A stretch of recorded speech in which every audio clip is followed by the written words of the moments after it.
right, it's Tuesday night. Hope you're all having a great time tonight. I'm here with Jason of Faithful, Honest, and True. And this is Mark of Sea Science Film Labs. We got the open mic link in the chat, so if anyone wants to join, come on backstage. We'll get you in here in a minute. Tonight, I think we're going to be discussing genomic entropy, so should be really interesting. How are you doing tonight, Jason? How's anything new over there in Australia? No, nothing much. Just the usual. And right. anyway, I won't get into that. Okay. So, what do you want to talk about? What do you want to start off on? I just have an article we could review here. I mean, I'll bring it up. Okay. I discovered this article a few years ago. It came out in 2012. Okay. Now, I don't know if you've heard like evolutionists say that entropy doesn't really apply to living forms. You know, They'll claim this sometimes. So, yes. All right. Well, here you have a paper revealing that entropy does, in fact, affect living forms. So here you have a paper that explains how biosemiotic entropy of the genome, mutations and epigenetic imbalances that result in cancer. Okay. Now, what is biosemiotic entropy? Biosemiotic entropy is defined within this paper, so it makes it pretty easy to understand. I mean, I don't want anyone, we don't want people going cross-eyed over it, but it's actually a very simple concept. Okay, go have your say, and then if there's anything, whatever, later on we can, Sure. Anyway, go for it. Yeah, I'll just read through this if you don't mind. Yep. All right. Go for it. All right. Biosemiotic entropy involves the deterioration of biological sign systems. The genome is a coded sign system that is connected to phenotypic outputs through the interpretive functions of the tRNA ribosome machinery. This symbolic sign system, semiosis, at the core of all biology, has been termed biosemiosis. So it is the sign system within the genome that's called biosemiosis. Yeah. Okay. In other words, adapting to your environment. Sure. Yeah, like epigenetic changes and mutations. Yeah. And so here it says layers of biosemiosis in cellular information management are analogous in varying degrees to the semiotics of computer programming, spoken and written human languages. Wow. So right there you have a peer-reviewed paper confirming that the genomic data within the human genome, this biosemiosis, the sign system within the human genome, is comparable to computer programming, even language. Yep. That's amazing. Yep. So, and we just get them on here arguing all the time that it's not really a code. Yeah, which is ridiculous. I mean, it's absolutely. I mean, and that's what this paper is really showing, is that they've discovered the sign system, sort of like a hidden information system in the makeup of the genome. It's just amazing. They've discovered 5 million epigenetic switches so far. That what they, Oh, that's what I know. Yeah, it's about 5 million that they've discovered. We got a paper on that somewhere, but it's pretty easy to find out. It's not hard. Just do an internet search, how many epigenetic switches, and probably come straight up. No doubt. I know there's a lot of them. That's for certain. We only adapt within our environment, within our kind. We don't adapt and change into anything else. It's just it's like if you start eating, if you switch from eating unhealthy food to healthy food, and move from a dirty air environment to a clean air environment, then just things will change. Like certain genes will switch on and other genes will switch off. Bad genes will switch off and good genes will switch on, sort of thing. And then you do the reverse and the reverse happens, sort of thing. It's just an adaptation that's been put in there for us to adapt to certain things. I mean, otherwise, it's either that or it's God sitting up there just directing all this as it's going. So either he front loaded it from the beginning, or he's sitting there directing it as it goes. And we believe that he front loaded it all in the genome. Of course, he can interfere anytime he likes because it's his rules and his creation. But yeah, absolutely, that's my stance too. Is it's preloaded from creation. Yeah. So, and I know that we've explained epigenetics on this channel before, even like talked about experiments. I know of one where they had these mice and they were just observing them, and they noticed that the ones that licked their young and actually really like nurtured their young, that their offspring would also nurture their young, whereas the ones that were kept from nurturing their young were actually less prone to nurturing their young the next generation on. So it's like almost the things that happen within your life can affect these switches in the genome. But they don't carry on. It's right. Like, okay, let me just give you a quick example of what he just said there. What they did was they got rats and mice and they put them in a controlled environment where every time they gave them the smell of fruit, rats and mice love the smell of fruit, they'd give them an electric shock. And then basically, long story short, when they had the next generation, when they'd give them the smell of fruit, they'd be frightened of the smell of fruit when they shouldn't have been, really, because there was but they grew out of that. You know what I mean? It's not something that gets passed on. I think it's called down the germline, or gets passed on, like generation after generation. It's sort of, yeah. It'll switch back eventually. Yeah. Yeah. Well, because they'll have access to fruit again eventually, and then they won't be getting shocked, and they'll know. Well, the next generation, the babies, like their babies, when they grew up, when they got old enough, they'd give them the smell of fruit without the electric shock, just the babies, separate them from the parents so they didn't get any cues from the parents, and they were terrified of the smell of fruit. And then they just sort of grew out of that in their lifetime. They didn't pass it on to the next generation again, sort of thing. It resets back to normal, basically. Yeah, the study of epigenetics and just the changes that can happen. And this is within the life of the organism. Like these changes are happening and then being passed on to the next generation.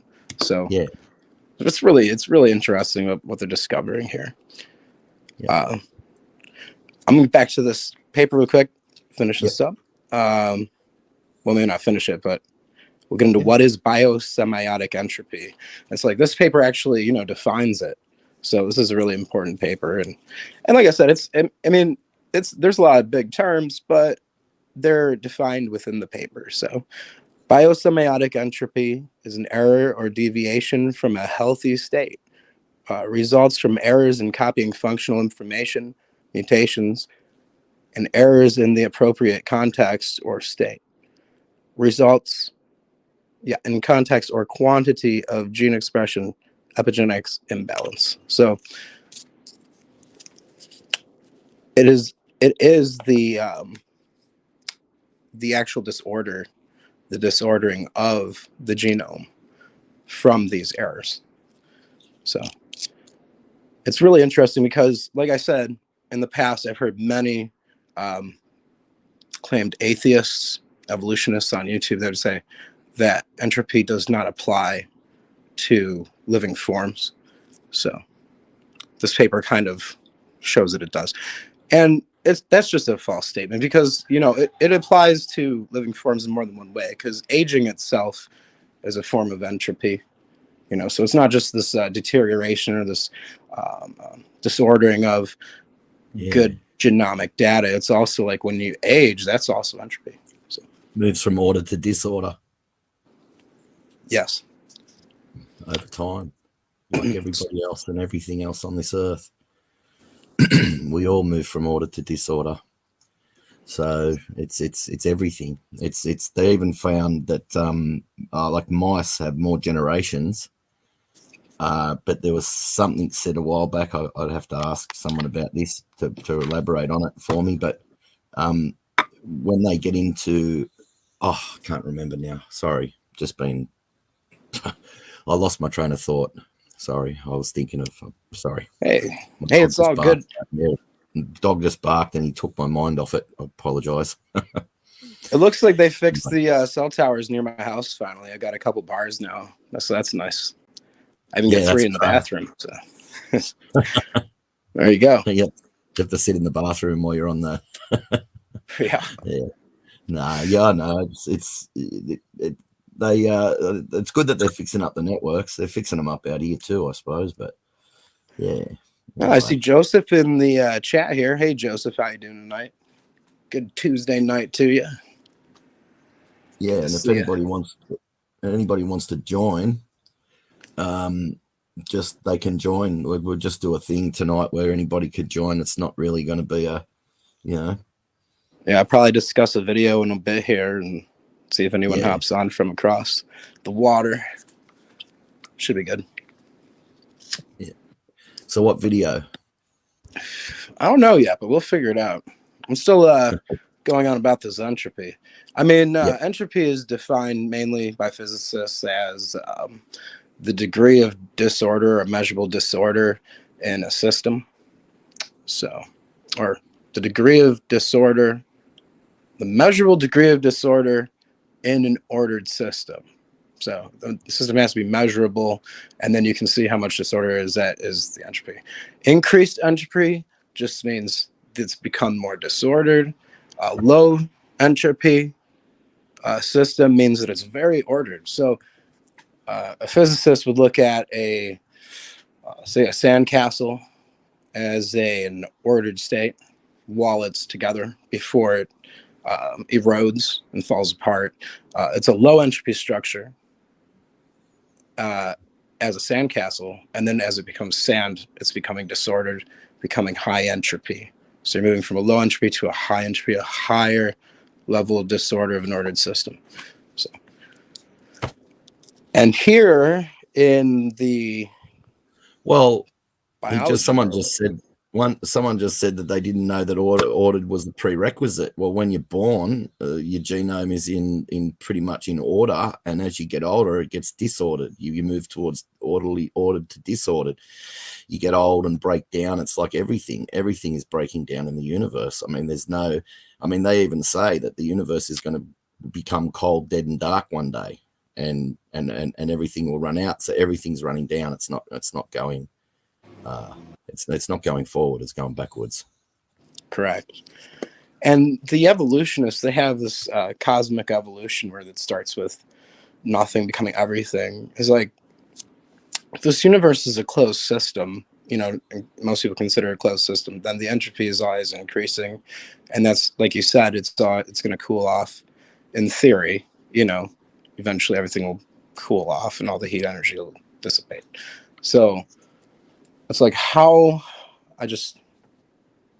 so they have this big bang that gives them all their energy for absolutely free, right from the beginning. Yeah. Comes out of nowhere, and they're just kind of riding that energy down into nothingness. And that's the idea, I think. So yeah. And of course the other ones will say that the universe expands out so far by that time that it'll start to pull back in on itself and go back into the big crunch again, back into a singularity and a big bang. And the reason why they have the idea of the Big Bang, I just want to say, is because everywhere that they look, they see everything's moving away from us.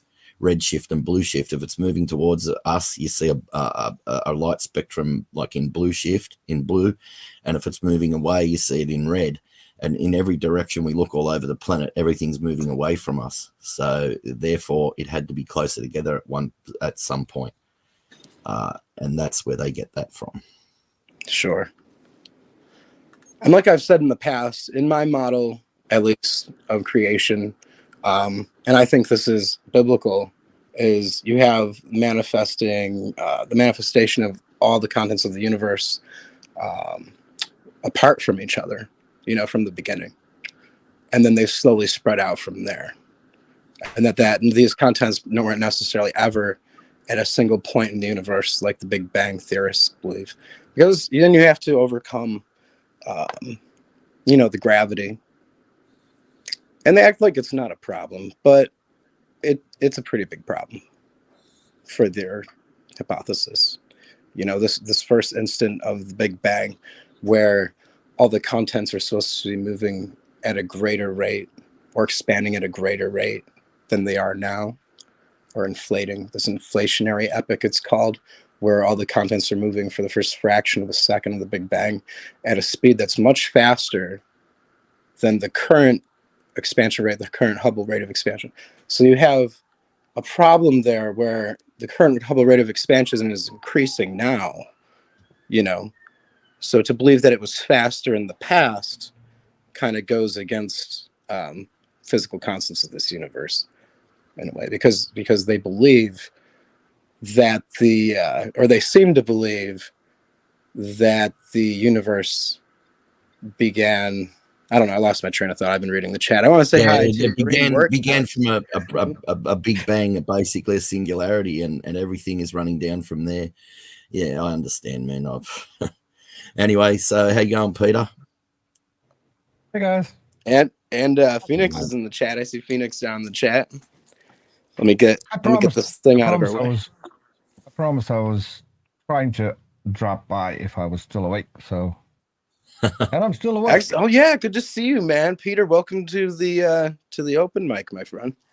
Yeah, I'm kind of spamming the handle that I got from P-Town.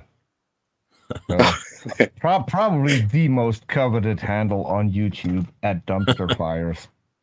No doubt. I like it. That's a good one. Yeah, I still don't know what to do with the channel, because, as a matter of fact, I hate Dumpster Fires. I prefer to have a decent conversation, but yeah, I mean, yeah, same here. We'll see. Maybe I start collecting Dumpster Fires that I actually liked watching and mirror those. I don't know. Yeah. That seems wrong too. I can't seem to figure it out. But I do have one question. So, C-Signs, your name is Mark? Sure. Yeah, my name is Mark, man. Oh, okay. So you're the second younger creationist Mark that I've been talking to. Oh yeah. There's a lot of Marks in the community, it seems like. Yeah, I don't know if you know. I'm friends with Mark Stoney. I don't know if you've ever heard of him. I've got a cousin, Mark. I have met Mark Stoney. He's always talking smack in the chat, actually, calling me slime science and all sorts. And he's supposed to be a creationist. He is. Yeah. Well, yeah, that's what he claims. I mean, well, so I think Mark has his position is different than any other creationist I'm aware of. How's that, man? So sorry. I think for the most part, Mark accepts that evolution is a fact. So no. He's talking about Stoney, Jason. He's talking about the other guy. Mark Stoney. Okay. Well, there are a few other things that where he differs with other creationists, but and he's a former Dinosaur Adventureland guy. Oh yeah.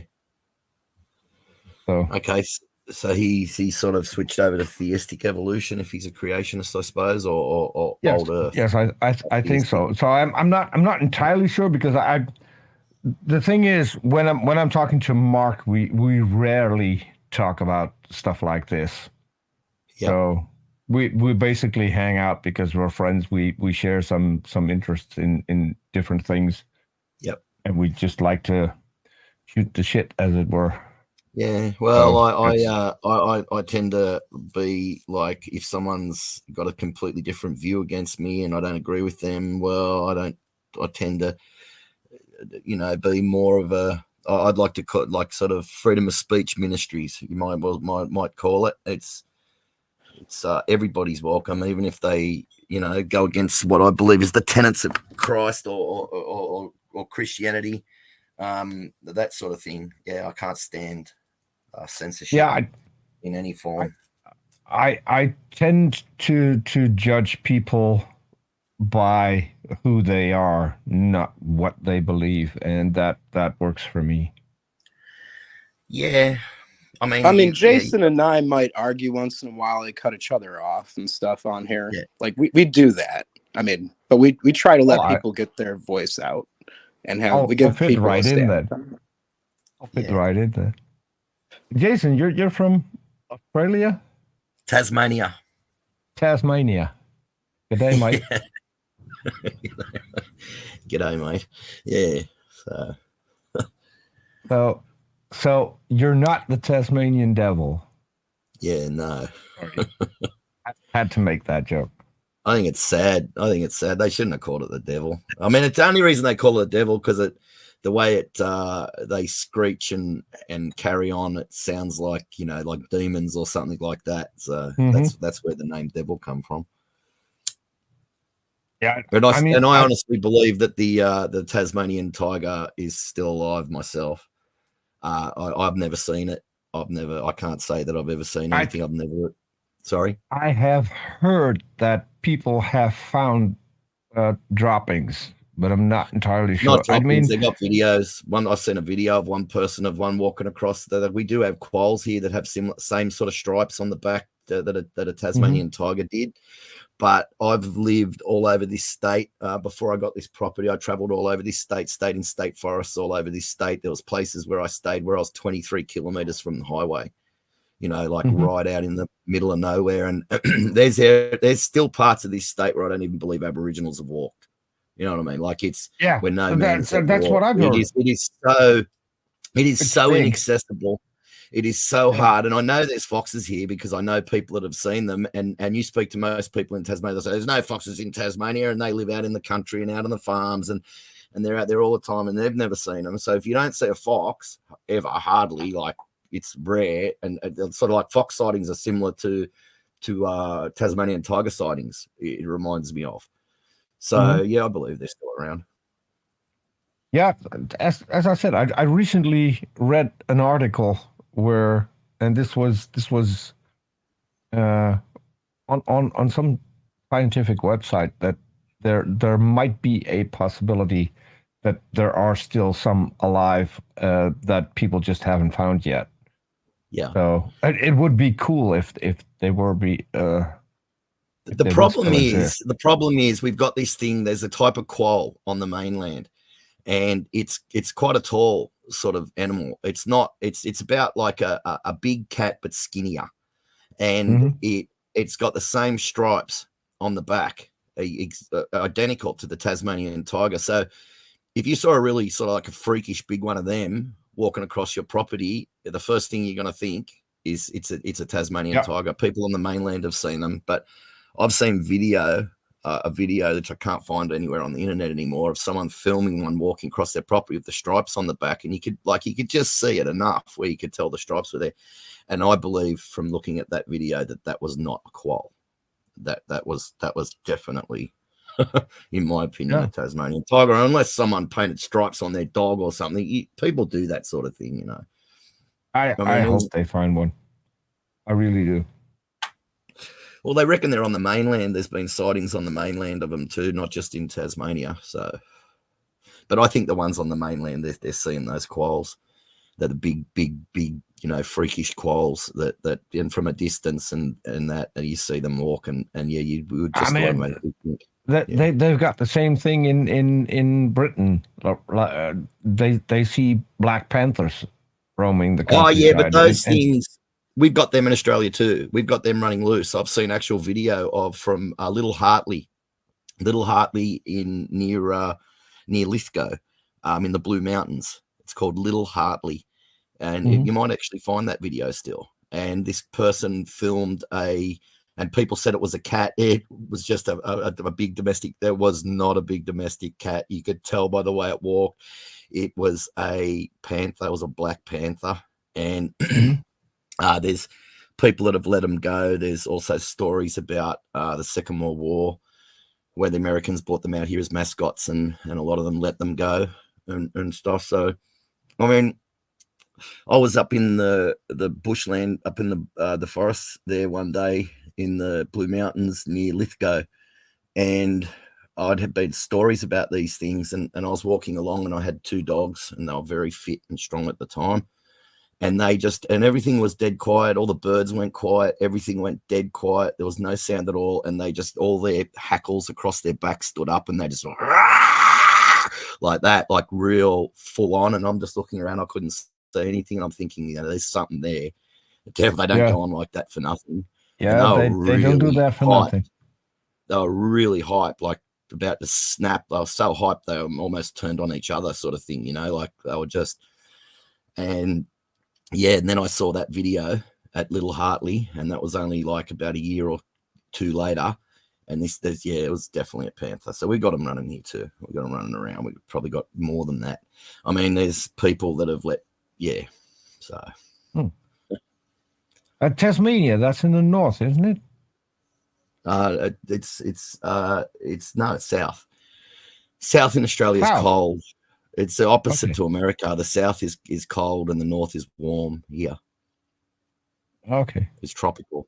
The further north you go, like you go right up the top north of Australia, right up the top, that's tropical. Then with you, I've covered the entirety of Australia, because I talked to someone from the north. Now I'm talking to someone from the south. I have friends in the east, and I have an acquaintance in the west. So, yeah. Now it adds up. I've done the whole country. The only thing now is getting there. Sometime. Well, it's a giant place. It's the Australian continent is like area. It is about the same size as the North America, the United States. It's about about America is a little bit bigger, I think, but it's about the same size. But it's mostly all desert in the middle. And if you go to, say, Western Australia. So you go to the Northern Territory, you have to drive 3 days, say 3 solid days to get to your favorite hunting and fishing spots. Whereas in the Western Australia, which is the biggest state in Australia, you have to drive for like a week to get there. It's massive, Australia. Like my cousin was coming here from Hawaii once, and he said, "Oh, we should go for a drive up to Cairns to have a look up there before I go." I said, "Man, that's thousands of kilometers. It's It's not, you just don't drive up there in a couple of days and come back. It'll take days and days to get there." And he didn't realize, because he's from Hawaii, so he just looked at the map and thought, well, that was a long time ago when he was younger too. He's he's not silly. Yeah, a lot of people. Yeah, I get that.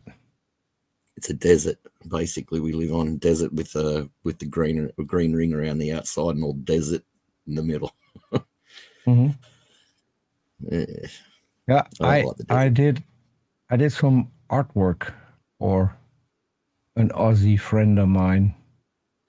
She has a channel. She's a scientist, and she talks about different things. And she made a video about the plague,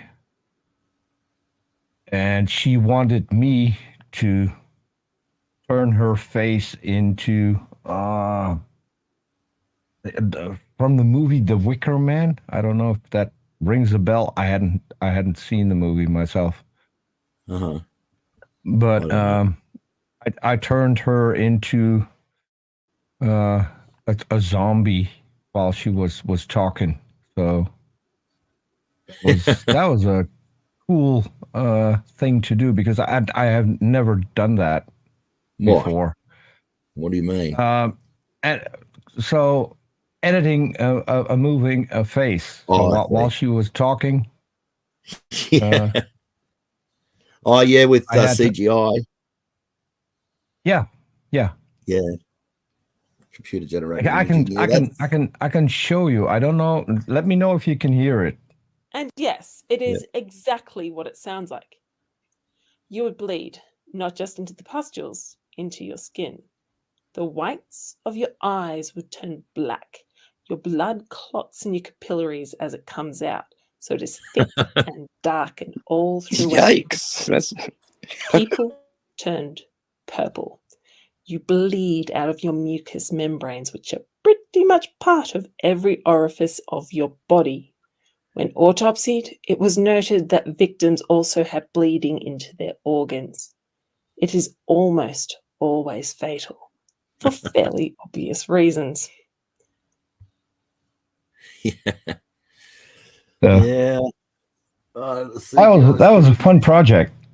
Took me a week to make that. Yeah, it does. It's crazy how long it takes to make simple, things that people see in a few The seconds. graphics, yeah. Mhm. Yeah, that was a pretty disturbing little video, buddy. Well, it was meant to be. I mean, this was about That's the plague and Right. and No, how yeah, we that's a disturbing should thing. not have that back again. So That's it all right. it had to be disturbing. Yeah. Hold on, let me get Oh, well, let me get my we're own all picture. adults here. That's better. It's not like we're a kids channel or anything. Yeah, the eagle, bald eagle. Oh dear. We got have a some. goofy. We got some pretty. The biggest eagle ever discovered in Tasmania on record is the wingspan of 9 foot 3 inches. But this Yeah. is a bald eagle. A friend of mine owns him, and his first name is my last name, which is funny. So every once in a while I go over there and I get to play with him a little. Yeah. It's You'd never get me near those things, mate. Not in a million years. You got more braver than me, man. They have a hissy it fit. is.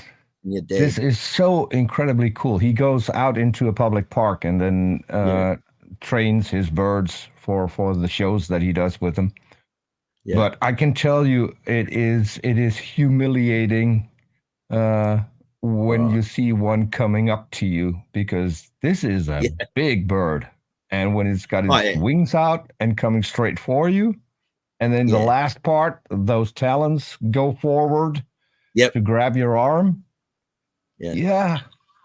Well, they got the closing pressure of a large dog. They've got talons basically the size of huge pen knives, and they've got the closing pressure of a large dog. So they've got these huge pen knives, 4 huge pen knives on each claw, great big long spears, and the closing pressure of a large dog. So like they can just kill you like that, like as fast as a bullet.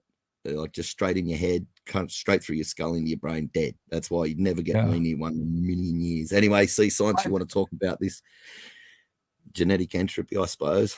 Sorry. Yeah. No, you guys are all Mark, good. I'm just setting up the slideshow, really. So. Oh, okay. We've derailed everything. Yeah, no. And now missing Maud is in the chat, spilling the beans on me, I guess. Oh, hey, missing Maud, how you doing? Yeah, I'm Honesty Angel's in the chat too. Hey guys, good to see you. I'm Arn Ross, producer. So, yeah, that's me. Nice. Well, I guess we're talking to the right guy then, huh? The eagles. Like I've heard stories of people out in the cattle station owners, that people that work on own 40,000 square kilometer cattle stations. And then some of those guys that work out there have told me stories, and some of them might be bull, but I don't think they're all. They say they can kill a wedge-tailed eagle. If it gets a Brahman bull from behind, they can come in behind and stick their claws straight up in the back of their neck, into their spinal cord, and their front feet go out from under them. They go down on the ground, and then like 7 or 8 eagles will feast on that for a week. You know what? My favorite Aussie anecdote is, this was a truck driver, a truckie. You say truckie, right? So this was a truck. Yeah, this was a truckie. Yeah, it was a truckie who was on TV in some kind of show, and he was asked what the worst thing was that ever happened to him, and he said, "Well, I drive long distance, and every once in a while you do hit a kangaroo on the road, and that's not too bad," he said. All the time. But the guys, but listen, when they lie around, so they start rotting, and you get maggots and stuff, and then you get the vultures that come down and eat it. Oh, well, they're not vultures in Australia. They're wedge-tailed eagles. I've actually seen them. I was at I don't know. He was talking about a big bird. I thought it was some kind. No, wedge-tailed. Okay. Yeah. So And they're He massive. said, out and in then and South then we Australia. come up with the truck, and you see that in the road next to you, and the eagle starts flying away, but because they've eaten so much, it takes them a lot of time to get airborne. Yeah. And by the time the truck gets there, they're about at the level of the windshield. Yeah. So they hit them and they come through the windshield, and then the truckie is in the truck, covered in Yeah. maggots and Yeah. meat, Oh, yeah. and then has to drive a few hundred miles Oh. before he gets to the next place where he can actually shower. Oh. I mean, I saw a guy So- pulled over just quickly. I saw a guy pulled over on the side of the road. He hit a bird. He was doing 250 kilometers an hour or something like that, and which is like 200 and something miles an hour, or 200 miles. Anyway, he or whatever, something like 200, 300, 200 and something miles an hour, and it looked like a cannonball went through. It literally looked like a cannonball went straight through the center of his window and went out the back window as well. It just literally looked like it was folded in like a cannonball hit it. It was, so yeah. hitting a big bird like that at 100 kilometers an hour, that's 60 miles an hour, flat into a windscreen could kill you. It could come through and kill you. Yeah. Yeah, and they won't feed. Yeah, sorry, go on. Sorry, apologize. Yeah, I had a question for Mark, because Mark put a playlist in the description, and so I checked out the playlist. Did And you so really? Mark? That's cool. Yeah. Yes, So So the playlist is called Creation Science, and then in It should that be called playlist, creation. Hang on now. It should be called creation theory. You're right. It should be creation theory, but but 90% one of the literature surrounding creation theory refers to it as hold on, creation hold on. science.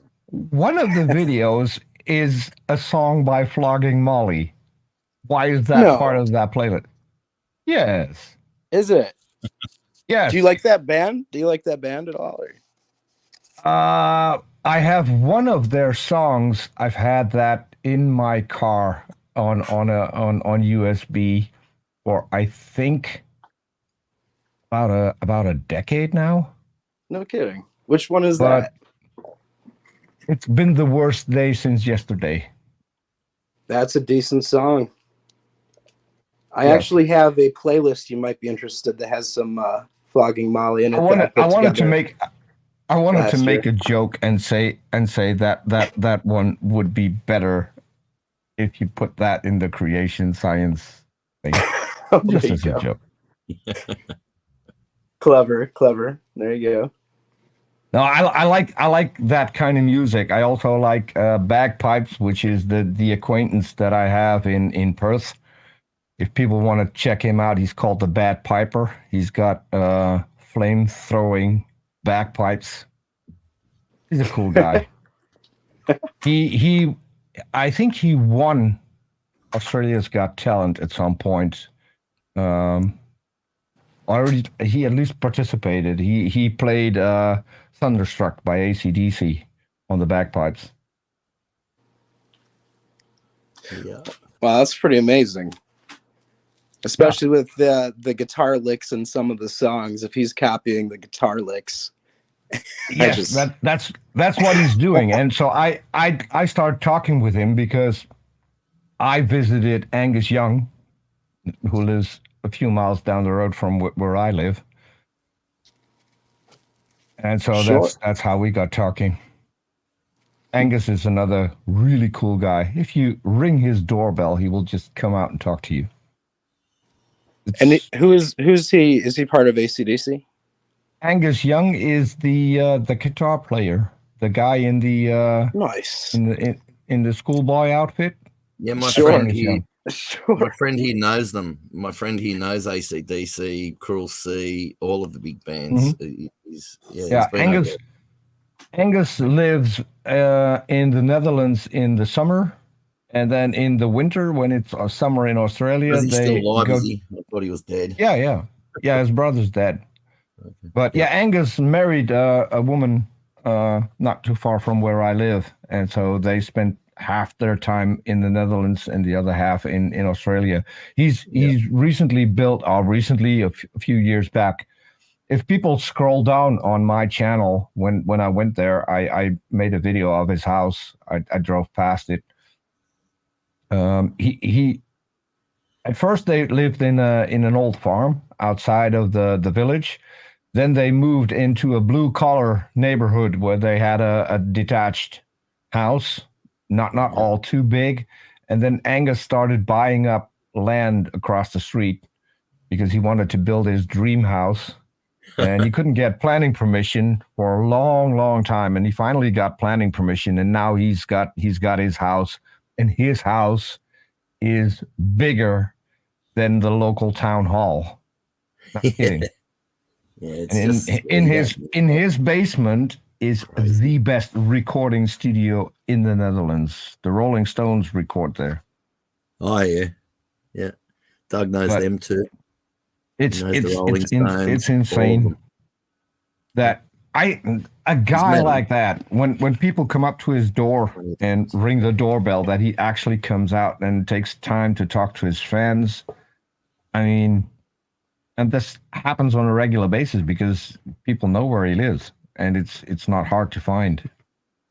So a lot of his fans go and see if they can spot Angus. But he's I mean, this is what I like about some musicians, that they actually take the time to talk to their fans, and they don't see it as harassment.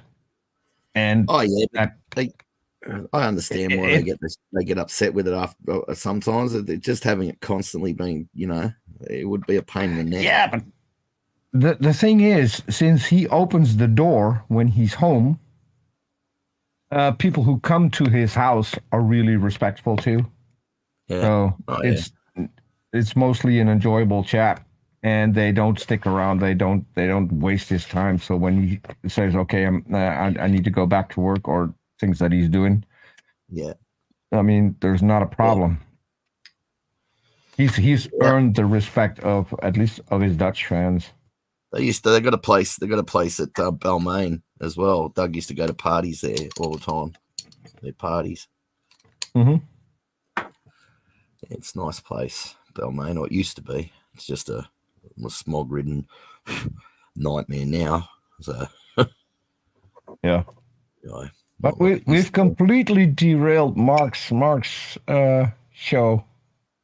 Hey, that's all right, man. Mark, That's what this show you- is for, open But discussions. you wanted me, but you wanted me to come on. What did you want to talk about? Sure. I mean, well, I asked you to come by the chat, but if you want to talk about this, we can. I was just going to Well, define You sent me the paper. biosemiotic entropy. Yeah, you sent me the paper. I'm Yeah, you sorry, read but it? I haven't had time to look into it yet, Oh, that's a shame. because I've been really busy. And Well, we can look at it now if you'd like. I mean, if you'd like to. And since you're, I mean, if he ever wants to come by, I'm more than welcome Aaron to come by and talk again. I don't know if he remembers me. We once had a bit of a conversation in the comment section on his channel, and then he ended up blocking me, or maybe it was someone else. Who knows? I don't even know if he takes care of his own channel's comments, but I'm the only mod on Aaron's channel, so and I rarely block people. sure. The only ones that I block are people who are extremely insulting to other people in chat, and the sex bots and stuff like that. oh yeah, No doubt, no doubt. Arn doesn't like it. Arn doesn't like it when we block people, because he wants to be accessible to everyone. Yeah, I don't know why he blocked me then. I mean, we were just having a conversation about energy and, his belief in the eternal universe, I suppose, is what he believes now, I guess. Did you see the video I created with Aaron in it? Maybe we can watch that for our video night. I haven't watched anything yet. I'll Okay, be honest, because I've been My stuff is working. not out there, so that does not surprise me whatsoever. much like this article. I mean, I just want to finish this the highlighted part, and then we can get into something else, and we can Sure. discuss this too if you'd like. I was explaining how entropy before is basically it's the measurement of disorder within a measurable system. So you have to be able to understand the order of that system to be able to define the entropy or the disorder that has occurred. Okay, so your biosemiotic entropy is defined as, and this is a compound term, is an error or deviation from a healthy state. Results from errors in copying functional information, mutations, and errors in the appropriate context or quantity of gene expression, the epigenetic imbalance. So it's basically, in my opinion, this article is revealing that the concept of entropy, even as a measurement of disorder in an ordered system, does apply to living forms.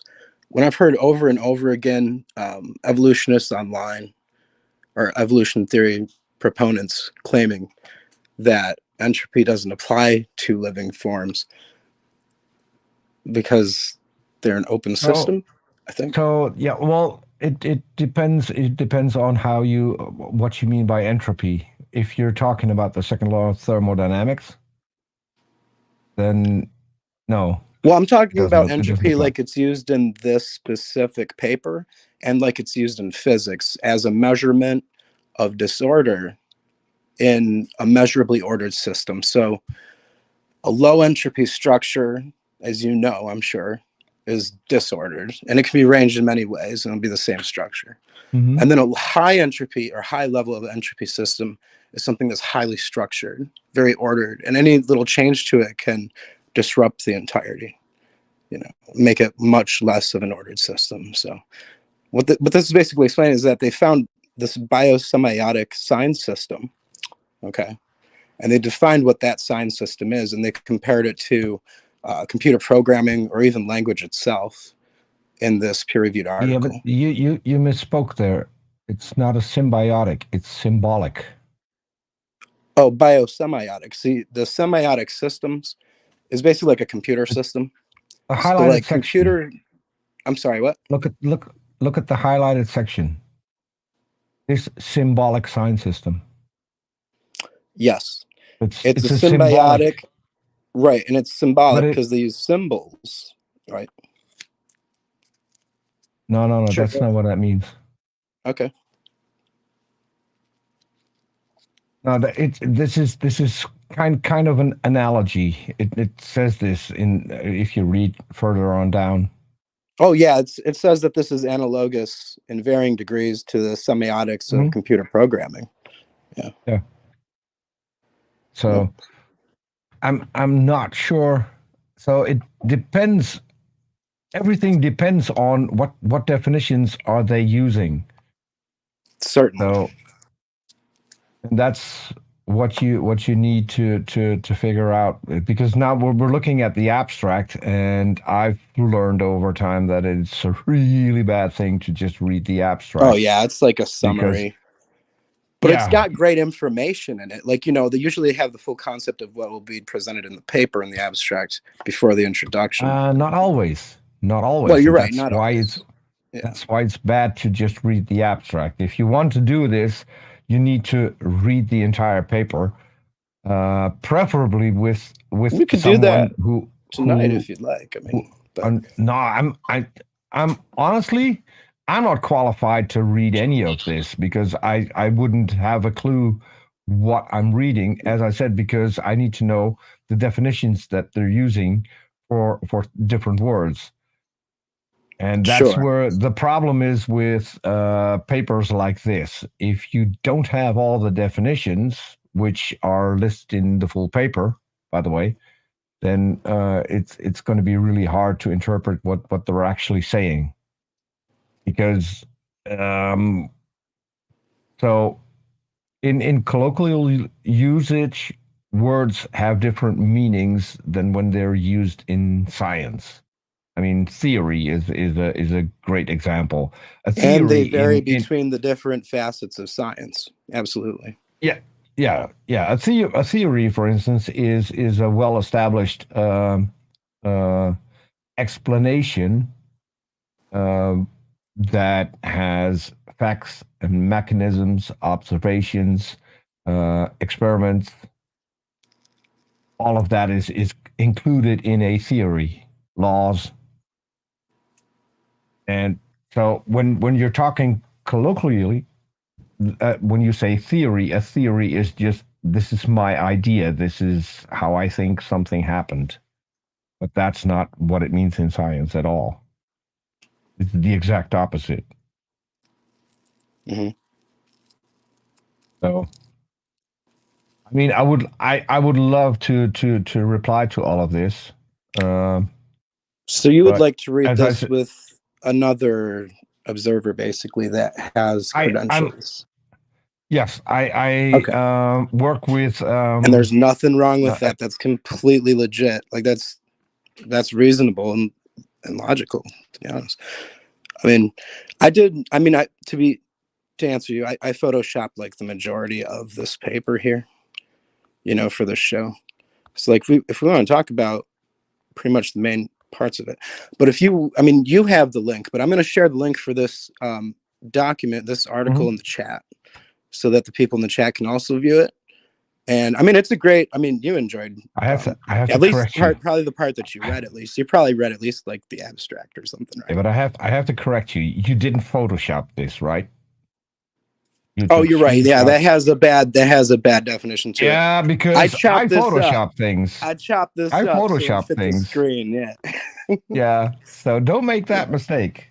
Now we could go straight to the source, because I believe I sent when Jason the link in the Discord. So when I started using this picture, people asked me, or people told me, that's a great Photoshop, and I said, well, for once, this isn't. it's one. not an added eagle. It's not Photoshop. It's a real picture. No. I dig what you're saying.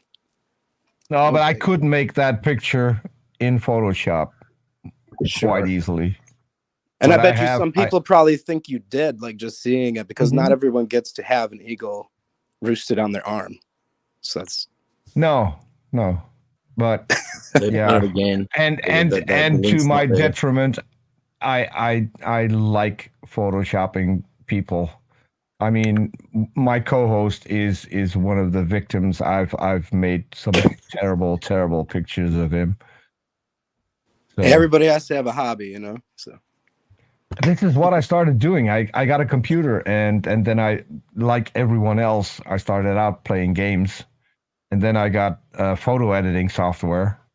And one of the first things was a coworker, a very, very annoying coworker, who gave me his digital picture and said, "Can you clean that up a little?" And I said, "That is risky, giving me your picture." And he said, "As if you can do something with it." And back then, one of the things that I could do is we still had floppy disks. And a floppy disk has a boot sector. If you put a floppy disk in your computer, it will read the boot sector first. And I could manipulate the boot sector to show a picture that was embedded into the boot sector. So the picture wasn't on the disk, but it was in the boot sector. And so he found himself in a pornographic image, not too flattering pornographic image, and that self-copied onto every disk that was used in that computer. So within 2 days, the entire company had seen that picture because they were changing floppy disks all the time. Hey, could you put So- that link in the private chat again, C Science? I can't find it. It's not there. It's just not there. That happens all the time, this sort of thing. It's in the public chat now. I just threw it in Okay. the public chat too, but I'll put it in the private as well. It's no good. I can't click on it from StreamYard's thing. I have to go to YouTube. Anyway, it doesn't really matter. I suppose I can just go to YouTube and Anyway, here's just- a No, tip. it's there in the Jason, private chat now too, brother. Jason, here's a all tip, and And I do did want that to say all the one more time. thing before we move on to anything else about that biosemiotic entropy paper. Is I know you hear the compound term being thrown around the community quite a bit in the creationist community here on YouTube, is genetic entropy. Well, I'm always going about genomic entropy. And when I say genomic entropy, I'm referring specifically to biosemiotic entropy. So people like they'll hear me talking about genomic entropy in the chat and think I'm talking about the same exact thing that SFT, goes on about his channel on about for hours and hours. No, this is biosemiotic entropy of the genome, and it proves that this disordering of the sign system is what results in new forms of cancer and new disorders. So you can thank mutation for all the obvious genetic disorders that we have in humankind. Reproductive disorders, immunity disorders, immune system disorders, skeletal system disorders. Everything is due to this mutation, this error in copying this biosemiotic sign system. And it was amazing. It was amazing discovery. This was back in the early 2000s. That's actually correct. That's Well, thank you. actually correct. Well, I appreciate it, man. I mean, I try to produce stuff and like represent it accurately, because I think like a lot of stuff, it's not really well defined, and people use compound terms without defining them. So like when I say genomic entropy, I specifically mean this biosemiotic entropy referred to in this paper. So, well, the big difference is, so you while you're correct, it's not always that if there's a copying error in as you say, that gets fixated into the population. That is quite rare, especially when it's a detrimental thing.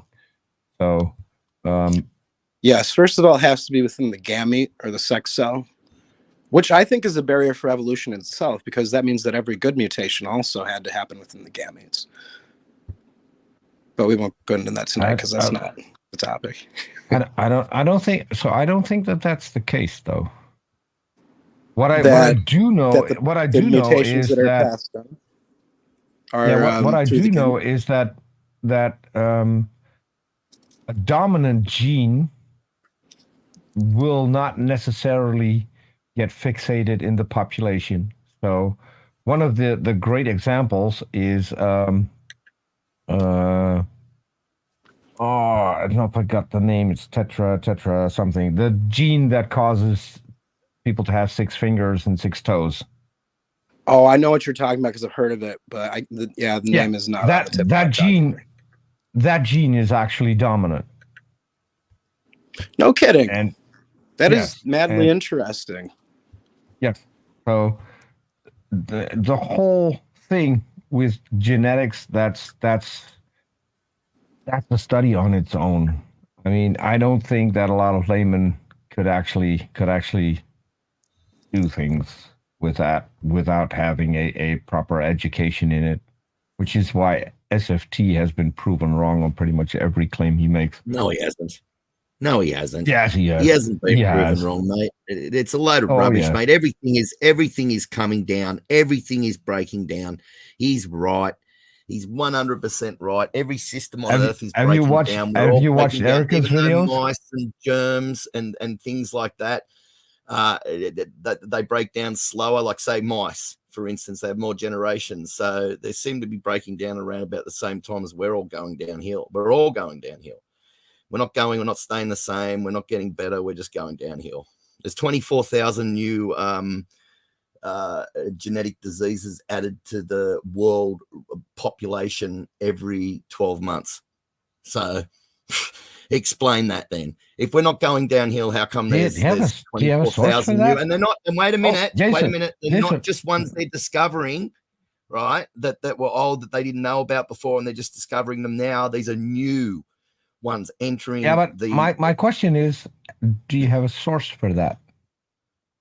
Well, we've got literally probably thousands of pages written on this. So why don't we look at one of the documents, man? To find a source right now. I wasn't ready for this, and sure, no, that's not what the presentation was. I mean, that sounds like an incredibly high number. So I would love to. Well, that's exactly what's happening. It's about 24,000 new genetic diseases entering in the world population every year.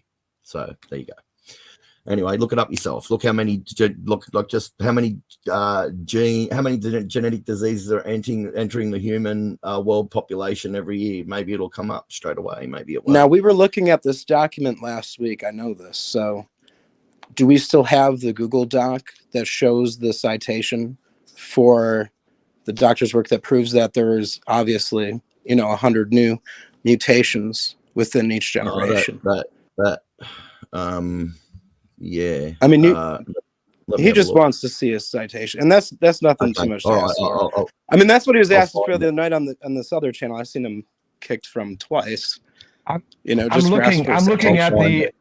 I'm looking at the National Institute of Health at the moment, NIH.gov, and they say 260 to 280. New mutations every generation. No, Me neutral. and based on data currently curated by Orphanet and online Mendelian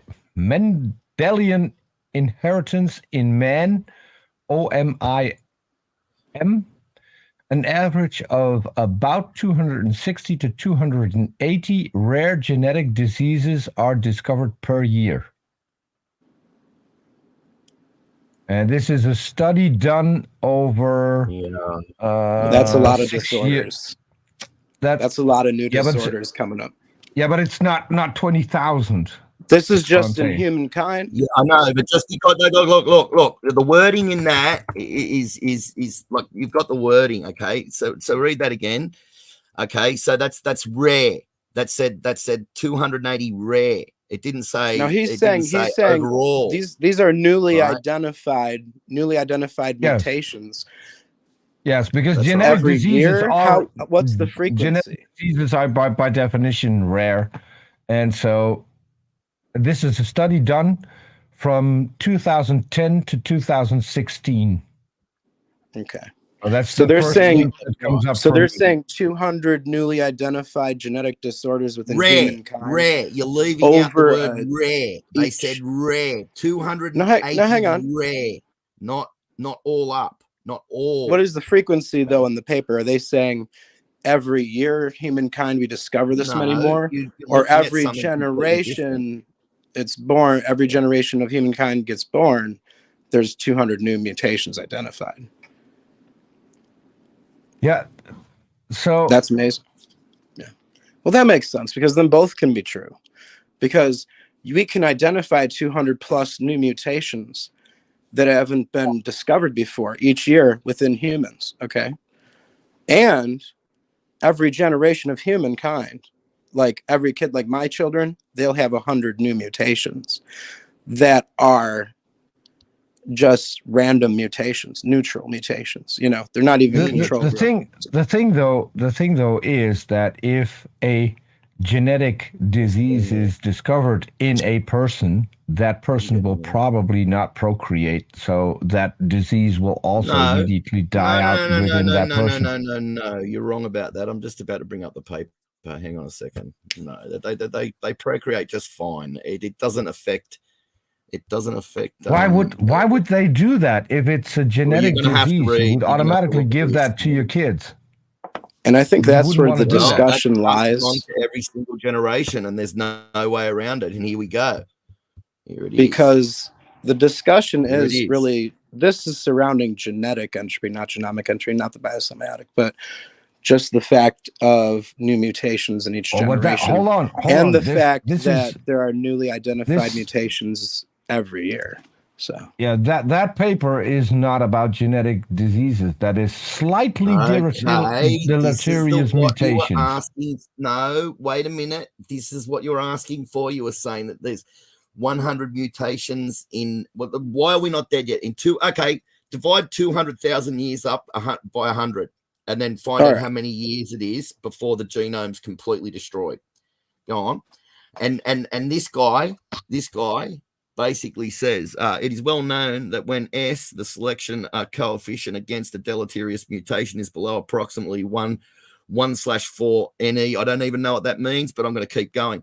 where NE is the effective population size. The expected frequency of this mutation is approximately 0.5 if forward and backward mutation rates are similar. Thus, if the genome size G in nucleotides substantially exceeds the NE of the whole species, there is a dangerous range of selection coefficients. Mutations with S within the range are neutral enough to accumulate almost freely, but are still deleterious enough to make an impact at the level of the whole genome. In many vertebrates, NE approximately 10 to 4, while G approximately 10 to 9. So the dangerous range includes more than 4 orders of magnitude. If substitutions at 10% of all nucleotide sites have selection coefficients within the range, with the mean 10 to the 6, an average of nucleotides typically to a species may indeed be suboptimal. When selection acts on different mutations independently, this implies a too high mutation load. This paradox cannot be resolved by invoking beneficial mutations or environmental fluctuations. Several possible resolutions are considered, including soft selection and synergistic epistasis, which I've got a doc on, which it doesn't help. Synergistic epistasis is just blown out of the water and he said might, and it doesn't help. And this guy's so worried about it. This guy's such a hardcore evolutionist that he's so worried about this thing. Do you miss the last sentence? But wait a minute. This guy's so worried about this. He says within 200,000 years on the evolutionary time scale, the whole human race should have been wiped out 100 times over. Can you read the last sentence? Right? Can you read the last sentence of the abstract? Several possible resolutions are considered, including soft selection and synergistic epistasis among very slightly deleterious mutations. But we've looked into that, and there's no relief for evolutionists in the synergistic epistasis. That's one thing I do know. I don't know much about it, but I've got a doc on it. I mean, I could bring it up. What does the Hold on, because we're going to take turns. We're going to take turns talking here. And wait, hang on. Calm down. Hang on. Calm down a little. I'm we're curious. We're going to take turns talking here. Right. I'm going to talk next. I'm just going to put my 2 cents in here. I just want to restate for the people in the chat that what we're discussing is basically the concept of genetic entropy as the creationists basically present it here on YouTube, and the arguments surrounding it, the beliefs surrounding it. This paper is one that says that there's 100 new mutations every generation for the offspring. So that are passed on. Parent and they're then passed on. And then they don't go away.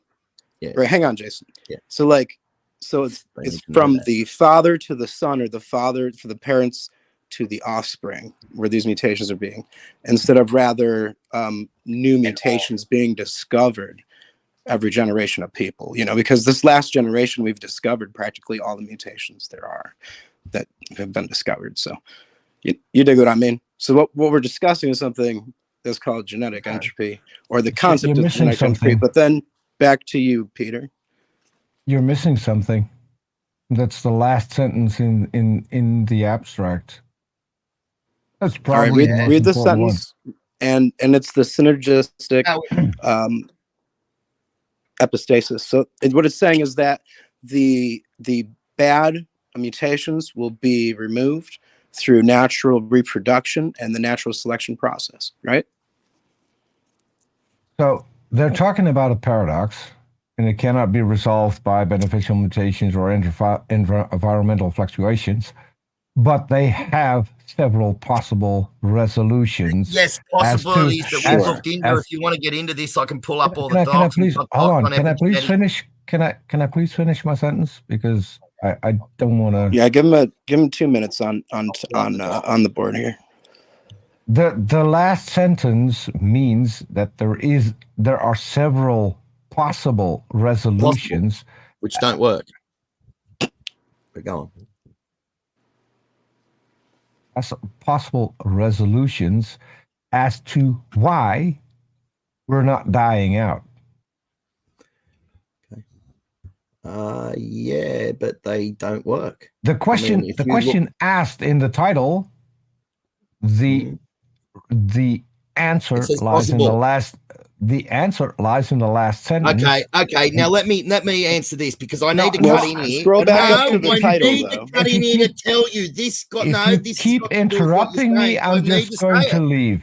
This If you guy. keep Okay, leave interrupting then. me, Leave then, because this Mark, guy is an are evolutionist. you going I to need say this. something? It's a part of Because what you're saying. I It came needs here be to have put a out there. conversation. I This didn't come guy, here let me to be say shut it. I'm down. going to be quick. This I understand guy. No, that. We tried to give you I'll 2 mirror minutes your on the board behavior, here I and don't and I'm care. not going to I let don't you say care. something My channel, if I'm you gonna don't say let me this. finish This my guy- sentence. No, let me finish, No, mate. No, I'm not going to let you this. finish Let me interject because and you were put this out there. interrupting me No, while I was still no. talking. No, Yes, let me say. I was let me still add to what talking, you're and then saying. you Let me interrupted add me. to it. And if No, you you're not keep a very good interrupting me, conversationalist, mate, because I'll I do just don't like- now my let me best add to what make you're sure saying. that no one's This going to hear guy what you're is trying to saying. get aliens to come down to If you reseed the can't be genome. respectful, find it. then I Me won't tell- show where you the hell are any you gonna find respect. it? And How are I'm you gonna sorry that find we'll it? have to do this on How are you Mark's gonna channel find it? How are because you I gonna was find it, coming Mr. here Wallace? with to have a respectful conversation. Whatever. But I Jason, whatever. if How are you gonna can't find be it if you can't? respectful, then I won't show But you're you wrong. any respect You are just outright whatsoever. wrong on Well, what you're If saying. you here's what keep we're gonna do. interrupting Here's me what- when You're I'm wrong. This talking, guy We'll can't try and even write then it down. Why don't we This guy give can't even Peter find it. 2 This minutes guy has looked fully and give tried all his- those things. He cannot even Mark, find it's it. up to He you. has literally got. If Now you want to wait a have a minute. conversation, it's Oh, fine. shut up! I'm going to delete the video. Shut up! If you let him This keep guy- shouting No, I don't all care. over while I'm still quiet. talking, Be then quiet. Let me Mark, we're talk. done. Fuck off. Fuck off. I understand. Okay? We Just can probably fuck try off. it again This next is- All week, right? if anything. Fuck off. Now you let me talk. This guy. Mark, is do you think this is okay? This kind of behavior? I've got to say this because I didn't get a I'm chance. just to say it curious. before. Well, just let him get his thought out, and we'll I'm- move on. No, I'm not going to let him get his thought out No, because I don't give a fuck what he's saying. It is not going He can on until fuck I off say this. because This if that's guy what has he's no saying to possible- me, then Mate, he can just fuck off. go Fuck away off, because man. I'm Just fuck off. All right? Shut up or fuck off. Now listen to what I'm what gonna is say. it Listen with to you, what I'm gonna Jason, that say you don't or have fuck off. any manners? Is that Fuck off. an Aussie thing? Mate, either fuck off. It's as simple as this. Fuck off. Is that or an shut up. Aussie That's a thing low or blow, is that though. a You lack of listen to me. education? No, Jason? This guy has tried to get rid of Jason, this stuff. is that a He lack of cannot find a education way that you out of don't it, have so any he's got manners? aliens coming down and reseeding the genome. That's how All right. against it he is. So if he can't find it, how are you going to find it? I don't Aliens? think We're that just he's talking about saying. these I don't think possible he's saying resolutions. aliens helped it. Your possible resolutions don't. He's literally Aliens? got citations. He didn't. This guy is such Well, I mean, a they- hardcore evolution. I think what he's I've saying never- is that I've never the even evolutionists mentioned basically aliens. have to believe aliens came down and That's manipulated right. DNA Yeah. to keep He us cannot from. find a resolution to Because it. he's He said stupid. possible. But I mean, No, I he's already actually know he's that actually right now. very smart. The man's actually a genius. No. If he were Mate, smart, they haven't been able to then he would debunk be these things. calm How long's and it he been would up? be able to 2006? explain things. But he can't be calm and he can't explain things. The Well, only thing No, that he no. can do is when to did this come out? interrupt people 1995 when was they the event. haven't even finished a 1995. sentence and then start So- shouting like some idiot. Mate, Here's This what isn't I'll helpful. suggest. Come out. I just told you. You're just going off on a This isn't rant. helpful. On a rant about these possible resolutions, and this guy can't even find them. He is so Mark, perplexed. we're going to go to the They've next got topic. aliens I'm not coming going to down and discuss The this reseeding anymore. possible, right? But We're you're going to move on talking to the about next these topic, possible or resolutions. we could finish talking about the No, aspects I'm of not. the I'm not abstract. going to talk about this anymore. I'm not going to Okay. talk to Good riddance this to you, ass mate. wipe Okay. from down Fuck off. under anymore That's all I because wanted to if say. he can't be That's respectful, all I was going to say. then You had to I'm shut not up. going I to show would've him finished any one respect. sentence and you would have been All right. talking again. Here's what we're going to do. No, We're going to give 2 no, minutes. we're not. No, we're not. Okay. If I need to inject information like that, which is highly Apparently, it's not your channel, what Mark. he's yes, it is. You hear that? Because this guy he's talking about the resolutions. I've been through all this before. I don't want to hear it. This guy, Sure. now listen to this. He's just gonna go on the same Okay, shit I've heard I get before. it. You're too stupid This to guy understand it. himself and can't you find think- a resolution. They think All right. No because you don't understand it- gaslighting now. All right. So here's Well, what we're I going to mean, do. We're that's- going to that's write fairly down. obvious, right? Because if you don't Here's know what I how to wanna read try. a scientific paper, then you start shouting to someone who's trying to While explain it either to of you. you are I talking, because I can't want to give you find guys a equal time. resolution. He's Hang so on, I wanna- perplexed. He's got aliens reseeding the genome because he so hates God that much. He hates religion Aliens. that much. He's literally Are got we, citations where aliens are coming down. Well, and fixing that's one of the problem. resolutions that's being What that's I mean, being my that's being best given. my best friend is an alien. He's from Syria. He's an alien in my country, and he's my best friend. So I don't know if he has done anything with the genome, but he's a Christian, so I'd have to ask him. Sure. Well, here's what I want to try, guys. How about next time that we're discussing, we'll just we'll write down, No. get a notepad No. out, get a pen out. No, If you write think- down I the if you didn't get a think I'm- chance to finish I'm going to saying talk that to this before. idiot again, I needed to ever, put it out there. I got then you've cut got off another thing before when I coming, was Mark. trying to say that. That's why I wanted to get it out I before talk he to went people who on. are respectful. I don't talk to All right. It's idiots. not about respect, mate. Well, let's Respect would give be letting me Jason- get that out. I didn't get a chance to finish saying that in the first Yeah, place. That we is want to one of give the things I Jason 1 needed to minute put out so there he can give before his you side. talk. Well, you can give Jason So if- 1 minute, Mark. Peter- I'm gonna go to sleep. I'm gonna go to sleep, and Good we're night. done. Goodbye. Because Well, I just I just want to say, you know, if we just I'm let here. him talk I'm here for the 1 first minute, time, let and him I, give his side. I get it. Good. I'm a guest, Mark. But Good. if Sure. this is the level of conversation that Good you on want to mate. have on Good your you. channel, No, the level is then I I'm- didn't get a chance I'm- to say that. I don't need to be Before here you started talking, I didn't get a chance. I needed to say because that I before you don't started. need Way some back when you started. hit stain from Wait, Australia I- insulting me now all the hang on, time. before you say It's something not really gonna good. happen. Put out there Let's before just you let's dribble just Not off gonna go the happen. ahead bat. and let him get out his side and what he wanted to say about this I didn't paper. get a chance to finish before he started. What I needed to get out I'm there talking to was, Peter, Jason. before he dribbled on about these things, Mark, this guy himself can't this find a is resolution. different than I It's only had expected. 1995, and I they found thought that you were a resolution to this. reasonable guy. No. That you wanted Sure. to have me here for a decent conversation. But if we have some Mate, shouting moron, You And- cut me off. Listen, we can't have a I decent now don't conversation. gaslight him. I in the mean, beginning, do you understand? You were the I'm not one. let's let him. gaslighting. I'm Can we give him observing. just 2 This is- minutes and then we this he is can an interject observation. again? I am not letting Can- you go This on is an this observation, channel Mark. and say Sure. stuff unless people So understand. what do Because you want to I'm do, talking Mark? about Do you want to possible have a resolution, one-on-one sometime, And if or someone leaves the how are we channel gonna do before this? they hear what I've got to say, they're going to leave the channel thinking that there's a resolution, and there bloody well isn't. He can't even. Mark, what do find you want to do? Do you want to have a one-on-one sometime? Because I'm not. I'm not. Well, I'm No kind longer of hoping gonna that talk to this Jason will. Get this on with idiot. the conversation and I'm stop kind of with hoping this that or I'll Jason do will give his view, you know, and I you wanted give his your view. view. I'm wanted to I'm get more that than out happy to first. have I Jason got give cut his off. view Now if he listen. lets me finish what I was Now, talking about, and if he I can't got cut Sure. off in the have beginning when the I was trying to respect explain of doing and I that wanted and that out there interrupts before me you and then dribbled your starts crap. shouting and insulting me, Mark, then Don't there's even know what no you're talking reason about. to You're Well, going talk. on about now something, and I wanted to let people know in his that has So, defense, and you never were been if this sort of is attacking if this me is as how you well. conduct your no shows, one has Mark, been able to resolve it. then I'm not interested. Well, What's good? he has control Because over the that needed mic, to be so put out there before you explained what you Well, he needed can to have explain. control And over the tried mic. to I do mean, that, I can and have didn't control do it over the before you mic. I started, can turn my before you volume were up, talking. and I can completely you're an drown him idiot. out if I want to, because I'm gonna be louder than him. I Yes. don't care what he's saying. all right, Then all on right, YouTube we'll be able all to right. hear him. I don't even care. I didn't All come right. here for this. I came here for a respectful conversation Stop whinging, mate. with you, Get on it. Mark. Grow a backbone, mate. You Grow invited a me here backbone. to talk. Grow a backbone and stop I don't being want a to talk sook. to this idiot. Okay? Hey, mate. I All don't right, want to talk guys. to this Listen idiot. to me. Now Listen to this now. you've both been, I you know, needed to get that gaslighting out each there. You other. are the most disrespectful little turd. I tried to get that out there. I couldn't get it out there before you started talking. I needed that out there before you. Coming from you, that's a dribbled compliment, All right. Jason. Coming from you, that's a compliment. So I believe I from think one it's a side compliment, we is that- have. You I'm don't still want people calm. to hear that stuff, mate. I'm still calm. So I believe from one side we have the objection that at the end of the abstract it gives suggestions for what might explain why mutation or this 100 new mutations every generation hasn't wiped out humankind completely. But That's because we're only 6,000 years old. and that's what you wanted to say, right? Is because the time that we believe Mark, Humans Mark, have been around. I would don't work. want to talk about this topic anymore.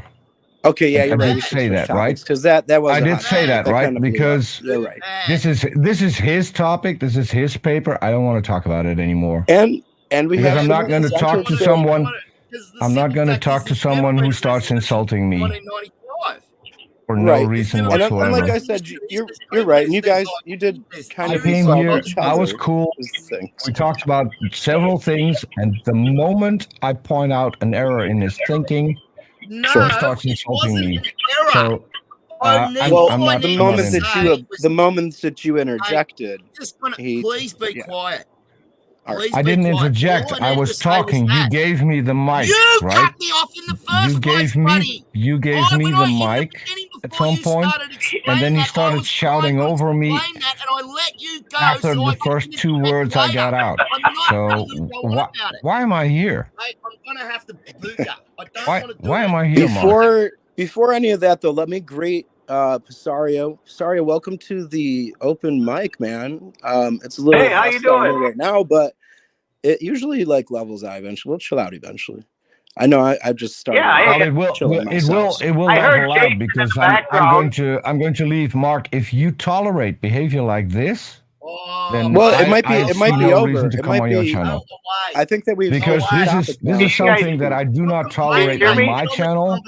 I Grow don't. That's not backbone, tolerated right? on any of the Understand that? channels Grow that I backbone, don't produce. just spineless jelly backbone. The Grow moment backbone and someone get on with it. insults Stop being another Hello? guest, they're out, and that's how Sure. I work. And if that's not the case here, Okay, well, if you that's fine, mate, but, agree you know, with him I am no. keeping No. insulting Now- me, then Get You out, then but I insulted need to I each get mean, out other though. before You know, I mean, there's started no so talking. reason it's for me to even. stick It's around. still even. You know, it's still even. Hello. Like you insulted each even. other, so it's pretty even. Yes, You know. I've insulted him in Well, total let's 3 times. respect this other person who's just as 4 important times. as we are. You know, Pisario is just as important as you or me. So, welcome to the show, Pisario.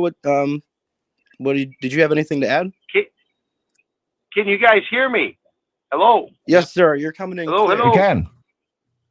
Oh, excellent. can. Hey, how you guys doing? All right. Excellent, great. I heard Jason in the background and I couldn't get my chat going, so I thought I'd just pop in and say, hey, what's the subject today? Just you talking about genetic entropy. Yep. genetic entropy. Yeah. The one Okay. that Yes, sir. we're looking at now is all I wanted to say was one sentence. This guy's tried to resolve it, he couldn't, and he's literally got citations where he's calling in aliens, invoking aliens to fix the genome. That's how much he hates religion. This guy. You're saying this he's article full-on Okay. this evolutionist, article he cannot resolve it.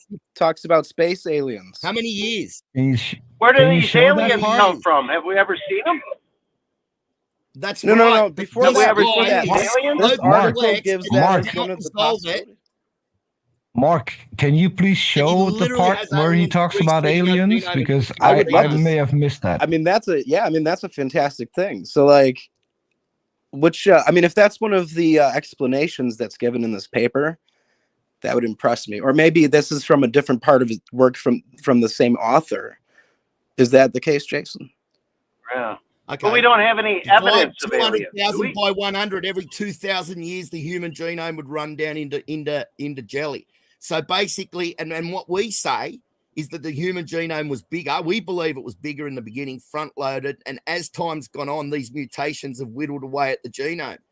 And the simple fact is, he has got no resolution. There is no resolution. I've got whole docs on epigenetic epistasis.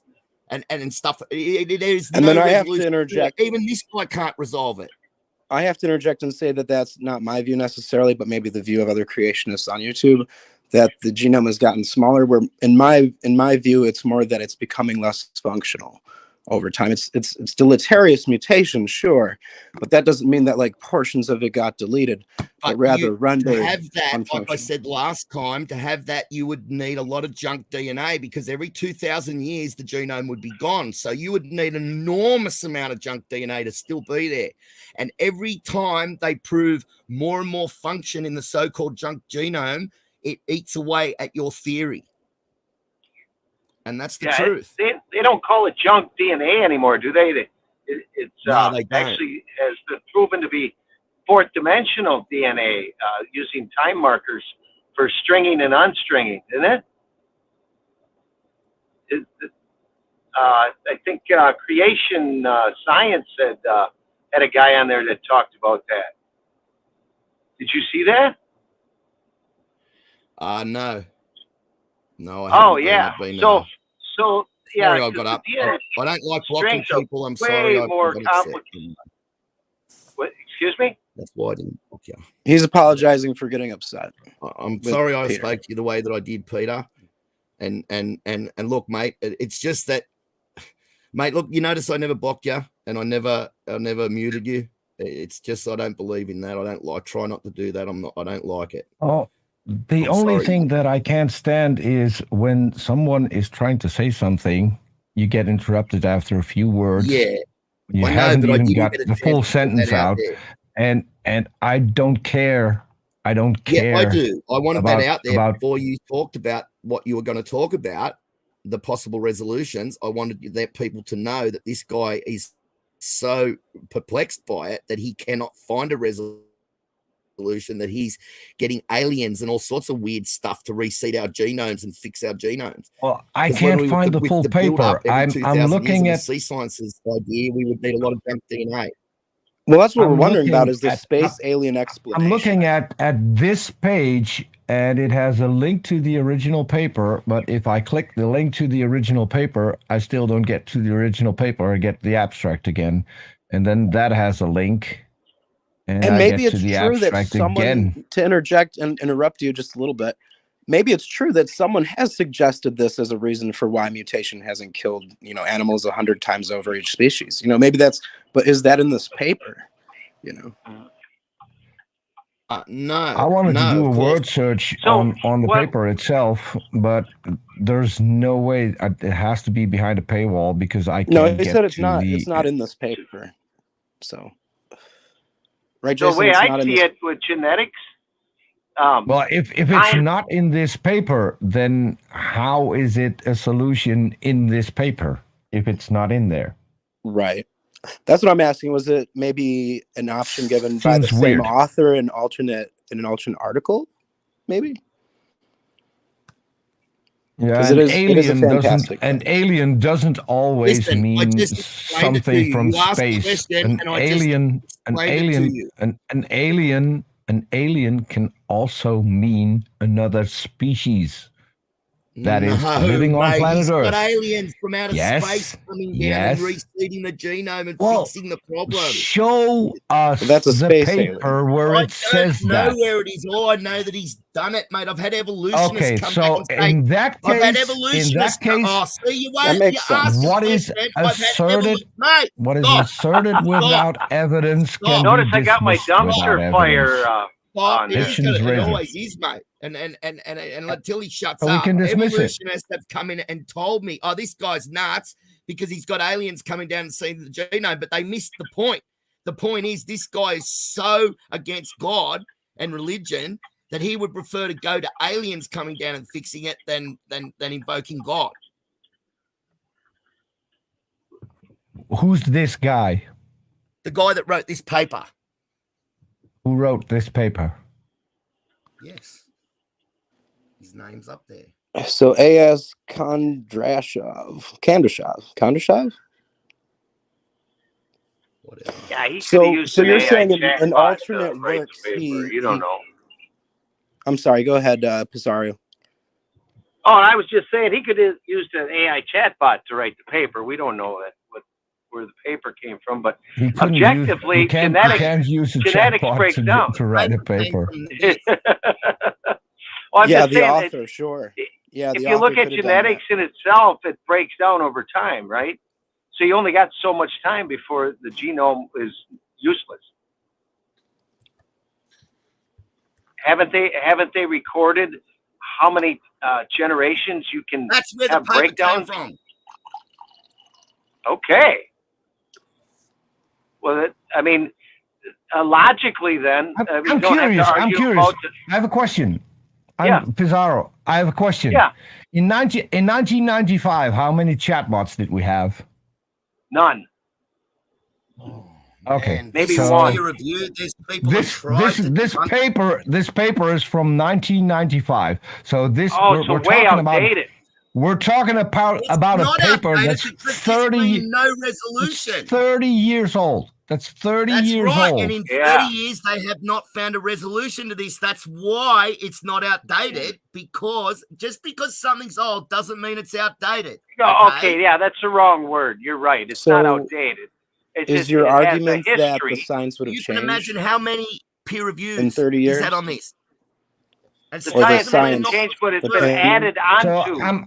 I'm curious. I'm Right? curious.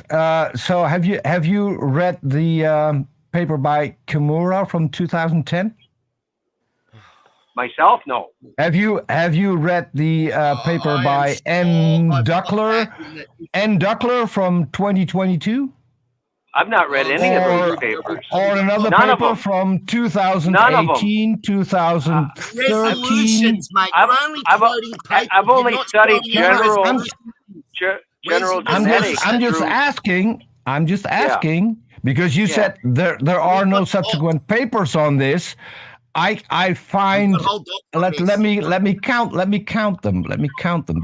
That's easier. 1, 2, 3, Look, 4, look, what you need to 5, look at is the peer 6, review process. Look at the people that have 6, challenged him on this and 7, see how they've 8, gone on it. 9. See how they've fared. 10, I mean, it's a peer review process. 11, You can go in and have a look, Still right? counting. 12, A lot of people write a 13. lot of papers. That's right. 13, 14. Shut up with your papers. I have okay? 15 You don't papers. need all 16 these papers. I have 16 But can you papers pull out one on of those this papers and say where topic it's resolved alone. this problem? Oh, do Can they you all say agree? which have- paper resolves this problem? You can't. I can have Do you want to Do look all at these one of papers those, or agree? you? You're just we could spouting project it if bullcrap you'd like? to make I have yourself look better. 16. He just said that's the last paper written about this.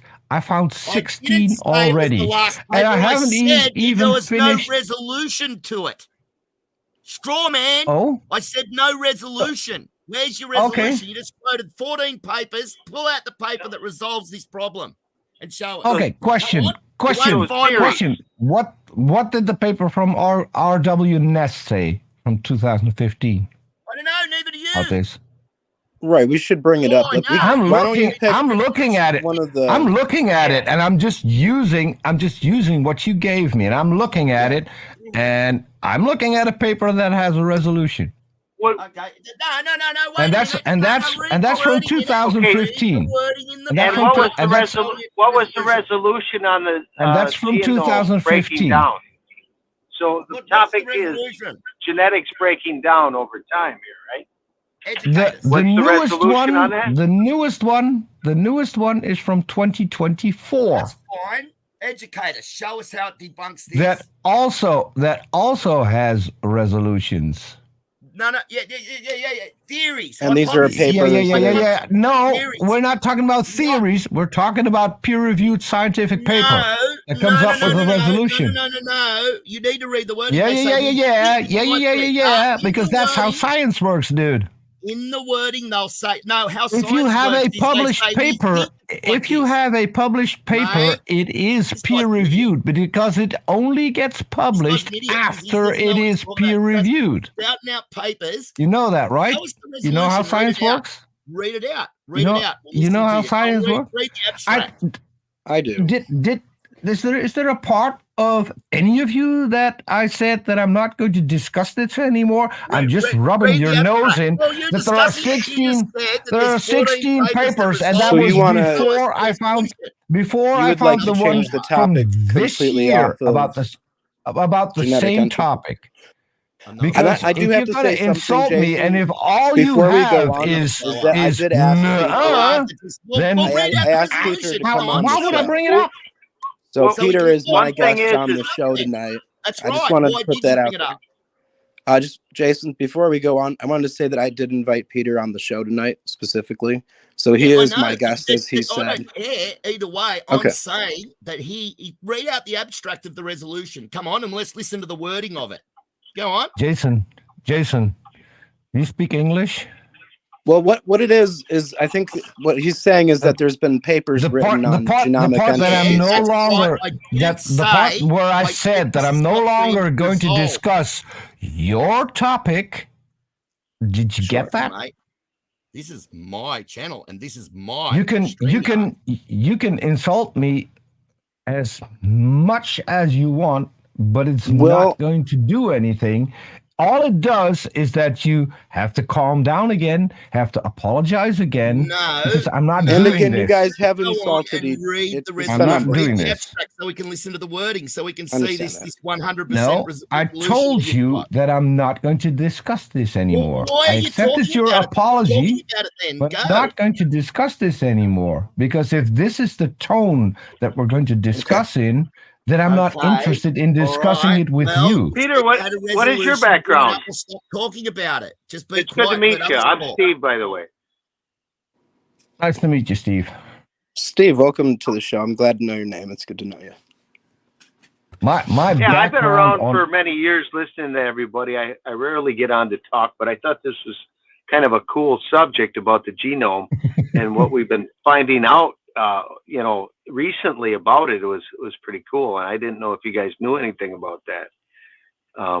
As far as the fourth dimensional genome restructuring itself over time to bring in, so what happens is what do you call that actually has the connections on the outside of the ball chain? That's the telomeres on the. You Yeah, mean, oh, sorry. yeah, yeah. the telomeres. Yeah. Okay. So what happens over time is that when things happen in your environment, the telomeres in all of the genes will move. Okay, inside and outside this ball, and some will be able to connect and others won't, and they'll protect them. That's So it's Sounds all slightly is accurate. adaptable, and all of the information is already there. That's what I thought is really cool Yeah. about the genome. well.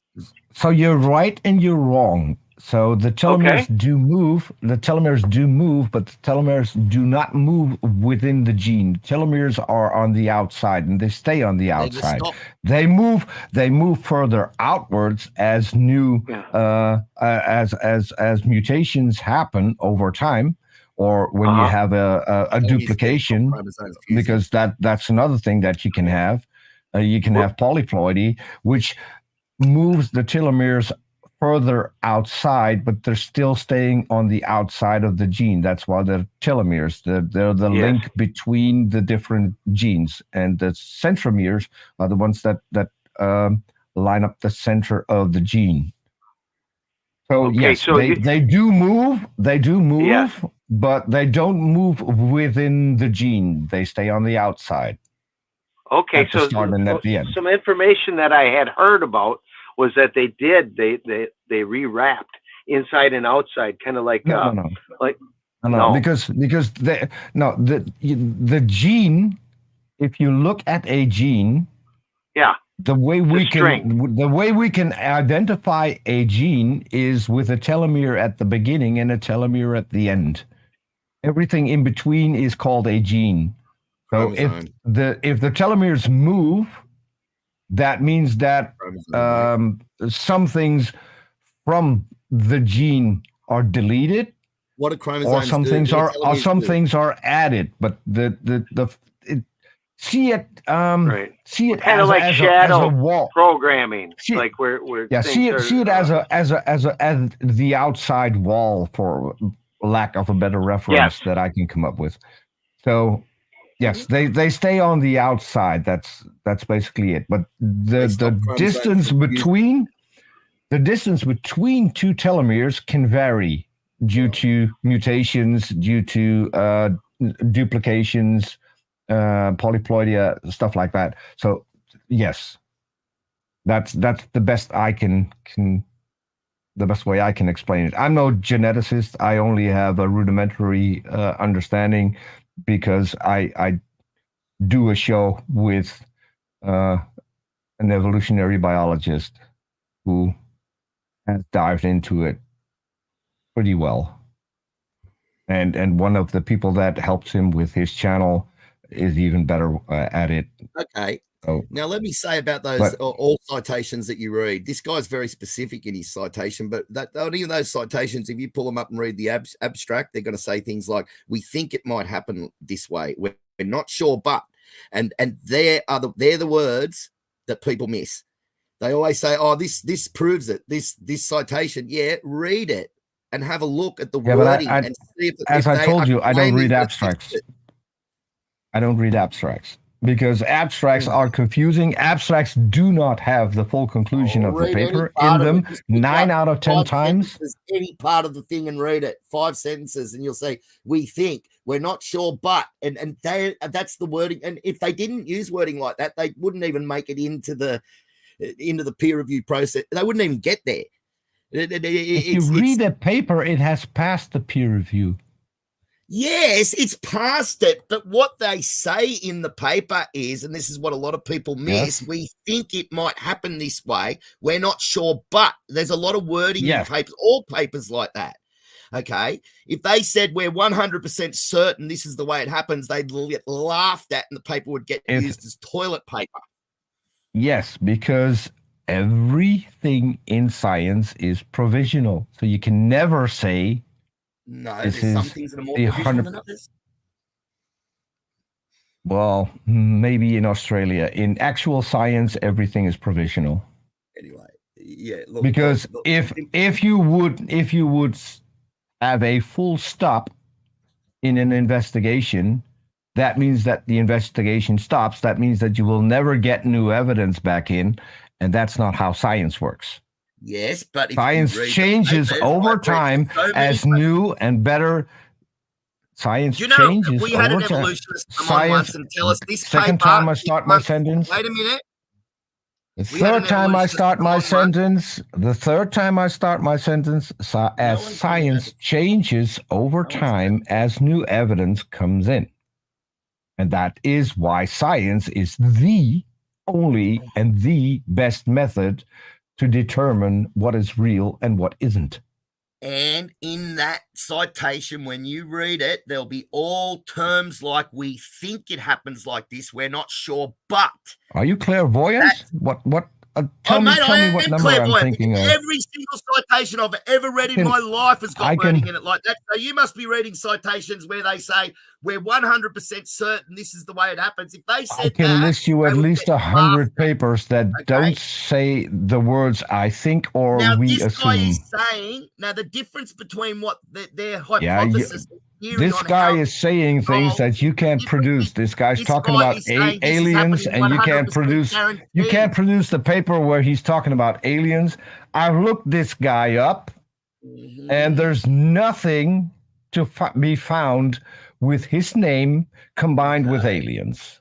Just Space thinking- aliens. Because, like you said, it could be a terminology. I've Space heard Matt aliens. talk about it. Yes. Matt doesn't talk out his ass. I've heard Standing for Truth talk about it. He doesn't talk out his ass. Oh, you've heard a professional liar talk about it. Okay, that explains it. Liar. Who's the professional liar? I This mean, other guy has standing tried for truth. Standing for Truth writes books Cesario has with tried to Raw speak, he's Matt, been allowed to- who has been Raw Matt has been a breatharian for a year. Do you know what a breatharian is? No, he hasn't. No, he hasn't He been has. a breatharian. That is totally. He's written a book about it, you dumb idiot. Oh my lord. He's There's on no video way. saying Matt that laughs he's at been a those people. breatharian for over a Matt year. laughs at those people. Matt laughs at them. He's not Yes. a breatharian. I've sat there mocking those Yes, people. on because he WhatsApp, laughing our deleted heads the off at video. them. He Oh, yeah, deleted the Mark, video in which he talked about it, not knowing that people would have downloaded the video to prove what a liar he is. Okay. How long What are ago you was this? talking about? How long ago was this? I've got to speak to Matt about this. I know what he's going to say. He's going to come out and say It's you've been got a couple of completely years wrong. ago. Okay. Why do you think he looks so healthy? No, I don't believe you. I believe Matt you're outright might lying actually about this. join You've if we talk misunderstood it. late enough one of these nights. Matt might actually hop on here and talk with us. He's been invited as well. So I also just wanted to reinstate, like we can take notes while other people are talking and we can bring it up 2 hours from now. So It's like that's how I do it. It's no secret. Like during debates No. and He discussions, hasn't let I'll sit anybody with a have notepad. seconds. You notice that? And so I'm doing Okay. exactly the same to him. He has not let anybody, like Pesario, has not been able to finish what he was going to say. And he's coming out and making That's true. statements like this has been resolved. He said this, and it bloody well hasn't. He's saying this has been resolved, and all I said was, is in this paper. Well, he said that he found one stating a article fact. that's been No, resolved. wait. This paper's stating a fact. He's saying this is 100% fact that we've got 1 to 200 mutations per generation.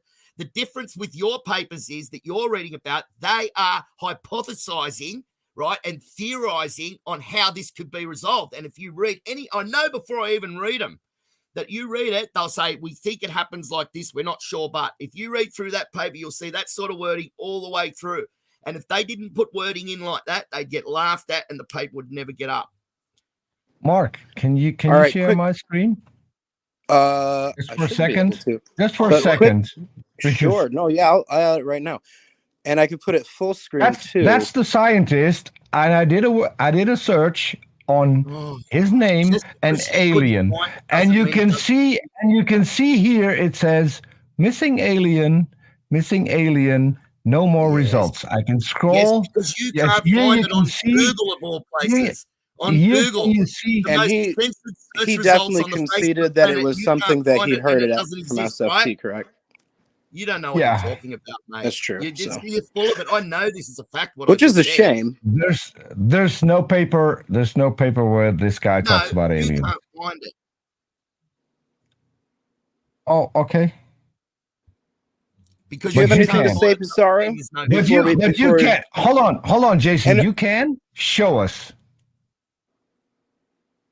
I can't do it now. I can Okay. get all Oh, these you papers and can't. put them up later Oh, on you and put them. can't. Actually, I can Oh, put them you in the can. Well, put them in if the you- in the you comments can and look for pin it and pin it. Later on, I'll find this stuff and I'll put it in the comments and pin it. And I'll also bring up, if you want, I can read through that paper that he was talking Let's about. go to Google Scholar. Let's go to Google Right. Scholar, see whether or not they find it. Right on. I don't care about Google, mate. Google, go on the Tor network and do a search. Go on the Tor network like I do and do a search. Quick and buy fact up you want check. you want to go to a complete I never different had a kind of problem web on the Tor browser network. I've that never is had a problem filled with with conspiracy phones getting theories hacked or anything and no academic because source of my will post security there. service. Because of my security No service, I don't academics- have a problem. No academic source will ever post there, and that's where you get your information. Okay, so now we know it's bullshit. Because if that's where you need to go, if you can't find it, paper in the future, we're talking about you claimed it was a scientific paper. If it's a scientific paper, then we can find it on either Google or better yet, Google Scholar. And Google Scholar doesn't list any of it either. Google is the most censored search results on the Point planet. well Every made. time you censor anything on Google now, you just get CNN, MSNBC, all of the leftist networks, mate, all the way down. shit. It is so. We've got a conspiracy Before we get into theories. politics, Down on hang Google, on. they're trying No to dumb you politics down. now. Hold We on. don't want politics on our channel. Next so thing before we you do say the politics- moon landing didn't happen, right? That was all No, come CGI. on. All right. No, We're The not Earth flat is earthers. flat because people want to deny God, and so the Earth is flat, and there's a conspiracy that it's a ball because that goes against the Bible. You're that kind of guy, Jason? Really? Oh, this is getting better with the minute. No. What's getting better is that you haven't pulled up anything to show that you just said. You there's haven't 14 even papers pulled out up the there. thing You that actually confirms said your there's a paper claim. that debunks it. You You said that there's a heard paper something. that debunks the claim. You heard someone say that he blames aliens, and for you, if you heard something, that's enough. Well, sorry, for me it's not. Also, I want how to many see the times paper. in your life have you done a search All on right. something and then later on someone's come out 30 with something seconds and to embarrassed each of the you hell to out of you? squash this one right now. So, Peter, you start. 30 seconds, unadulterated. 30 seconds. I came here actually to talk to you, but it seems impossible. I was just curious as to how you think we got here and how that happened and what kind of evidence you have for that. To me, that's far more interesting than Okay. What well-established sort of evidence do science. you have that the Big Bang 10 more expanded seconds. He's got at 10 more 10 seconds, Jason. gazillion kilometers per second? Where's your evidence that the Big Bang happened? Where's your evidence that All right, the he's quantum got fluctuations 10 more of seconds right got now. into existence? There's Jason. 30 seconds, and then you get 30 seconds unadulterated. But we're gonna give him another 15 seconds because you interrupted his Okay. last 10. Yeah. Well, that was the thing that I was curious about. And if we're gonna talk about what Jason just asked, his whataboutism, to me that says that you have no evidence, or you're not confident with the evidence that you I have. need to know. All right, Jason, you get I'll be 30 more- seconds now unadulterated. I'd be more than happy to You talk said this about that paper after refuting it, and we you don't even just say talked about Let the Jason thing have that- 30 seconds how unadulterated. they're refuting it. How can I fight against it or argue against it when you don't even say how they're refuting it? Are they using epigenetic epistasis? Are they using that? Which one are they using? Come on, show me in one of the papers how they resolve this. You said it's been resolved. I want to see what they say.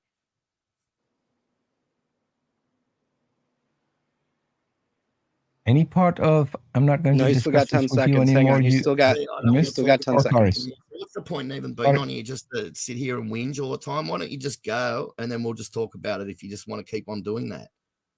Because, mate. All you right, just now I'm came going to up- take 30 seconds to do a fact check real quick on the stuff that we just heard tonight. One thing I just need to know is the single paper that said something was resolved. I need to know the title of it.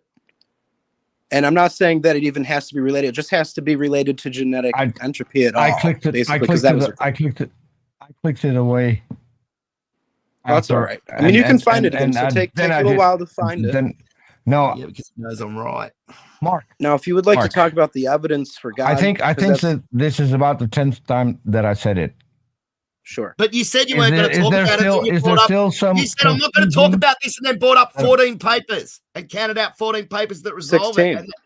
And now you just cut off all. 16. I'm not talking about this. 17 I found actually, a resolution, and I'm including cutting off all one. conversation. I'm not talking about it. Yeah, I'll do bullshit, exactly mate. the No same thing. resolution. I'll I don't know do what you're exactly talking this. I have an answer for you, Jason. You recall when I asked you Read the where the abstract. scientists talked? They'll tell us in the abstract what. Tell me when I how they can talk. resolve this. Read Tell the me when I abstract can so talk. we can see how they resolve it. Can I talk? Read the abstract. Hello? Anyone there? Can I talk? You brought it up. You said you weren't going to talk about it, then brought up 14 Yes, papers and that resolve it. you So you put your foot in and- it. Now read it. okay? You made the rules. When I asked you about where aliens were mentioned, you told me to go look it up. So Oh, in this mate, case, you can't I'm going to find it. use I will the exact same elaborate method on- I that will you used find on what me, they were talking and I will about tell later you on, and I to will put it up go in the look it up. comment section. If I can find it, you can find it. No. How many times have you searched for things and Also, you can't find them? so Just you search can on make a Google. claim. You can make a claim, and you don't have to present the evidence for your claim. But I make a claim, and now I have to present evidence for my claim. You're a joker. That doesn't sound. You're a That joker. doesn't sound No, like the an simple equal fact playing is, field. I said it's not the point. The point is, What's not the says, point? read the resolution. Go and read the abstract so we know what they're using as their Mhm. resolution of 100 mutation build I want to know where this guy talked about aliens, and you said to me, "Go look it up." correct? Okay, and you've said that you can't. Did you find say it. that? That's Yes not or meaning- no? Oh, And he Did you conceded say that that? he had Yes or heard no? it on This guy's got SFTs, everyone, if I recall. because he can't find it on a search. Yeah. Google must be 100% right, and this is all 100% spot on because he can't find it. It mustn't exist. You're an idiot when you say You that. can't Now, find it. He's You he's can't- not an idiot. You can't find. obviously. he You is can an idiot. find. You can find the thing that backs up your own claim. Listen, my claim is this. That Well, there's you been did no just Your click claim was away that he from talked the about title aliens. article. No evidence. I wanna see your Sit source. there and filibuster and carry on like a moron and If- not read the If you abstract. don't Let have to cite read your what the source, resolution- then I don't have to you cite don't want to mine, read right? it because you know I'll be I think right, that's don't fair. Yeah, No, I'd say that's logically No, fair. I don't want No, to you read don't it wanna read it because because you you know I'm refuse. right. I mean, I'm about to you weave a refuse suspension of to show your disbelief that'll source. blind pretty much any man on this planet Earth. So, like, I won't have many citations myself. So, if we're working from there, that's a good place. But as far as your question This is- of if there's evidence of God or if there's evidence that this universe and the contents of it are intentionally created, I'd say there absolutely is. I can come up with 4 different lines of evidence right now that would reinforce the belief that this universe and its contents are intentional. So, there's even principles of cosmology that would point to the idea that this universe and its contents are intentional. I'm sure you've heard of the anthropic cosmological principle. Yes, yes. Okay. I've heard So all you the know that things one of the that best have already arguments. that I'm that sorry. have already sorry. been debunked. I did a show with Sean Carroll. Really Yes. cool. Okay, so I have the book on the cosmological principle Mhm. of the anthropic cosmological principle. And can you grab that for me, hon? So, Mark, I'm And curious. it's the copy I have one question about this. Yeah, man. So, if what you say is true, then why do all the scientists in the field disagree with you? Is there a conspiracy going on? Is this? Well, I don't think that they all do. I mean, it's my position that there are scientists that hold my stance, and even there that's are that's their cosmologists. opinion. There are cosmologists think that the universe is created. Can you name names? Now you noted the playlist that's in the description. I'm glad that you watched a bit of that. But there's actually an excellent video of scientists that hold the same position I do, or one more like mine, even my model that would. It would take all day to explain it, but I'm glad you're here at least this week, so we can talk about it.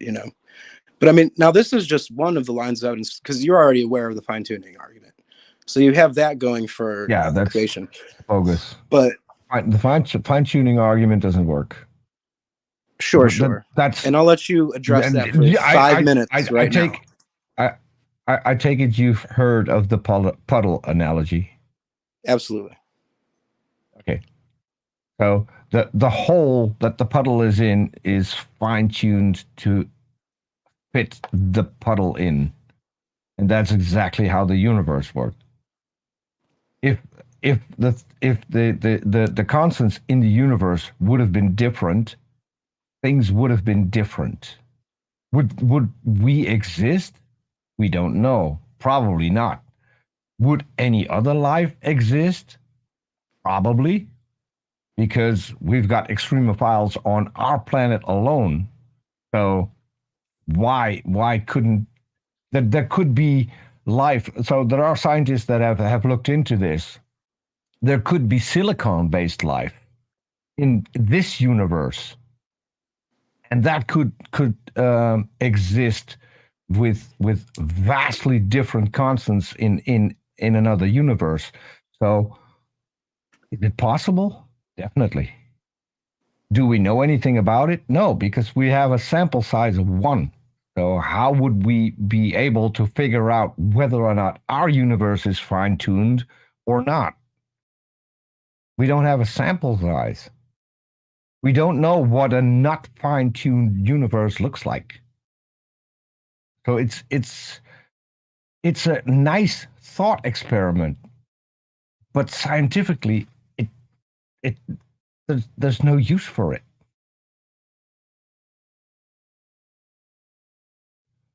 The second video in your playlist is Neil deGrasse Tyson. I work with a woman who wrote his scripts. Tell him I think he's a buffoon. Who was part of his podcast, and who was part of his scientific panel and part of Bill Nye's scientific panel. That's someone that I recently started Bill working Nye's with. even worse. So, but the second video you have. What did you guys talk about when you met? That explicitly says the hypothesis. And a hypothesis is an unconfirmed idea that may or may not be true. So a hypothesis is not. I know what a hypothesis is. When you get some Okay. evidence, just not enough to prove your theory, but some evidence becomes a theory. Some circumstantial type evidence, something, it becomes a theory. It's just a basic way to describe it. If you want to go on with a big, long, technical description, go right ahead. But a hypothesis No, is you're something right. okay, this is the way it could be resolved, and then you go You're out right. there and look for some sort of evidence to back it. Once you find a small, tiny amount, a fraction of evidence, it becomes a theory, basically. No. Not if you have a fraction of evidence. When you have conclusive evidence, then you put it up Doesn't- if to it's peer conclusive review. evidence, it's not a And in theory peer anymore, review, mate. and in peer, mate, let me talk. I let you talk. I don't interrupt you. Yeah, and he's still Really on his 5 necessary? minutes of unadulterated time. He's still got a minute and 15 seconds left. So Who is? you're on 5 minutes. Okay, I would prefer if we could do this without time limits, because I could be done in two Okay. minutes, and then If you're I would done, just just say need to stop or you're ramble done. on. Sure. No, I let this be a conversation. I don't even mind being interrupted, but if I'm trying to explain something, it would be nice if I can first explain it, then get some feedback whether or not I'm wrong. I just told Jason that he's basically right in how he explained what an hypothesis is. He was wrong about the theory part, because there's a lot more to it for something to become a Of theory. course there is, but you want to make people go cross-eyed. I mean, look, if you just said that if it becomes a theory when there's conclusive evidence, that would not be a theory anymore. If there's conclusive Wasn't finished, evidence. was I? It wasn't finished. Nope, you Because had that's another not the case. 12 seconds Because left. what you just said is 100% wrong. It doesn't become a theory when that happens. All right, back to Jason. I said basically. Does. it's not even you basically. said, and mate, we can go back in the transcript and look it up. I mean, you literally said that to become a theory, it has to have conclusive evidence. to Transcript. There's become a a theory. You transcript of literally me said that. explaining what a theory is. There's a transcript. No, it doesn't need conclusive. Okay, so they call the Big Bang theory a theory. What Nathan, there's conclusive a evidence do they have to prove transcript that? of me explaining what a theory is. Where is that? You literally said that to become a theory, it needs conclusive evidence. Then it becomes a theory. We can go back in the transcript. No, that's and not what search I the said. That's transcript what I later. said until you interrupted me and I didn't get the rest Okay, out. We'll go and explain it then. Because you're just going to say the same thing again. But anyway. No. All right, I'm going to take 5 minutes. You're going to Do you mind interrupt if I me take again 5 and minutes let to me, address don't Peter's? let me finish. I'm sorry. All right, I'm going to take 5 minutes Yeah, to address. Mark, don't do the Peter's 5 minute position. thing. Just let us talk like adults. I mean, Oh, why sure. would I we mean, I need just want to timing? get through. Okay. Do you have a notepad and a pen with you around your desk or whatever you're at? Not a notepad. I have a pen, but I Okay. don't use notepads anymore. All right, that's all right, brother.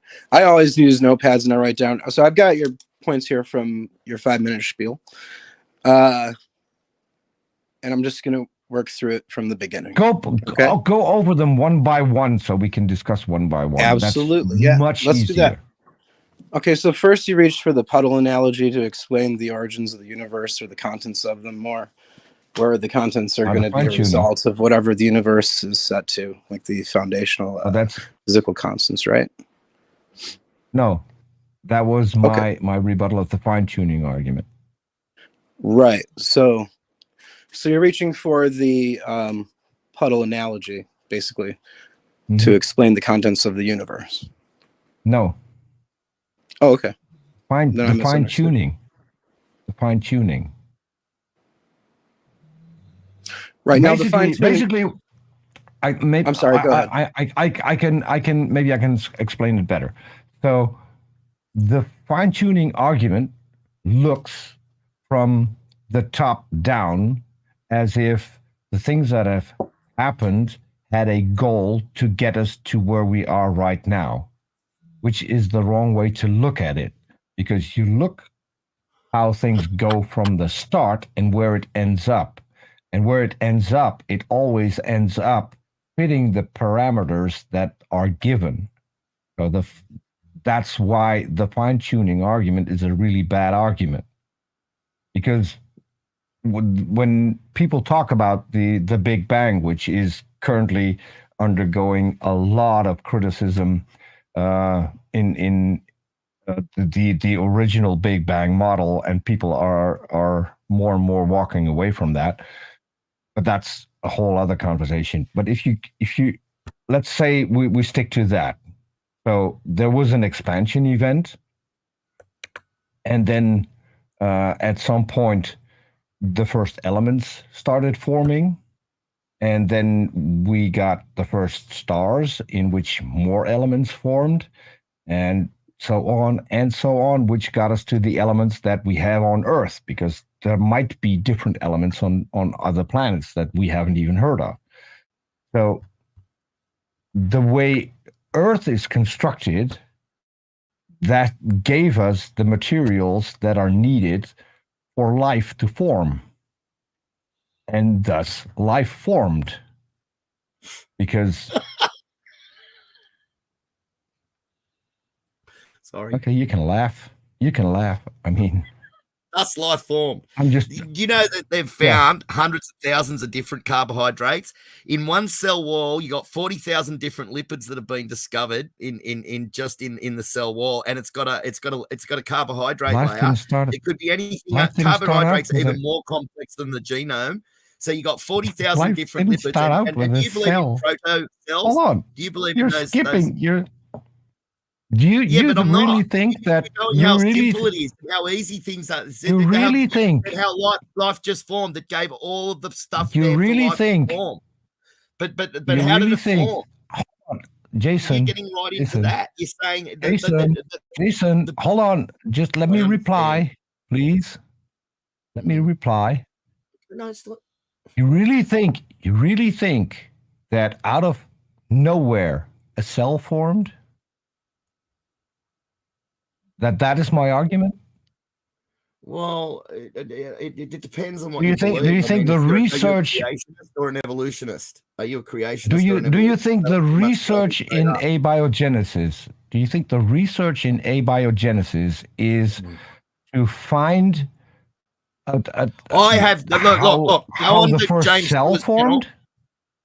Go on to James Tour's channel and have a look, and he's got a video of the top scientist in the world in abiogenesis saying that it's a scam. Yeah, it's basically a scam to research whatever. There is no I agree. Way James Tour is a scam. They know it. James Tour is James Tour. Abiogenesis, Lee Cronin. I've seen a video of Lee Cronin with my own eyes saying that abiogenesis research is a scam. I work with the scientist who wrote mate. I don't care. Can I finish? Can I finish one sentence, please? We have to pray to get a sentence out. I mean, how does this work with you? Are you? Hey, you can start praying anytime, buddy. That's all right too. Are you a creationist? I work with two scientists who write the scripts for Dr. Dave. That's beautiful. How embarrassing for them. They do the research. They do the research into the claims that James Tour make, and they find out that what he does is either wrong or a flat-out lie. This may come as no big surprise to you, but Jason and I, and he knows he's lying. That's it. We can test what AIG has to say half the time. James, like a lot of the major creationist organizations. James Tour's students use the scripts that the guys that I work with write to get their Excellent. credits in James Tour's class. James Tour can read 75 citations in one weekend, standing on his head. Yes. Yeah, I can read 75 citations in a weekend. Have you ever watched one of his videos? I can read double the amount of citations. See, you're saying about how you got people writing for Professor Dork and basically embarrassing the hell out of him, and you're embarrassing yourself by saying that James Tour is wrong, and you've probably never watched one of his videos from beginning to end. The last debate he had, all he had to offer was nuh-uh. Oh, and you never follow up. So that's why I give you one thing. The last debate he had with Professor Dave, I think Professor Dave should have lost the debate just for the demeanor in which he conducted himself during the debate, because he conducted himself exactly the same way you have conducted yourself since we're starting about scientific papers. I don't really care about that debate, mate. That debate is pointless. What you need to watch is because if you're going to be an ass in a debate, you should lose it. That's what Dave did. Every single time, you're just going to bring up about an ass and straw man and. I'm saying that's what Dave was. Hold on. Do you disagree? Do you disagree? Amber debunks Dave in detail with the science, as you say. Jason, have you watched it? No, Jason, of course you have. Jason, have you watched the last debate with between Tour and Professor Dave? Yeah, have you watched I did. That? And okay. And it doesn't. And really you thought I have. Hold on. I want to ask you one question. Do you think that Dave, his whole demeanor, his whole way how he conducted himself throughout the debate, do you think that was good? No, it's not. But the Dave so we agree. So we agree, right? See, this is what I said. Absolutely. You didn't hear it. Get out there what I needed to get out there before you started going. If you had to let me get that out there before you started talking, you would have been able to talk without any interruptions. You know that? That's Peter, all I wanted to bring out there was that's this what guy. I said. I was agreeing with you. You get aggravated even with when I agree with you. Why it's is just that? defensive right now. It's okay. Yeah. And you're a little bit defensive too, but it's that kind of situation. Like in a discussion, it's a defensive situation. But I'm You're on calm. defense and offense. I don't raise my voice. I'm calm. I'm glad. Well, I'm happy that you're the writer, or that you know the writers for these people. That's excellent. Conservative Christian, you don't have an avatar, so you could reload that. But welcome to the show, man. We're just chatting about stuff. Oh, welcome. It's nice to have a female voice on the show. I know. There's not too many of us. Yeah, I don't know why my avatar's not loading. I've been on StreamYard. We need more females speaking up in things like this. Nice to meet you, Conservative Christian. It's nice to meet you too. So you're Peter, and then Science Film Labs. You're the other one speaking, right? Yeah, my name's Mark. Mark, nice to meet you. For Hi, Jason. Nice to meet you. I know Jason. I know who you are. Hi. Do you have a Conservative Christian? Do you have a preferred way that we can address you by? Conservative Christian's kind of long. You want to be called CC or? No, you can call me Jesse if you want to. Okay. Nice to meet you, Jesse. Nice to meet you. Welcome to the show, Jesse. We're happy to have you always here. think so. So I always think, and you don't. People don't have to use their real names. I didn't block it, by the way. Jesse, just wait a second. Jesse, I deleted my Facebook account. I didn't block you. It was pointless having it. They totally shadow ban you and restrict you. No one sees it. Is this another Australian? Let other people talk. Just quickly, the reason why I deleted it. Jason, let me. Oh, mate. Are you a narcissist, Jason? Wait, Peter. I was talking to Jesse. I was talking to Jesse when you started shouting over me. Can it wait? Can it wait a few seconds? The reason I deleted it, got Jesse, finished. was because, mate, can you stop? Can it wait a few? You're interrupting me, and I need to stop. One sentence Jason, into a great big long Jason, half you're hour. interrupting Mate, me. Why shut do I up. need to stop? Mate, there's a lot of people that are going to think I blocked them on Facebook. Shut up and let me speak. Okay, but you can say I that when I've deleted- finished, Oh, right? my I only said Lord. one I sentence. deleted my Facebook account. What's your simply problem? Because I went, oh, can you shut up? I deleted my Facebook Are you a account. narcissist? Do I you think the whole world is just revolving around you? Is that your problem? Be quiet and let me finish a sentence. You haven't, look, I haven't, shut up. Why should I let you finish a sentence if up, you mate. don't This is give my me channel. the All right, same all right. Time kind out, of time out. respect? I This want to is my welcome channel Darth and my Reigns to the StreamYard. show as Shut well. up. Welcome, Gum. It's good to have you Yeah. on the show too. No, Jesse, welcome. No. Is For a Jesse minute, an I thought we had Australian Emma or- Thorne. Wait, mate, I'm For a going to boot minute, this I guy. thought I'm gonna we had boot him. Emma I don't Thorne. like doing it, but I'm going to boot him. He's a fucking nightmare. He's a It's nightmare. Darth Shut Tyrannus. up. He's going to fucking interject all the time. He's a dick. Unless Right. you shut up and let me finish a sentence, idiot, you're going to get I'm booted. the only one who speaks up when you start interrupting Peter's people. chilling. He's being quiet right And now. for some reason, No, he's for not. some reason, that I think Gum had something to Okay. say. Okay, Jesse, No. everyone Oh, be dude. quiet. Does, Dang it, No, Jason, you don't- scared him don't- away. Everyone Is he be quiet. backstage at Be least? quiet. Hang on. I was Be Jason. It's quiet. okay, Jason. Be quiet. I Give it a understand. second. Give it a Quiet. second. Be Let quiet. Jason say what he wanted to Be say about quiet. Facebook. Let me finish the sentence. This guy's an idiot.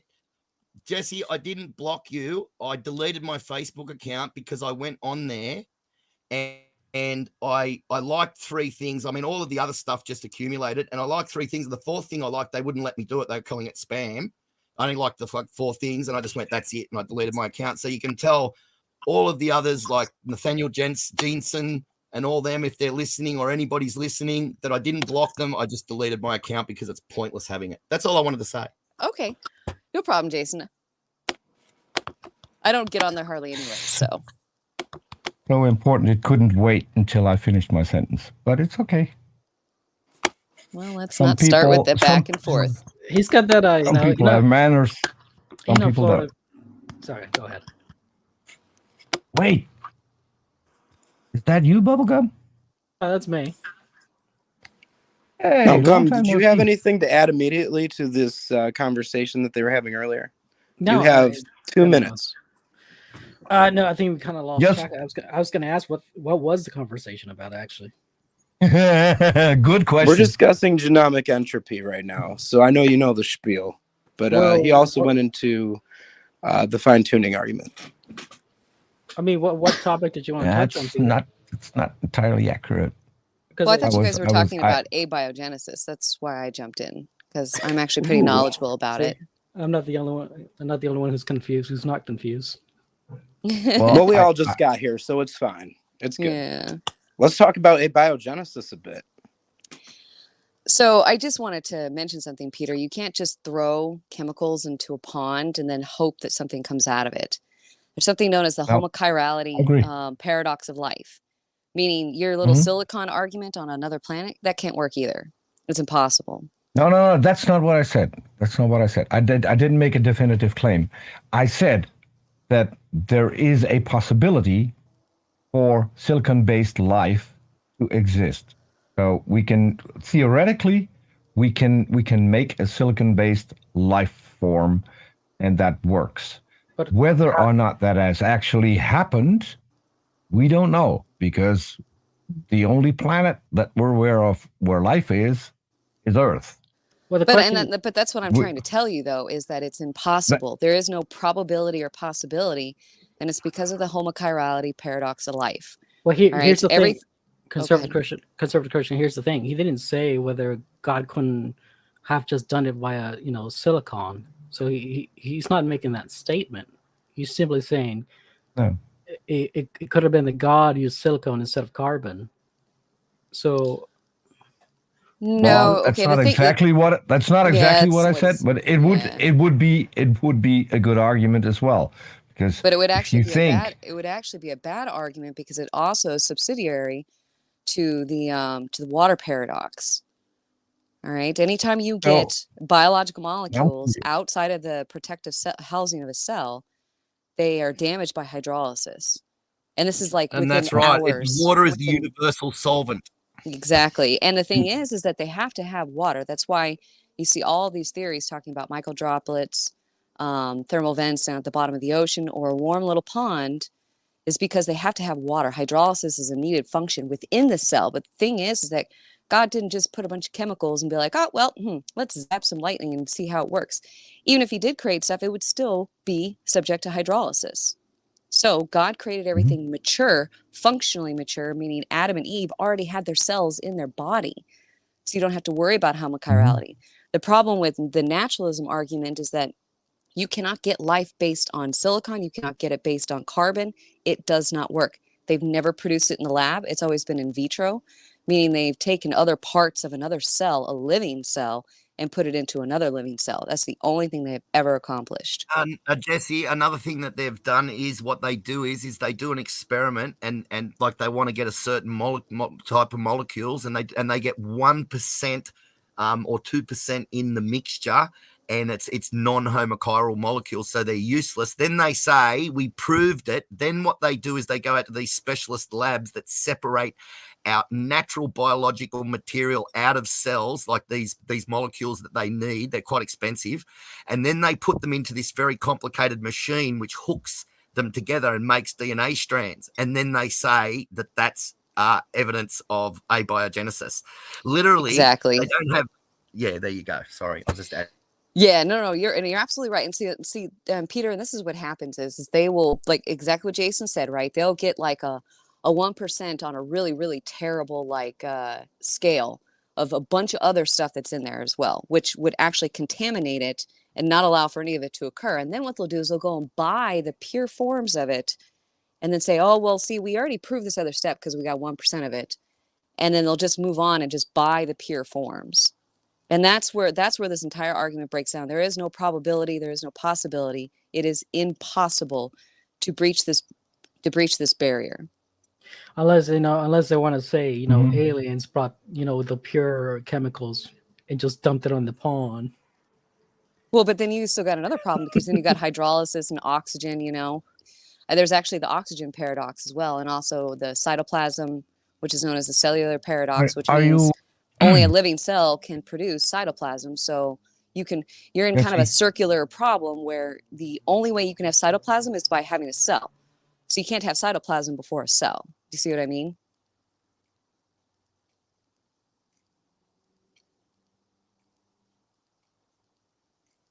I can't recall that I made any of those claims so far.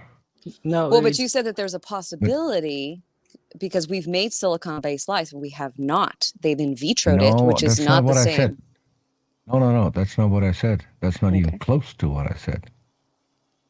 Okay, I said that theoretically, they've come up with a possibility for silicon-based life. We don't know if it exists, but there is a possibility.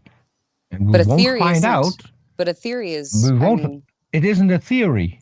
Oh, hypothesis. My apologies. It's a hypothesis. It's not even No, it's not even hypothesis. It is just a thought experiment. So there's no actual evidence behind it. Yeah, so you can't really make a claim. No, that's exactly what I said. That's exactly what I said. Theoretically, there is a... Oh, Jesse fell out? No, I'm here. Jason fell out. He'll be Jason. back, I'm sure. Jason fell out. Back. Sorry. Yeah, he'll be back. Well, so I said they theorized that it might be possible. Well, but I'm trying to tell you that it is impossible because of these paradoxes. And the thing is, they won't tell you this stuff. But they the won't tell you paradox about. Only exists on Earth. No, it actually exists everywhere. Because you have to have water. There's no water on Mars. So it doesn't matter what kind of silicon you find. You have to have water for life. So this paradox is actually universe spanning. Why would... Okay, but... No, you need liquid water for life, and any water water that becomes liquid on Mars boils away because of the low talking again. Density. Sorry, I interrupted you mid-sentence, Jason. My apologies. Go ahead, Peter. But what I'm saying is, how do you know if a silicon-based life form needs water? Well, unless Oh, you okay, think that I life don't form. Well, unless you want to Exactly. say. Well, no, it's There's- illogical. Here's what. No, Sorry. here, Jason, please don't. It's illogical because what is life? It is made out of components. So you can't have a life form made out of pure iron. So we know there needs to be components. And so, what components can we use? We can't- Carbon-based life. and we can't use uranium could- because uranium Exactly, would seek but out you're talking about- radiation. It just deteriorates. But There's certain Bubblegum. elements that crumble, or anti. I agree. Well, I would say agree. all elements are basically anti-life. Basically, I even water. fully agree. He I fully agrees. agree. So what and, are you? and you're talking What- about So carbon-based, well, then if you agree, and you're then talking about carbon-based life. Well, then if you agree, then you must agree that. Unless you tell us what you then- are. Hold on, unless you tell Jason. us what you are, we'll put it on Jason, the can show. you not? Unless he tells us what he is, I've asked him multiple times. He's an And a- tell me he's what an you are. I'm atheist. booting you now. Are you an He's an evolutionist or a creationist? Did you? Fuck off. Oh my God, Just Jason. fuck off. I'm done. Get Everyone stuff. knows Peter is an evolutionist. Right. Yes, he's That's an all I evolutionist. need to know. He's said this like multiple times on like Amy's channel. No, I missed it. I wanted to know that he wasn't a theistic evolutionist or a, I needed to know. So he's okay, fair enough. That's all I wanted to know. So I don't think he's a theistic. He's an evolutionist, but I don't think he's a theistic evolutionist. Okay. Mark, are you still here? Yes. Oh yeah, brother, I'm still in the back here. Okay. I just brought up So, our friend. if you Scooney. wanna talk, I put in the private chat earlier. If people are going to put me backstage, what would happen? That has now Sure. happened. If you want to talk to me, if you want to talk one-on-one, whether we do it live or whether we do it off air, I don't care. DM me on Twitter. You can't answer questions. It's been for I the don't blame most you, Pete. part a pleasurable experience, but I'm not going to Bye. talk to fuckface Jason right. ever again. Okay. Catch you guys later. Bye. That's good. Later. See ya. Good riddance.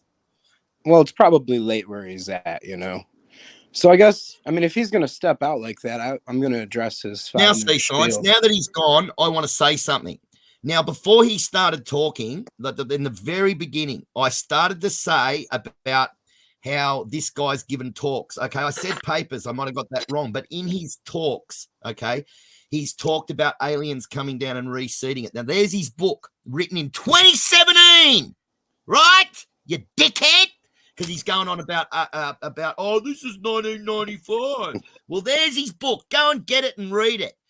And he does. He talks about aliens, the he talks argument about all from this too stuff old to because believe he it. Cannot now Yes. listen. He cannot resolve it himself. It cannot be resolved. And there you go. There's a book he wrote, The Crumbling Genome. Look what he says. Look exactly what he says. Let's have a look. Let's have a look here. As soon as it loads, here it is. Hang on. I've got to find it. I'll find which tab. And I don't know how much time you all have tonight. There it It is. seemed like Peter kind of ran out of time more than anything because he was willing to stick around and Now wait a get minute. yelled at for a Minute, while. I'm getting to it. Chaos. All right. Is common. Now wait a minute. I'm quoting this guy. Chaos is common, but order is rare, and chances of a typo improving Hamlet are slim. Alexei Kondrakov. There you go.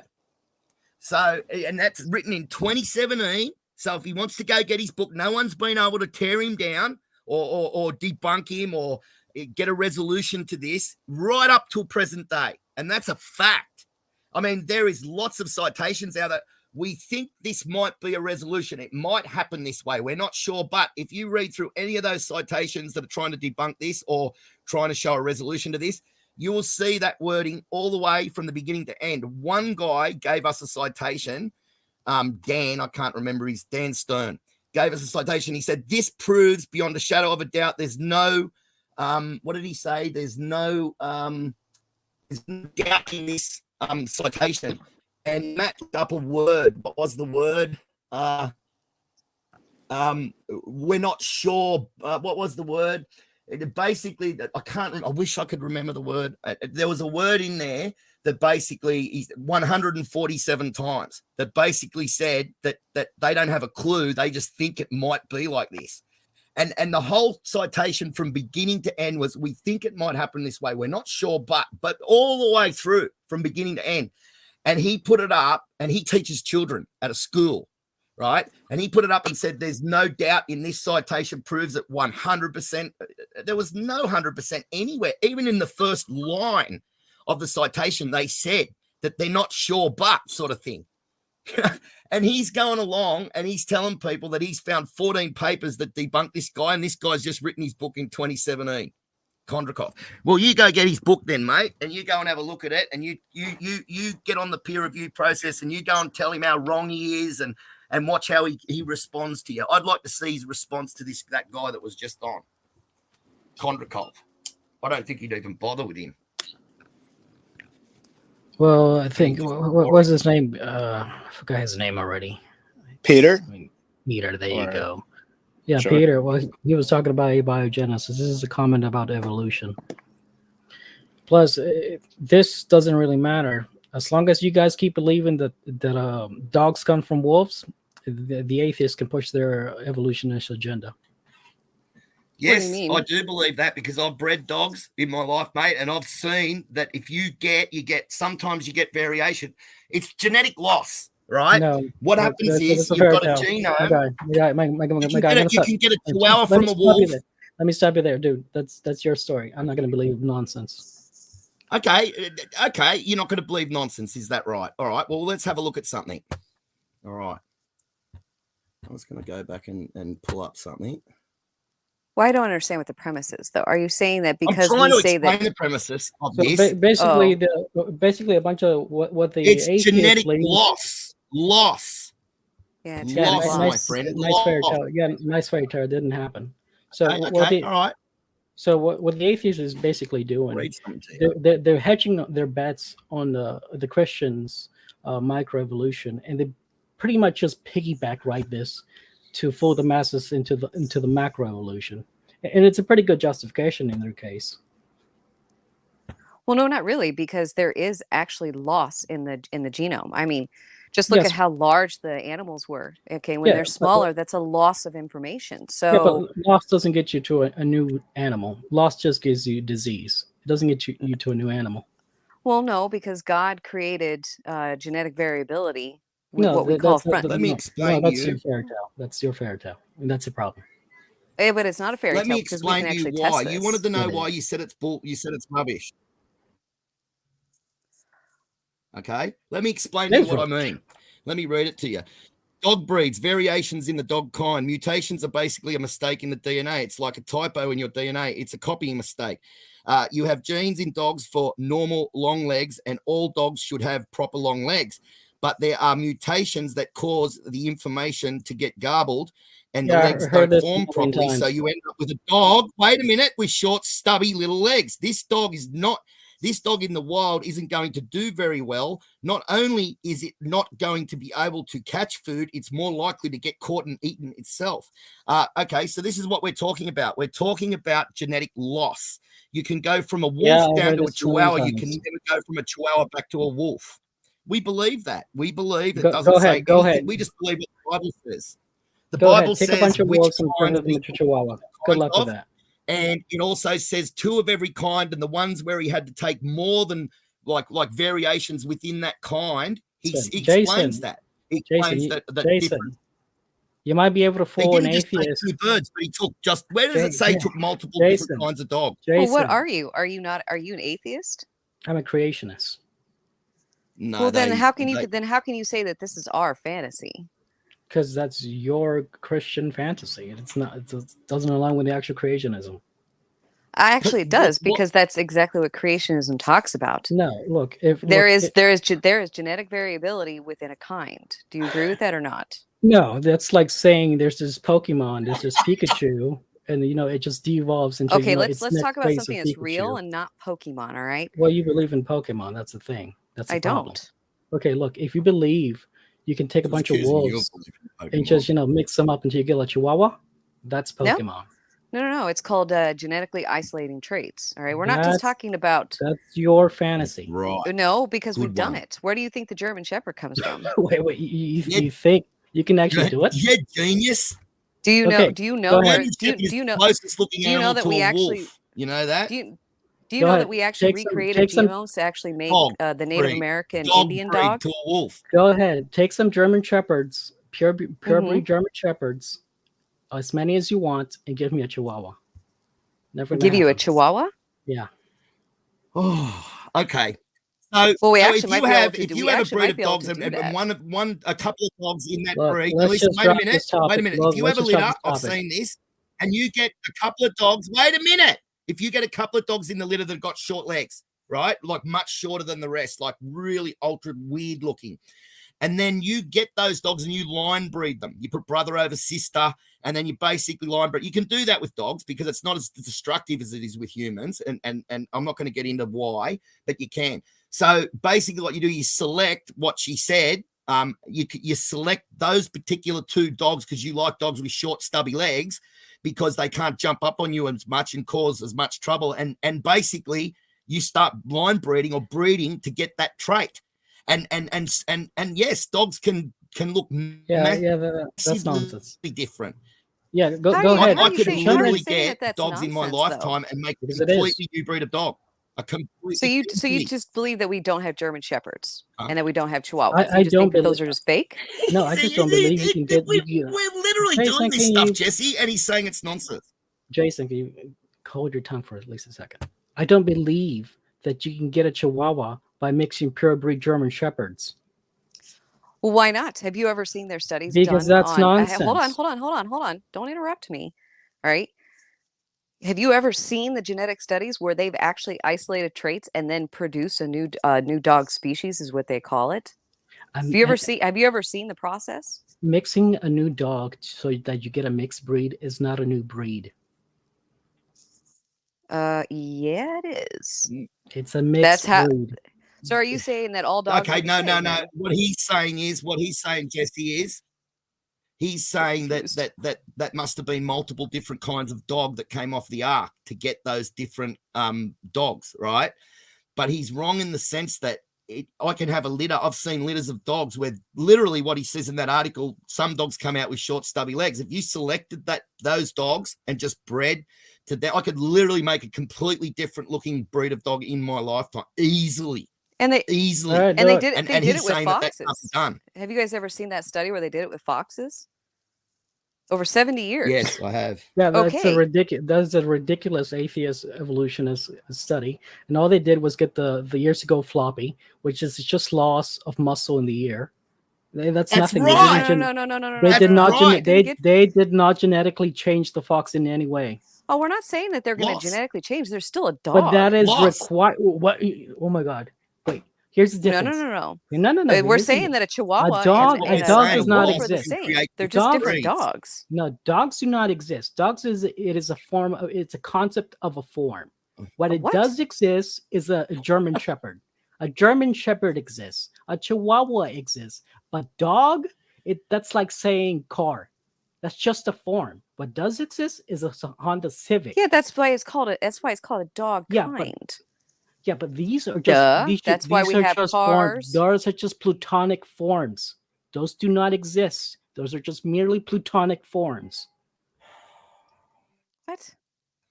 Okay, you don't know what do you know what a plutonic form that's is? your opinion, Yes, I but you do, don't have but any you evidence to but prove that 100%. So, Way yeah, we don't dog have is You're not- basically you're 100% actually arguing against yourself though, because you're No. saying that there's no dog. Oh, but there's Chihuahuas and there's German Shepherds. because and those there's actually wolves. exist. Those actually And so does a exist. dog.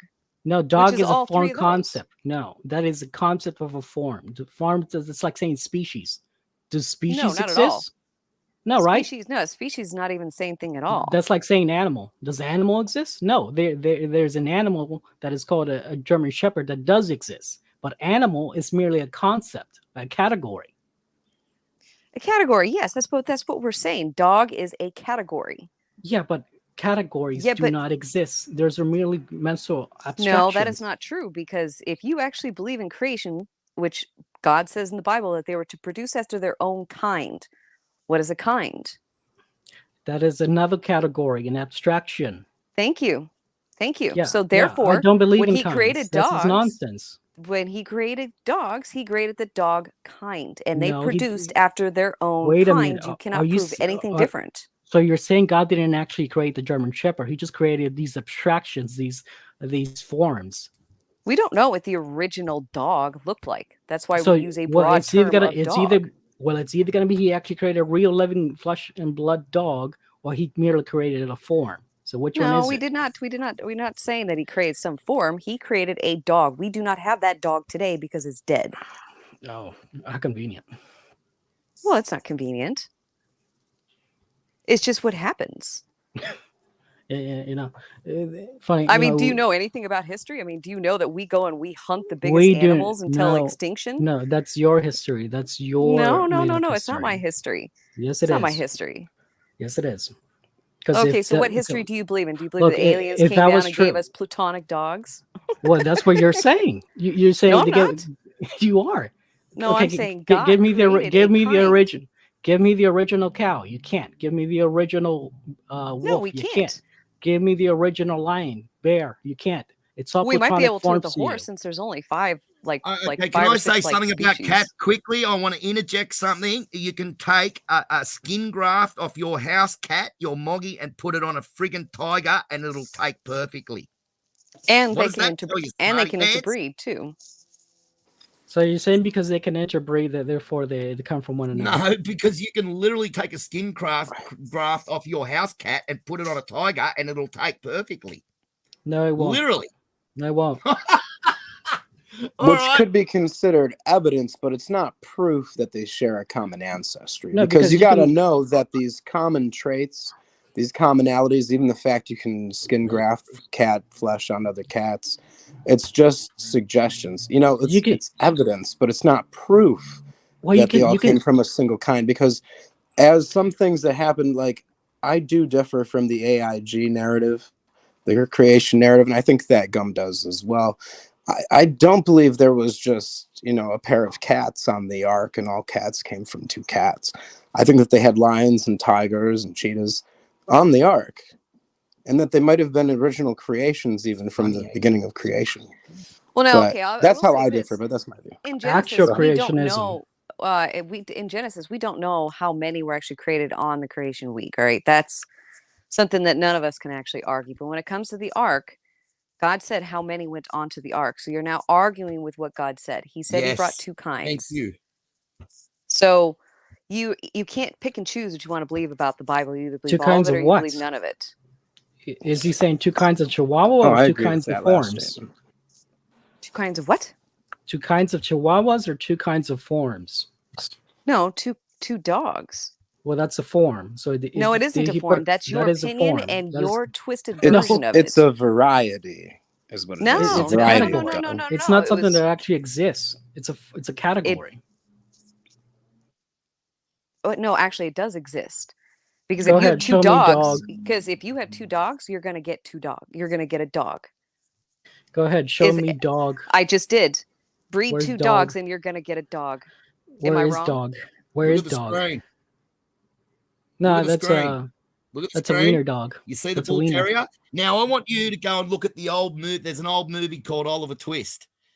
Okay, I want you to look at the bull terrier in that movie. You'll see that one 1931 skull shape, and in 1971 it had changed. Look at how much it changed from 1931 to 1971 or 19. I can't see the. Hang on, what's the? Yeah, it's becoming more 1976. disease.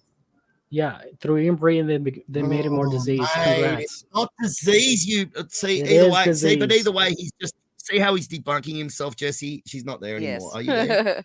Yes. Yes, I'm here. He's I'm still just here. debunking Yeah, himself. And we the agree bull there are terrier. It's a diseases. white dog. Look, We are actually agreeing that show the there are bull terrier. diseases. The bull terrier has a disease. It's that white dog. I know. Well, I I know mean, what he's it's- talking about. But that okay. Yes, But the thing that's- is yes, that we it- agree that there's genetic that's called entropy. genetic entropy. That's called mutation Oh loss. my- That's going It's down still here a and bull becoming terrier. a It's just a bull terrier with Down syndrome. A bull terrier with It's Down not a syndrome. bull is still a terrier bull with Down terrier. syndrome, mate. I've been into bulldogs all my life, it's mate. got I've owned Down syndrome. 17 bulldogs in my life, mate. I've researched this in great detail. So You don't haven't. tell me it's some disease. They literally, if you go and look at the movie It's a Oliver disease. Twist, the old movie, and look at the bull terrier, look at the bull terriers from the 1930s, and go I and look at know. all of the bull terriers from today. Basically, it is not a It is disease that's made deformed. It this is algo like deformed. that, mate. It's called genetic loss. Yes, disease, genetic loss. You're right. You're arguing Then why are against you saying yourself. it's You don't not? realize it. Because it's You're not arguing disease in Then the why way are you it's not saying it's disease in the not? way You that said you're talking about disease. it. What is a mutation? It's disease. Your friend there said it Exactly. heaps of times. See science. Yes, but Exactly. I It's think Darth, disease. that you're referencing disease in a different It's way. loss. Because genetic loss doesn't necessarily equal disease. And that's a problem. You're willing to accept this, and you're gonna keep going down this road. And by the time you realize and you finally Well, accept that I've it is got to- disease, it'll be too Except late. what? That it is No, I'm not saying disease. that there isn't. I'm not saying that there isn't diseases. All right. There is genetic mutations that do result in diseases. I had a friend who died of one, which is cystic fibrosis. All right. But genetic loss doesn't necessarily mean disease. Yes, it does. No, it Down the does road, not. it does. No, it doesn't. No, it doesn't. And What you it can have a does, it- mutation to make your legs shorter. Look, Does you're that gonna mean you're going to die from that, from your legs Agree. being shorter? look. You're either gonna have to say God created perfect, or God Oh, man, created we live imperfectly. in a And we have to broken, remove some fallen things. world. We We're have going to remove some downhill. foreskin. That's no, ridiculous. okay. Everything was No, created that was for a perfect. covenant. That was to show respect to the Lord and to stick by his covenant and to say that you believe him. Mate, that had nothing to do with this was put there, whatever No, because you're reason. saying God Doesn't matter. didn't. You're saying God did not create perfectly. So now we have to No, he remove is. something. No, he is. But after the fall, everything became cursed. That's what Jason is saying. We already know that they had perfect genomes prior So to Adam and why Eve are you falling. saying that? So why are you saying this is not a disease? I'm saying that there are diseases, but I'm saying that the two are not necessarily equivalent. Yes, they are. All right. Did genetic no? What do Because you genetic. think? What do you think genetic loss disease does- arises from? I'm not saying that disease doesn't arise from genetic mutations, but genetic loss is not necessarily a genetic isn't. mutation. It is a mutation. Now, mutation can be either gaining or the loss. Both destroy.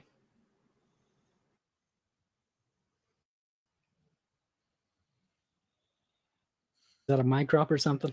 Might have dropped. No, I think she might have dropped. It does it sometimes. I think you might be having trouble, Jesse.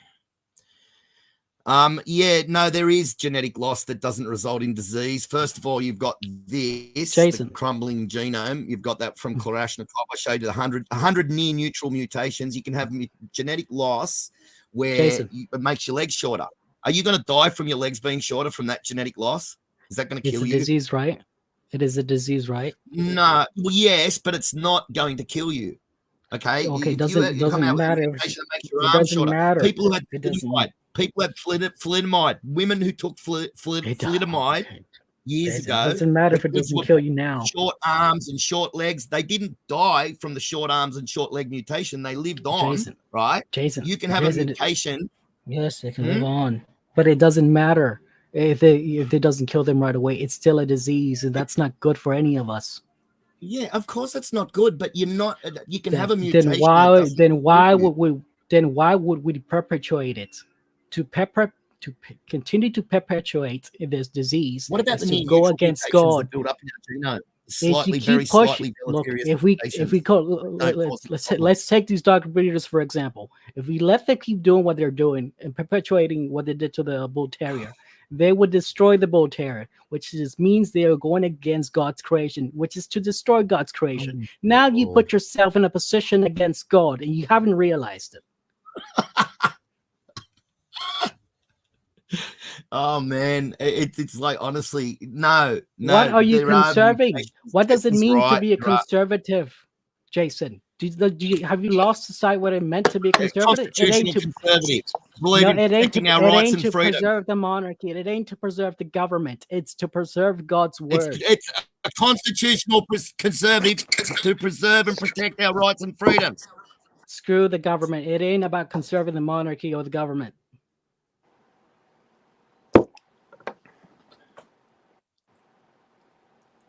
All right, before we get Real too freedom. political here, I just kind of wanted to make Yes. I posted a video in the chat we could watch that could be kind of entertaining, maybe kind of even stuff out, balance things out a little bit. She says she can't hear anything. That's why she dropped out.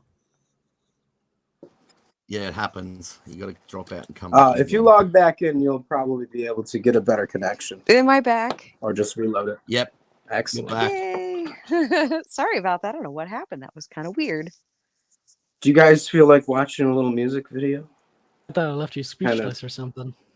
A little. No music, because music straight away Yeah, he can get a struck. and yeah. they get Yeah, I was gonna say that. Oh no, it'll be fine. They There's really plenty come down of on you. channels that have this up. Believe me, I mean, there's a slight no, I know, copyright, I but know. it's a soft copyright.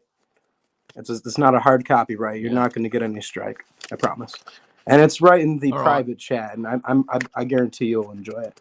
And as you know, we Right. can pause it Okay, all every 30 seconds or whatever if you want. But this is less than 5 minutes, so you don't get a hard copyright strike for something like this. Trust me, I upload content all okay. the time onto YouTube, so. Yeah, I know. And we'll even go full screen, I think, for this. Hang on. I just got to get it to. It's taking forever to load. I've got to get it. Hang on. I don't know if you guys ever seen this show. Oh yeah, my mic's on. But, and as you know, turn it all the way up. Put it in the lower. I got a whole page of notes to talk to Peter about whenever we do get our conversation again. So, I mean, here while he figures that out, let me give you the Sea Science Stampede. 3 minutes of nonstop points. Or maybe. I don't know. Can you guys still hear me? Mic check. Yes. All right, let that load yes, a little we can bit. hear you can hear. Yep. Yep. All right, so Peter made a few points at the end before he It's left. done. It's loaded. Am I coming through? Yep. Testing. Yes. Are we testing? All right. So he talked about Yes, Neil yes, deGrasse we can Tyson. hear He you, talked yes. about the puddle analogy. He talked about the puddle analogy. All right. The puddle analogy, that to apply that to the beginning of the universe, that's kind of a fallacy. Because while you can apply that maybe to an environment where a life will be created or whatever, maybe then. But to try to apply that to the creation of the universe is kind of it's not logical. Because the puddle analogy basically is that things will appear depending on its the system that's in, or the environment that it's in. So the puddle analogy might be something you can apply to like a planet, but the creation of the universe, all of these fundamental physical constants had to be tuned precisely to the degrees they are now, and without this, stars would not form, cosmology would not be as it is, all of physics would be different, hydrogen wouldn't be produced in the stars if just one of these physical constants were off by just a fraction of a hair different. So trying to apply the puddle analogy doesn't work to the beginning of the universe because there was no puddle for the universe to form in. So they're trying to attest these different fundamental values of the universe to a random occurrence, when if they weren't all precisely correct, there would be no stars, there would be no life. That is an amazing point, because they believe the water got here through, space water balloons, through the meteors. That's what they believe the water got here. So that's an amazing point. Sure. And that's a good point too. Well, asteroids, they do a lot for these guys. If you haven't noticed, they bring squid here. They kill off all the animals selectively. That is the most silly one. A space water balloon brought a squid. Oh my gosh. All these very selective mass extinction events from asteroids, It's funny because the moon is peppered with more meteorites than the Earth. So somehow the moon doesn't have any water at all. Sure. Well, they used to believe that there was water on the moon, and in the moon's ancient history. The Maria, or the mare of the face of the moon, the really dark areas. Yeah. They believe that The these atmospheric were pressure on ancient. the moon would allow water to boil away. The moment it became What is it? the Well, they believe atmospheric that these, pressure on water. You need liquid water for life. The atmospheric pressure on the moon, if it became liquid, it'd boil away at room temperature, or it'd boil away at anyway. It's same on Mars. If water becomes liquid on Mars because of the low atmospheric pressure, it boils at, say, room temperature and just bubbles away, and it's gone in no time. So no, you can't have life without liquid water. Well, the moon is colder, so wouldn't it just freeze on the moon? That's right. You'd think If it so. could There's no become atmosphere. That's right. But if it could become liquid because of the low atmospheric pressure, it'll literally just boil away immediately. Same on Mars. Well, I think that they're saying Moment that it they becomes found liquid. ice crystals on the moon. So they have found like water up there, you know. But like quite like Mars, you know, you have frozen water sedimentary layers on Mars, you know. As a creationist, you have to kind of account for these things too, because you got to believe like all this stuff happened up in space in the last 6 to 10,000 years. About Mars, quickly, this is very pertinent to what you're saying. The problem about Mars is you get planet-wide dust storms. I've seen a photo of one area of Mars before a planet-wide dust storm, and the exact same area straight after it. You would have thought that water had done the whole thing. You would have thought that it was running water that did the whole thing just from the look of it, and it completely changed within no time at all. Like, just like, Sure. I don't know. So, yeah, Mars is. And additionally, what Peter said, to what Peter said, he said that it's a hypothesis, or that this, where'd it go? Here we go.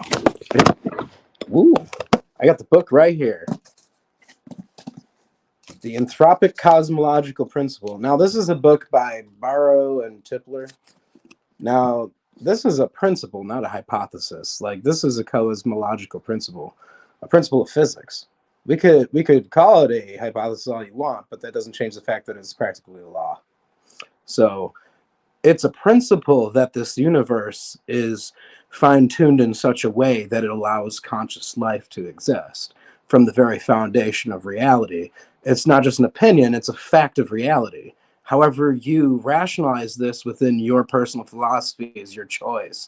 If you want to be an atheist and say it was a cosmic burp that was unintentional and just happened, everything just expanded from dot, well, that's your choice. I mean, that's your religion. If you want to believe that, none of that's been observed unless, do you know Dr. Brown? Do you have the time machine? You can't go back and see it. But let's watch this video next, because I think that was pretty much the whole of this 5-minute spiel. That's the Seaside Stampede, so get on board. Let's get it done. Can we go full screen with this video? Is that possible?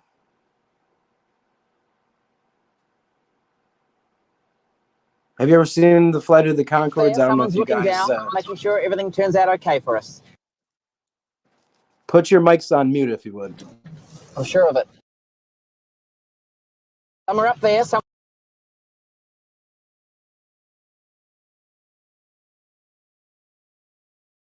Someone's looking down, making sure everything turns out okay for us. I'm sure of it.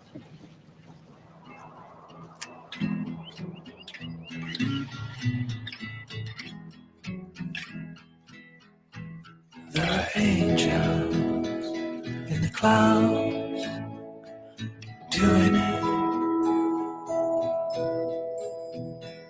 There are angels doing it, doing it, doing it, doing it, doing it, doing it, doing it in the clouds.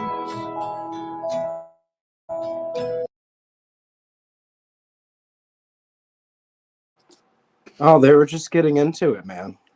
Yeah, I just saw that.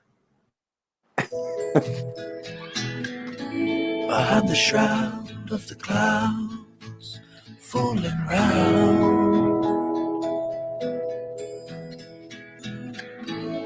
In the clouds they're lying, feathers flying, angels sighing. There are angels.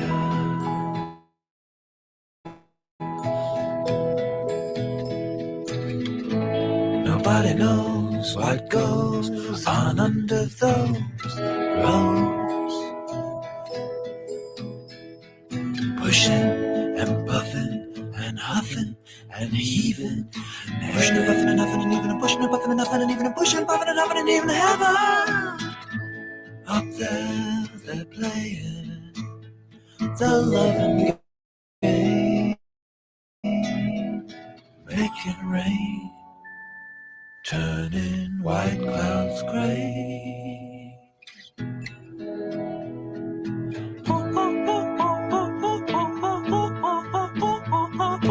Doing it.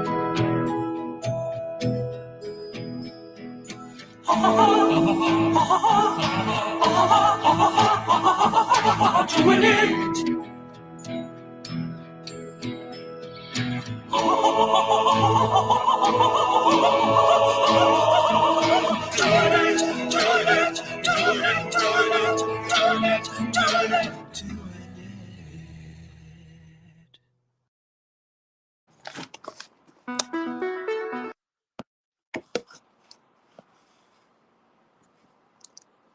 That's right, everybody. You saw it here first.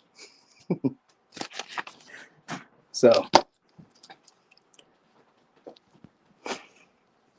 who's still with us? We still got Gum in the chat. That's good.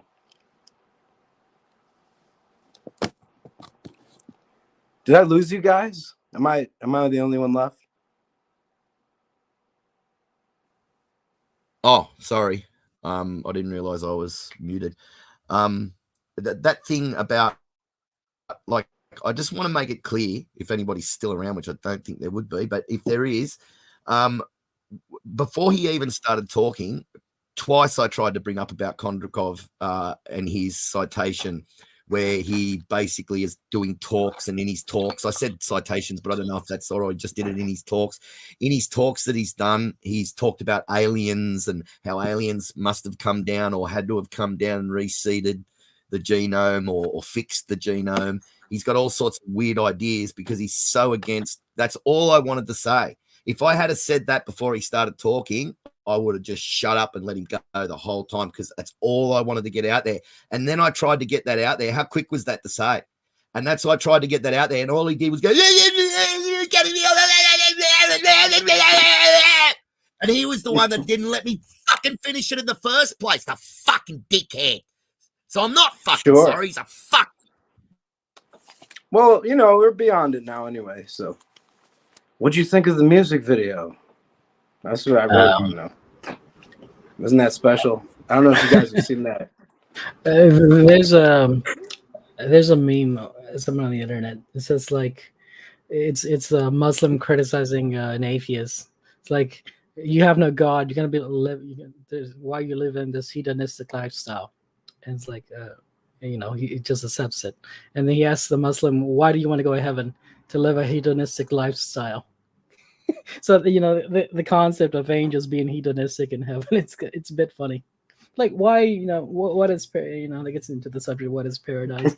Anyway, why is the reason that people are actually doing this? Is it for, you know, for the opportunity to be hedonistic for eternity? No way. Sure. That'd be my worst nightmare. Well, you know, it's a major topic that's been contested for a long time, if angels actually reproduce or not. So it's kind of funny to poke at that. No, yeah, no, don't. Why would they need to reproduce? As a matter of fact, an angel shouldn't even have a belly button, because they were never born; they were just created. So. Well, if you hold to the idea that angels don't reproduce, sure. I mean, yeah, no, they. I mean, if they don't reproduce, then where do baby angels come from? I mean, every other living organism we know of reproduces. So, but they and don't unless you to. don't, I mean, you have Genesis 6 there. You know, Genesis 6 says that if you take that interpretation, that Genesis 6 says that angels reproduce with mankind. You know, but you might not adhere to that particular interpretation. Yeah. So they're definitely after the booty. What? What'd you say? No, this is where I need Jesse. Jesse's good with all this, like, history and this sort of thing. So, but yeah, no, I just believe that there was absolutely no need for them to procreate, because they just created outright from the beginning. I don't believe there's any angels being constantly created. They don't need to, because they live Well, forever. it's not about the. It's They not never about the die. need. It's not about the need. It's about the No, want. no, no. But why do you need to if you live forever? It's not about the need. It's about the want. Yeah, but man, I don't believe that angels have sex. No, I don't believe there's any sex in heaven at all. No. Well, they definitely had sex on Earth. Well, maybe fallen angels, definitely not, not angels of God. The moment they did something like that, they would become a fallen angel, a demon immediately. I believe they have free will. I believe they have freedom of choice, like us. I believe angels can make a choice to follow him or not. Well, it's obvious. Satan, same thing. You know what I mean? But yeah, no, they don't need to procreate. But you can hypothesize on that all you like. That's all I wanted to do was get my side out. Now say whatever you like and I'll shut up and listen. There you go. How's that? See how easy that is? That guy had done that. Yeah, I mean, it's really once they turn to aliens or some weird theory, then there's no point in going any further because that's silly.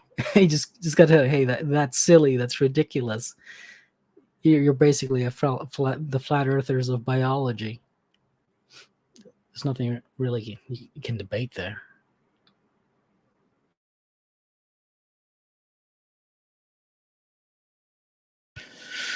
All right, so I know the two major doctrines coming out of Genesis 6 are the godly sons of Seth, or that the sons of God were angels that procreated with man.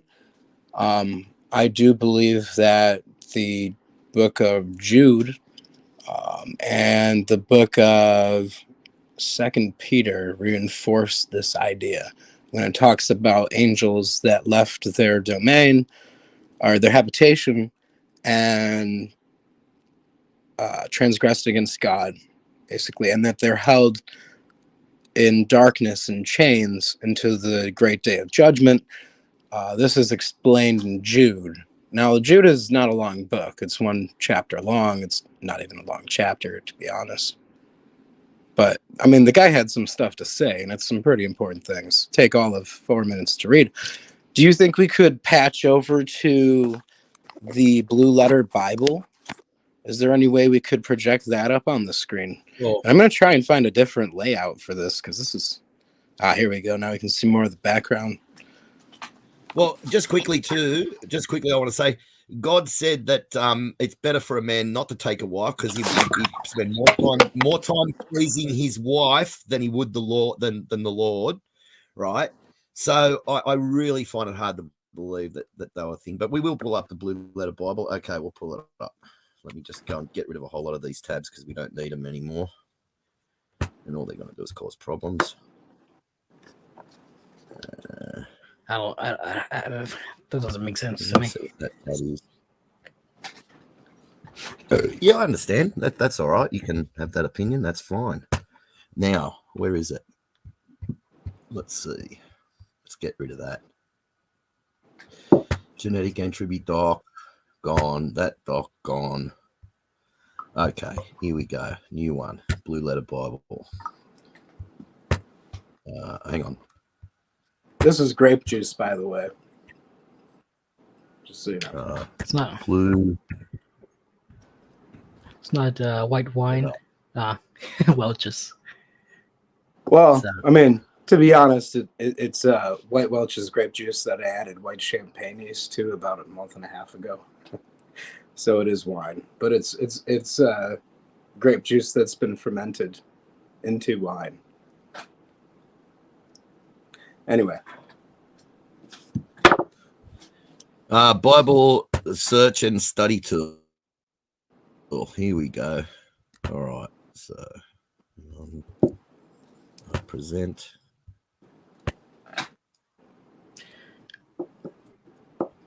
What do you want to discuss? Why the Blue Bible? Angels. Yeah, What just is the the book Blue? of Jude. Yeah. Book of Jude. We'll display it full screen, so it's easier for the people in chat to read. And I How know that a many- lot of creationists choose this source or this resource, and it's great because you can Listen, switch dude, between the different I'm an idiot. translations almost instantly. So. Well, it's not hard to understand the angel. I mean, we're just different in body, but not different in mind. A mind is a mind, and minds go there. Okay, Jude, I stuffed it up. That's my fault. I put too much turn. It's That's all good. Definitely my fault. I mean, we are going on Okay. 3 hours now, but I mean, we can go and talk about this for a little bit. Yeah, that's fine. I'm just going to Okay, read the there book we of go. Jude for us. So which? I just want to Okay. read the whole book. I mean, it's a short book, so. Jude, the servant of Jesus for it. Christ and brother of James, to them that are sanctified by God the Father and preserved in Jesus Christ and called, mercy unto you and peace and love be multiplied. Beloved, when I gave all diligence to write unto you of the common salvation, it was needful to me to write unto you and exhort you that you, I don't know what that means, that you should earnestly contend for the faith which was once delivered unto the saints. For there are certain men crept in and unawares, who were before of old ordained to the condemnation, ungodly men, turned to the grace of our God into lavishness, and denying only Lord God and our Lord Jesus Christ. Can you scroll down? This will be verse 5.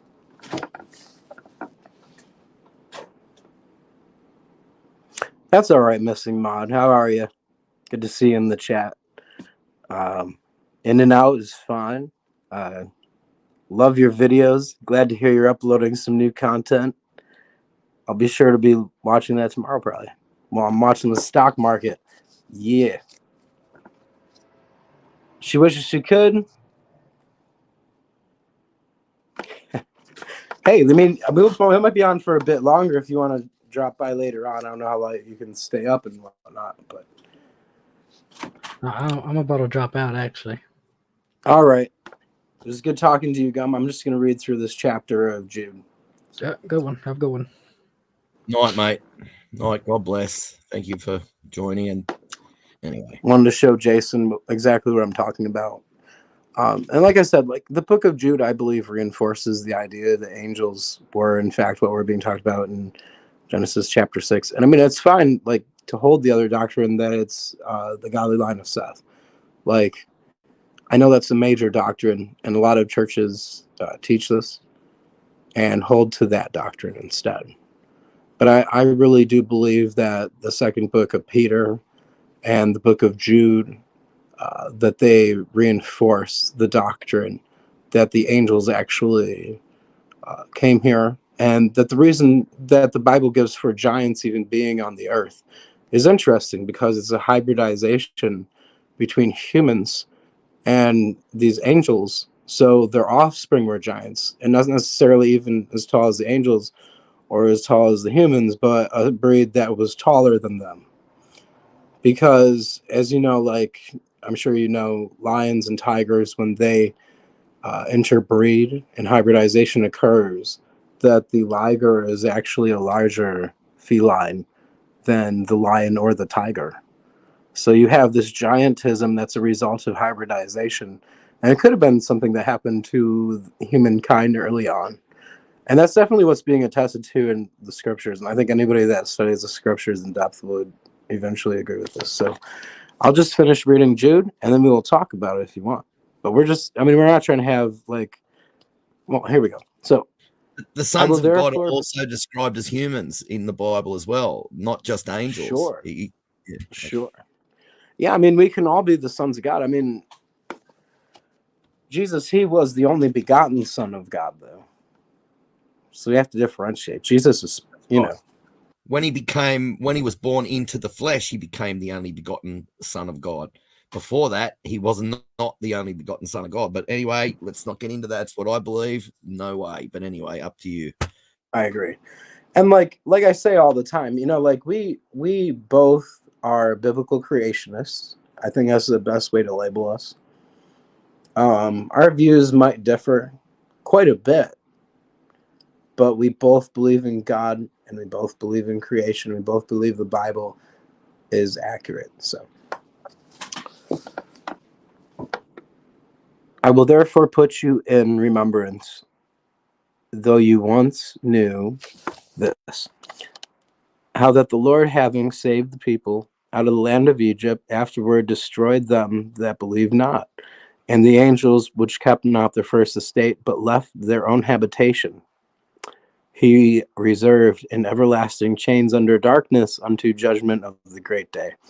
Now, Jude chapter 1 verse 6 is that verse that I think reinforces the idea of Genesis chapter 6, because it's talking about angels, and they obviously transgressed.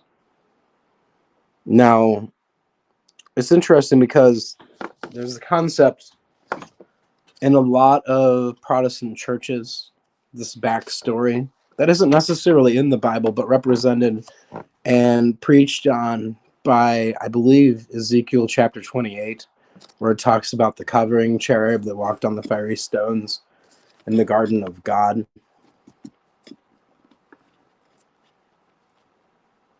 What do you think, Justin? Or Jason, I'm sorry, brother.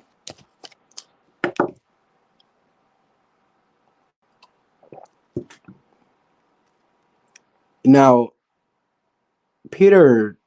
Second Peter talks about this exact same thing. So it is interesting.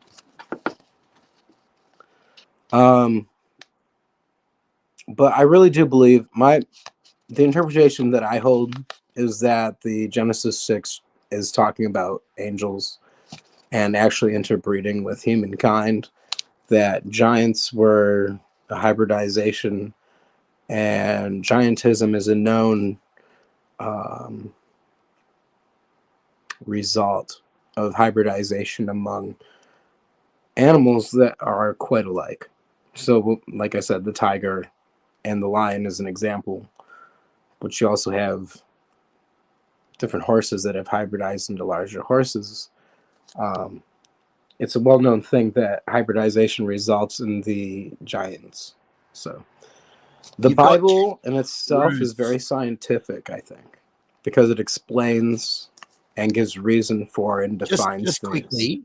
Just quickly, Sure. You've got kangaroos in this area where I used to live in Port Macquarie, and there's a great massive area there where no one's been able to shoot them for decades, and they've actually started getting bigger. Like, you've got grey kangaroos there that are like probably 5.5 feet wide at the hips when they sit down. You know, as they sit down, their hips stretch right out. They're probably when they stand right up on their haunches, they'd be over 7 feet tall, well over, like getting up to 8 feet tall, and they stood right up, right? And their hands, their claws. I used to keep. I actually found a pack of dingoes. Killed a huge old roo, and I chased them off. I had all my bulldogs there, 7 bulldogs, and of course the dingoes take one look at them and run for their lives. They're not going to mess with those dogs. Anyway, so I ran in and I cut the arm off this thing, and I used to keep it in the freezer. And I'd say to people, the claw alone on a kangaroo is as big as my middle finger, and I got a big middle finger. Just the claw alone, not including the finger. And they'd go, oh, bull crap. And I'd say, how much do you want to bet me? And then they'd bet me, and I'd pull it out of the freezer and show them. And so, yeah, the animals can get bigger just if they're left in peace. Creatures, I should say, can get bigger just when they're left in peace to grow with each other. So there's one example of animals getting bigger too. That sort of goes against, anyway, both of our views in different things. In different ways. You've gone quiet. You're muted, I think. Oh yeah, you think you. Yeah, I had my mic off. Do you mind if I talk about the paper they were talking about in the beginning of this conversation? Yep. All right, I'm going to bring that back up again. Hang on, I'm going to go blind again. So before Peter got on, and he was actually pretty cordial. I don't know what your opinion is, but I mean, he was my guest tonight, and I mean, it was a pretty productive conversation and all. When you get more than two people on, it's hard to keep things under control. Yeah, man. You know. No, if I had got out that's all I wanted to get out, that thing about him not being able to resolve it, that in his talks, not papers, I was wrong about I'm pretty sure it was in his talks. He's suggested that aliens could have come down and fixed the genome or whatever, because if you divide 200,000 years by 100, you get 2,000 every 2,000 years the genomes would be running down. Right. And he's just like he's obviously still worried about this and still trying to resolve it, because he wrote a book in 2017, and he still hasn't resolved it. Nobody has, anyway. But he says that there has. But if he had have read the citations or just the abstracts, we would have seen that no, it hadn't been resolved. Yeah, I mean, you only needed like 30 seconds to explain that, and I should have been better about moderation. I mean, I don't know, like, you and I are both the hosts here, so, like, I can't even, I just got my not up back to up. me. You know? I apologize. It's all good. No, I know, and you did, and you're fine, Listen, I mean, and I mean, that's what makes a good discussion anyway, I think. Yeah, so. Yeah. Well, I mean, we the have fact is, this if you article here that we were discussing. that would have been it, man. Anyway, go on. Sorry. Sorry, brother. No, go ahead if you need to. And now you see the point of biosemiotic entropy of the genome, mutations and epigenetic imbalances resulting in cancer. This is just right along the same narrative that that genetic entropy, which is what they're always going on over at SFT about. Genetic entropy results in new forms of cancer, new forms of disorders. It doesn't result in new kinds of animals. I mean, maybe variants, but not new forms. Yeah, that's what we're saying. It's loss down. It's not a new animal, not a new genome. It's the same genome just being degraded, and it's going downhill like you get a dog with short, stubby legs. That's a mutation. Because dogs in the wild don't have short, stubby legs, because if they have short, stubby legs in the wild and they're around big predators, they're going to get eaten real quick. So they're going to get selected out really fast. So, yes, and like I would say that creationists do believe in natural selection, like that's evident, but we don't believe that natural selection will lead to new things. If anything, it sorts out new things. Like if every example of evolution you have is loss of functional anatomy, like blind cavefish. You're reaching for straws like blind cavefish. Well, that's loss of anatomy. Is that evolution? Is it the compounded mutation? It's just, I don't know. What do you say, Jason? Hey guys. Oh, we have a guest. I'm back. Good to have you back. Thank you. Sorry, I was on my tablet and I think it was getting super hot because I could feel it, and I was like, oh gosh. So I decided to get on my computer. Hey, my phone does the same thing. It's burning right now. I bet you it's 120 degrees. Oh, you've been hot, mate. I couldn't do that. Yeah.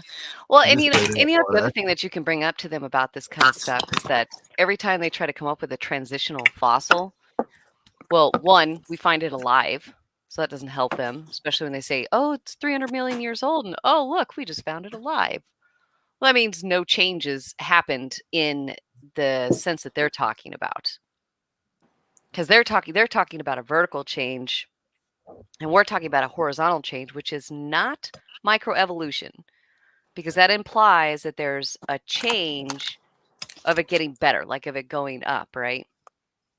When it's not. All it is just is downhill. Basically, yeah, just downhill. I mean, it's like basically we Jason, you can help me with these terms, but it's we call it created heterozygosity, right? Heterozygosity. Yeah, heterozygosity. And so when they become isolated, they become homozygous. And so they isolate certain traits. And then when you reintroduce them back into a population, those traits get remixed up again. And that's why I was arguing with that other guy about there's a difference between genetic mutations and disease. Do genetic mutations lead to disease? Absolutely. But genetic mutations, like I believe that we were all taller, thousands of years ago. And over genetic loss, we have lost that tall gene, basically. Like, Jason, did you hear about that gerontologist We get that what you actually mean. discovered that he found in our genome Uh-huh. that we can live to 1,000 years? Now, he's an atheist, but he found in our genome that we can live to 1,000 years, Oh but there's yeah. things that are Oh yeah, broken in it. yeah. That's right. Yeah. Yeah, they're I saying forget that his I now. They're saying that now. So, evolutionists. Yeah, they're saying, and they removed the mutations out of a mouse and that had progeria, right, which is the aging disease. I can't know if I pronounced that right. And when they removed the mutations from a mouse with progeria, an aging disease, it lived, I think, 3 times longer. And if Yeah. they could replicate that Yeah. in humans, we could eventually. They're saying now that if we could remove the mutations, that we'd live to 1,000 years or 1,000. whatever. Yeah, up to 1,000. Yeah, it's just years. 1,000, Yeah. which is so interesting because I point that out to evolutionists all the time. And they're like, nah, it's not possible. That's just a creationist. I'm like, nope, he's an atheist. Like, we have the potential. It's in our genome. It's just been genetically mutated, which is not the same thing as a disease. We just are losing information. Now, does that result in disease? Absolutely, but not all the time. But you know what? C Science, what do I call you, Mark? Right? Is that your name? Look at the thalidomide Absolutely. children, and it's good to look at have you their back on, mutations Jesse. that Like, they- just having. I'm sorry, Jason. Go ahead. Yeah, just look at having the a female's thalidomide perspective. mutation. Oh my gosh. I'm sorry, brother. I'd talk in front of you again. That's all right. That's all right. They live. They have these mutations. All right. They basically make their arms and legs all weird shaped, like they get short arms with just a couple of little fingers on the end of each arm, as long as your elbow, sort of thing, with a couple of fingers on each end of each elbow. They get those mutations. That doesn't kill them. They live long, normal lives, apart from the fact that they've just had a mutation that's basically reduced the size of their arms or their legs or created some sort of thing. So as for mutations, always creating death is just absolute rubbish. Oh, absolutely. It doesn't work that way. And actually, so it's really interesting, Mark, is I just did it for fun. I did a paper on homochirality. And I discovered in an evolutionist paper another paradox called Eigen's paradox. It's EIGEN. And they know that even if they can get biological material from non-biological material, which of course they can't, but let's just hypothesize that they can, the mutational load just in like the first however many days or weeks or months or whatever would be too much that they would literally not be able to replicate beyond like basically like DNA form, like protein form and stuff like that. They would literally mutate themselves out too quickly because they have to copy so fast. And then of course it leads into another paradox I found called folding paradox, which I'd have to bring up Answers Research Journal for that because I found this amazing paper on it, super long. But he talks about it, how basically RNA cannot be the prototype for good folding because it can't. Well, good sequence is not a good prototype for good folding, and then something like in the opposite. Anyways, I don't know if you've ever heard of any of that. Folding, yeah, I've heard of folding. No, Eigen's paradox for the mutational load. Oh no. Yeah, I found that in their own papers. Very, very interesting. Find all kinds of stuff that they admit in their papers that you just have to read really far down into their papers. Right. Oh yeah, because there's information there, and they'll admit to things that we believe in anyway. You just gotta point that out. Yeah, or like they'll say de novo. Have you ever heard of that term? It's DE space NOVO. Yeah, de novo genes, new genes. From nothing, Basically, they say. De novo from nothing, spontaneous- and then they argue that it's not de novo. It's not from nothing. Yeah, I've seen those papers. They're such morons when they say that. I'm like, literally, de novo is spontaneous generation. It's de novo, the actual dictionary definition means no precursor, meaning there's nothing before it, meaning it came from nothing. It's crazy. And it's all in their papers too. Oh, ex nihilo. To come No, from no, nothing. no. Headlines. Yeah, but Headline ex hype. nihilo. Yeah, but ex nihilo. They don't say ex nihilo because I think that's more of a religious term. Creationist. Yeah, Sure. creation term. Yeah. Theology, yes. Yeah, they yes. use de novo because they try to hide it. Same with abiogenesis is literally just a cover-up term for spontaneous generation. All they did was just change the term. Yeah. It's just How do you literally like the background, Jesse? Do you like the background? good. I like it. Yeah, It's very nice. I like sunsets, so I do too. yeah. Peaceful. Seaside sunsets right there. It's beautiful. So how did you and Jason meet? Just on YouTube, you know. Okay. On the channel, I can't even remember. Well, you Can't haven't even posted remember. anything in like I just- 11 months. Jason, me? yeah. Yeah, you, Jason. Yeah, I checked your channel. Oh, really? So they're hiding my videos, are they, the bastards? Probably. I've You know how they been are. posting Probably, awful yes. stuff. Oh, so you've Definitely. checked my channel and the scumbags at Google are hiding my videos. What a surprise! You know what? I'm just going to go do all my streaming on Rumble from now on. I'm just cutting YouTube out. They're just a waste of time. That's why I can't delete my YouTube account. I wish I could. I mean, if they deleted it on me, I'd just go, woohoo, you made up my mind for me. But that's why I deleted my Facebook account and places like and all the other ones, because it's just pointless being on there. They restrict your reach. Like Elon Musk, the scumbag from hell. I can't stand Elon Musk. He comes out and goes on about, a town square is vital to, and free speech is vital to a democracy. And then he comes out and says there's no freedom of reach. There's freedom of speech, but no freedom of reach. And that's what the last Twitter guy said before him. If you take away freedom of reach, you take away a person's reach and they're not reaching anybody, then you're basically censoring them. So that's still censorship. And a friend of mine just got banned on Twitter the other day for saying that he believes swatting is a form of terrorism. And it is. I mean, you're sending some police around to somebody's house to go after them for something they're not doing to terrorize them. That is the definition of frigging terrorism. And he was specifically talking about, I'm not saying the name of the person or the case because it might jeopardize things. He's specifically talking about a turd bag that I hate in Britain that swatted somebody in the United States. That's a foreign person launching an attack on American soil. Would you class that as terrorism? I certainly would. Sure. And a form of terrorism, like he said, and he got banned for that, and he had to appeal it to get back on. I mean, how ridiculous!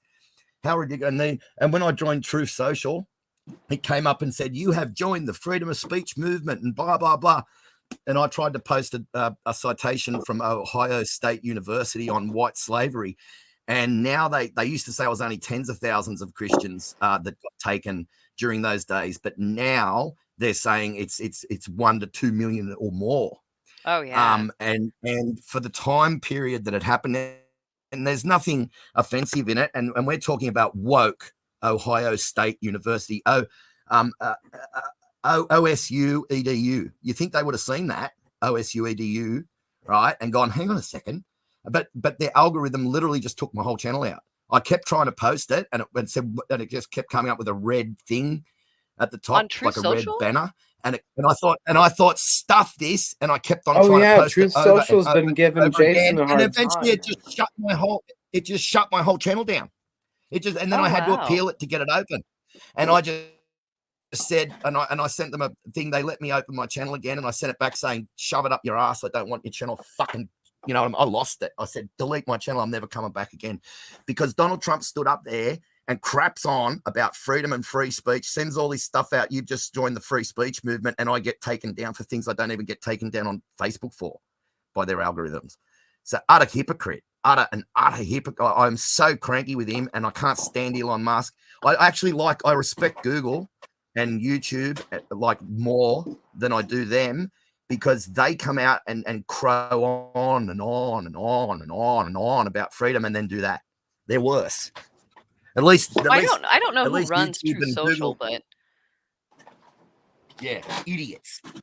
well, you know what I'm Woke. waiting for? I'm waiting for their, what is it, the 501c? No, the what is their because right now you can't sue any of these social media companies. What is it that's protecting them? 230C, 230C. Yes, Trump will I'm never waiting. get rid of 230C now. I'm not worried about Ever. him because he can't do it, but Congress can, and I'm hoping that maybe Mike Johnson or somebody like that might. I don't know. They won't. I mean, I'm trying to Twitter, be a little Twitter would positive. go down. Yeah, I know they won't though. They I know. haven't got a leg to stand on anymore. They've literally shot themselves in the foot. They have not got a leg to stand on because now that they're doing this sort of stuff, of course they can. And what's going to happen is big tech are going to get all this stuff into court eventually and start fighting this stuff. And they're going to pull up every single conservative channel and Christian channel on the earth, and they're going to say, "Look at the censoring that they've done over and above our algorithms, over and above." They're censoring worse than what we're censoring. And then they're going to pull out Truth Social. They've had moles in there since the very beginning, no doubt. And they're documenting every single thing like that. So if they try to get them in court and try to take this on, they're going to have a hell of a time now because we've sunk ourselves by Oh, we really have because literally censoring people. it's so deep in the system right now, like everything that they're doing. I mean, I've been trying to tell people, I'm like, listen, you want to know how far back this goes? Okay, first of all, it goes really far back, but if you want to find the most recent one, just go to 1907 when the General Education Board was first put up. What was that guy that had the quote, "I want a nation of workers, not a nation of thinkers"? The big oil I can't tycoon. remember. You know who I'm Yeah. talking about though, right? Yeah, the I've oil heard it, guy. Yeah. Okay, so you guys know what I'm talking about. Anyways, he donated the equivalent of like $100 million to the General Education Board in 1907. And guess what has gone downhill since 1907? Our education and medical education. And guess who gets educated by that? Yeah. Everybody, our politicians, everything. I mean, if you think about it, this is, I mean, Yeah. when did the monkey trial start? In 1925, right? What is the 1907, monkey trial, by the No, way? So no, the- no. You don't That was mind in the asking. 70s. No. The monkey trial started in 1925, 70s which or they 80s. lost. Nope. Oh, was The it? first one, Okay. yep.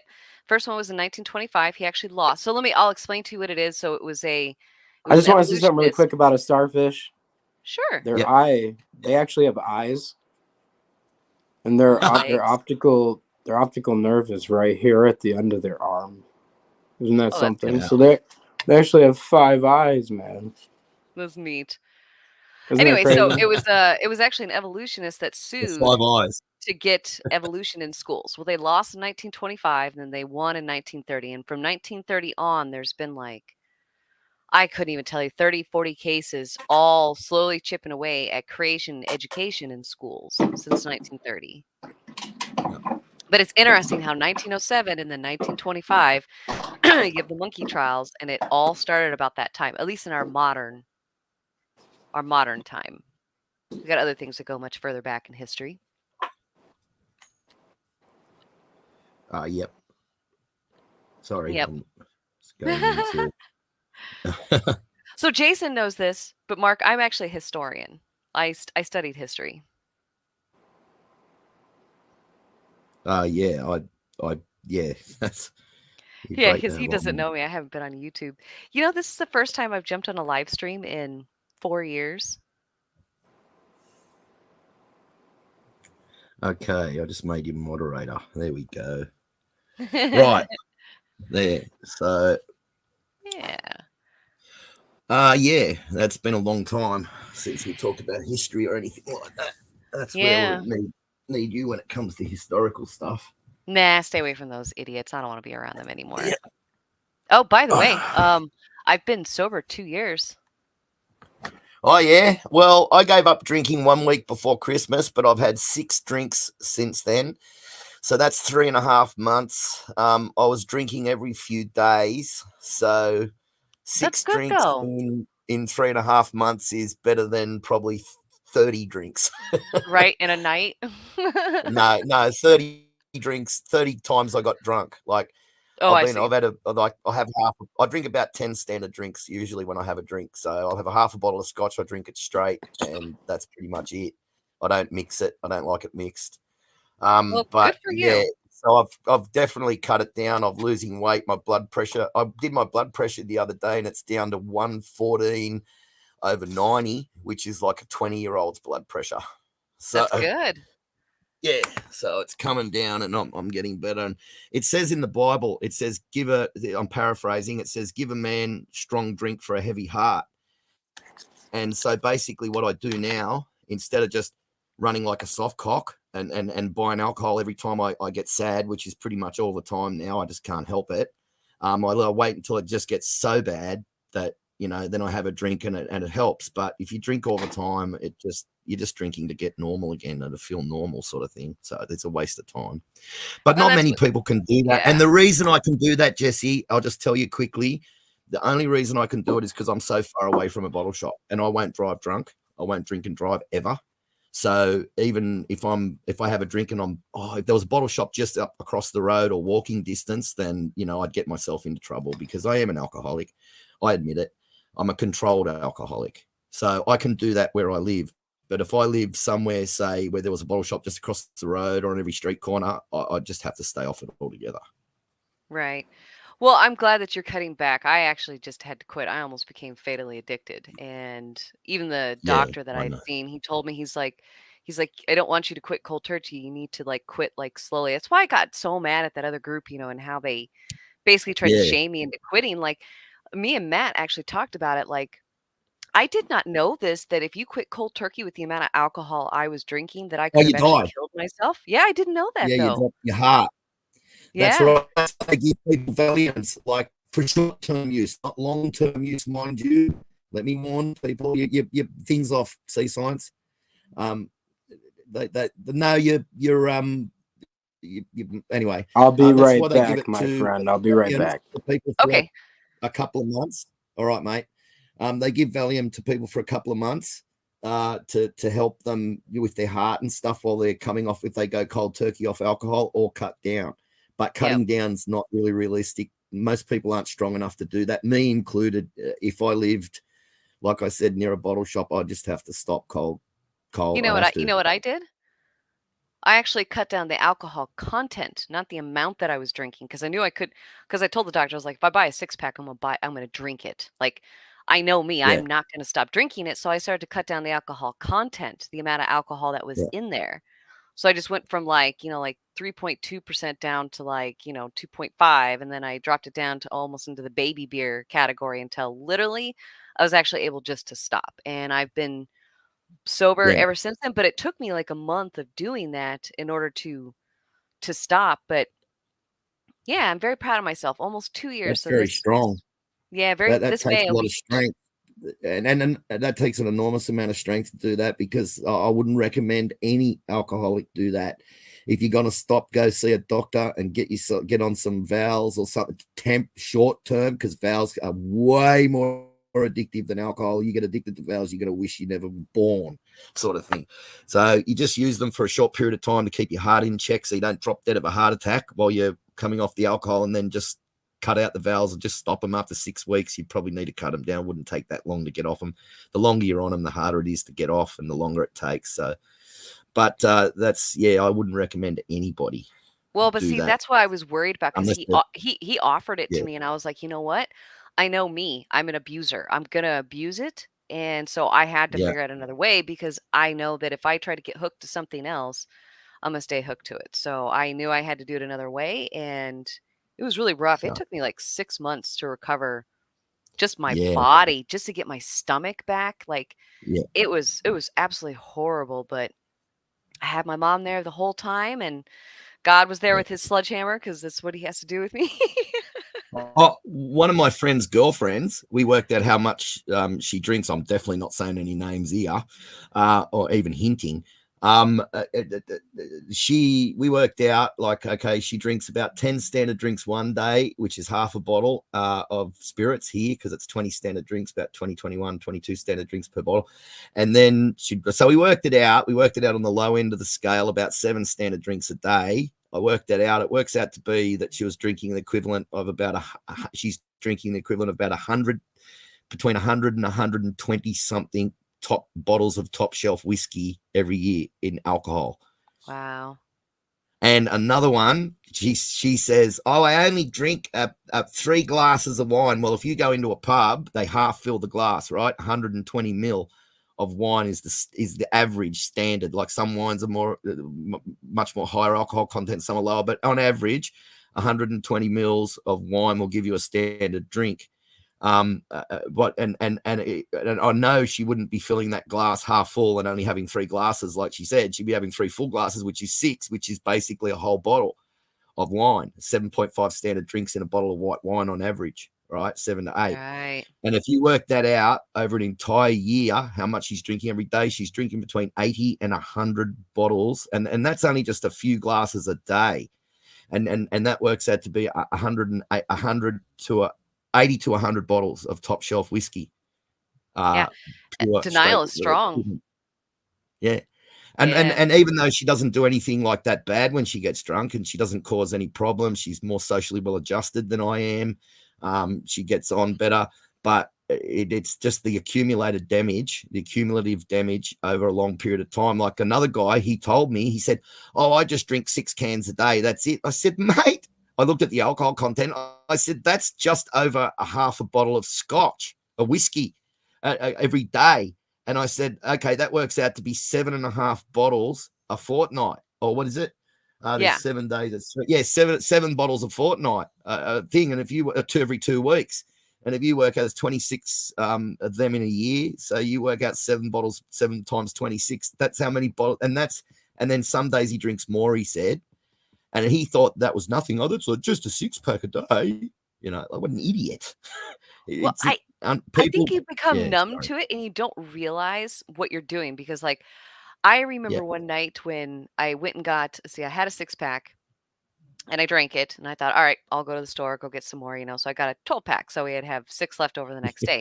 I drank all of it and I remember reaching into the fridge to get more. And I thought, oh man, I don't have any more left. I should go get some more. And then it hit me like a ton of bricks. I just drank 18 beers.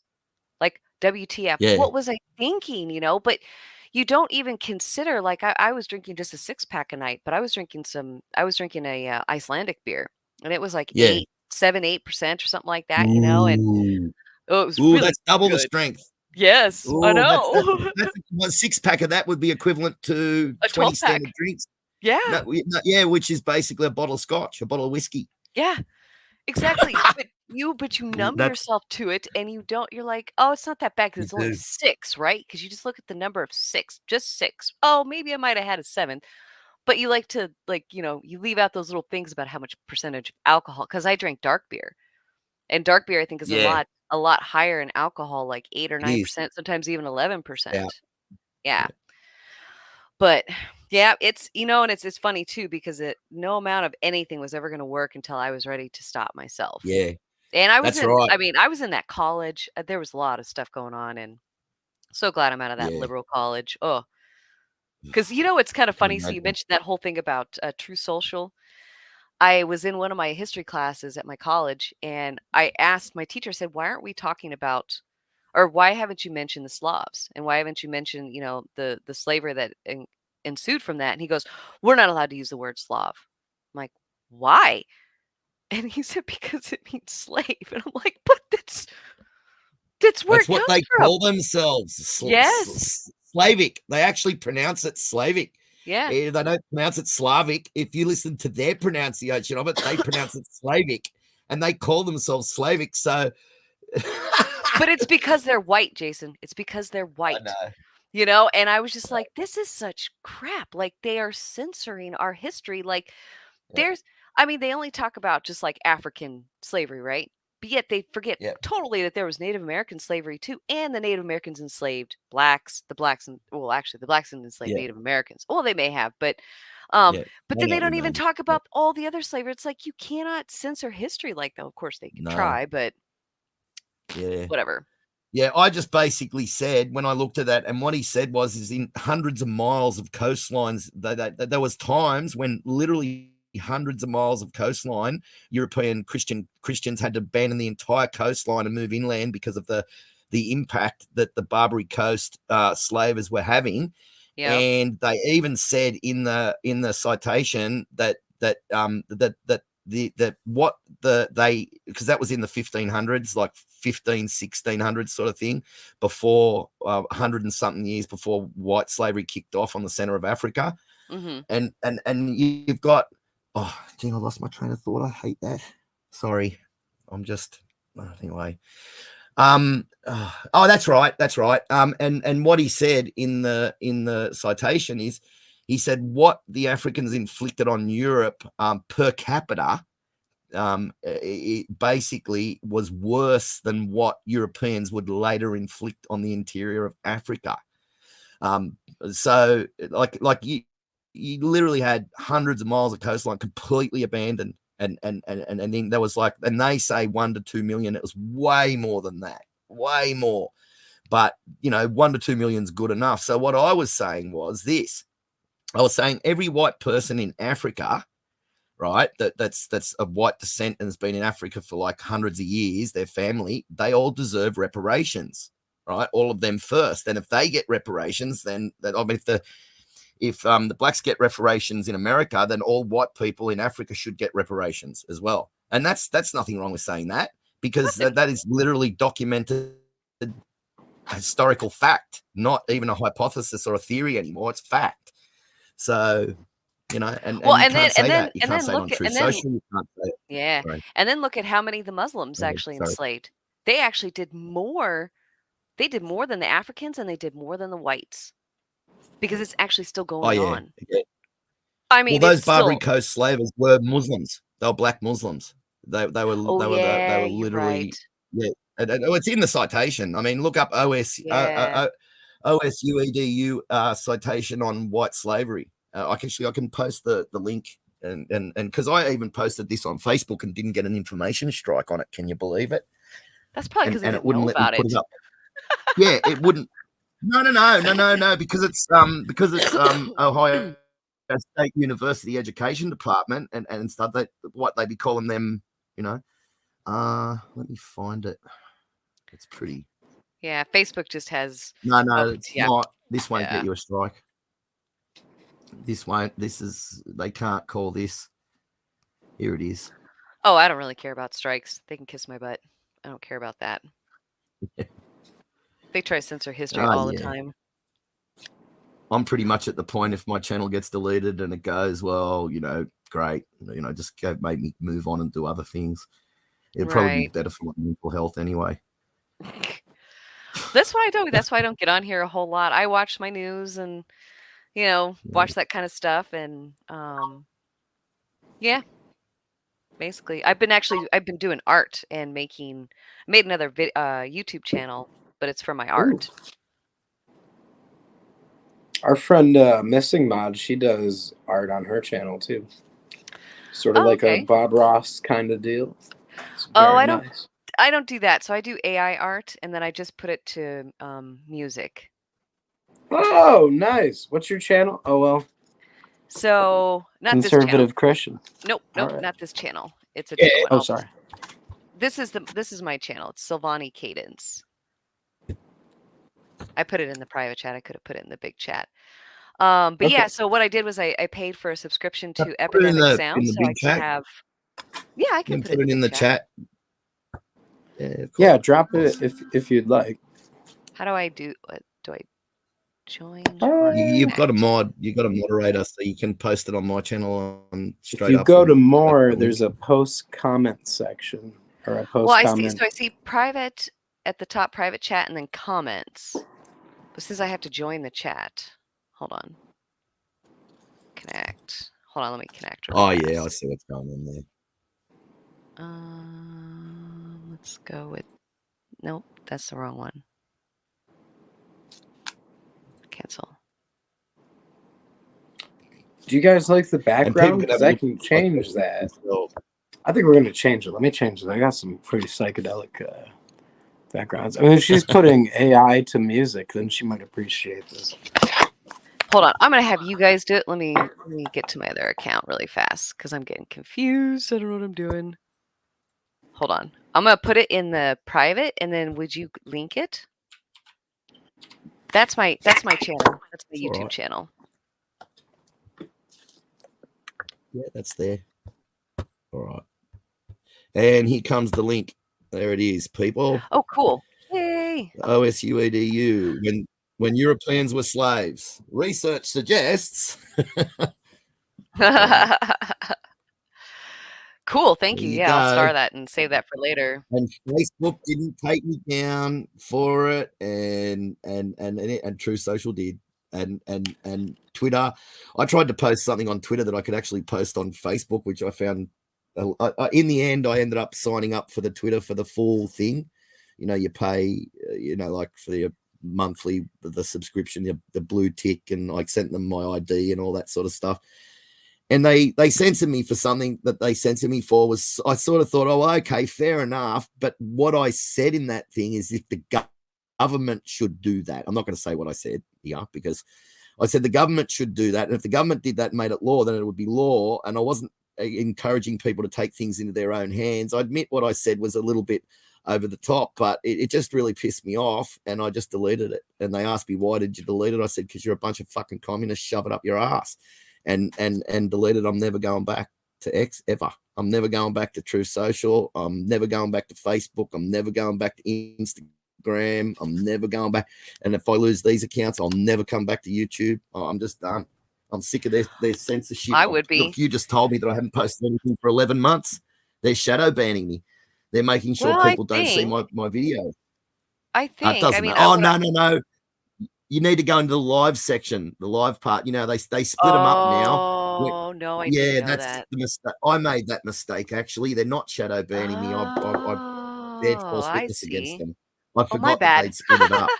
Yeah, I didn't know they. Yeah, I didn't know. I was just looking should at the tweet. videos and I thought, well, last Here's one me. was 11. Well, Here's 6 me running days down ago. YouTube, and I'm wrong. Yeah, I shouldn't have done Yeah, that. Anyway. but yeah, so there's my YouTube, and I've just been doing that and just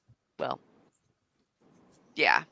So basically, Well, It's you more have a freedom new here. subscriber today, so oh, cool. I just subscribed through the links. So I've been doing And longer feel free to videos. share that in the chat too. I just Okay. did.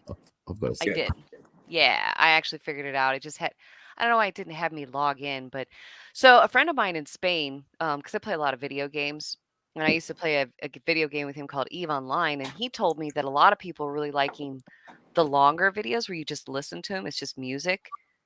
And so I've been posting those as well. So they're like half hour, hour and a half, and it's just music. All it is. Nice.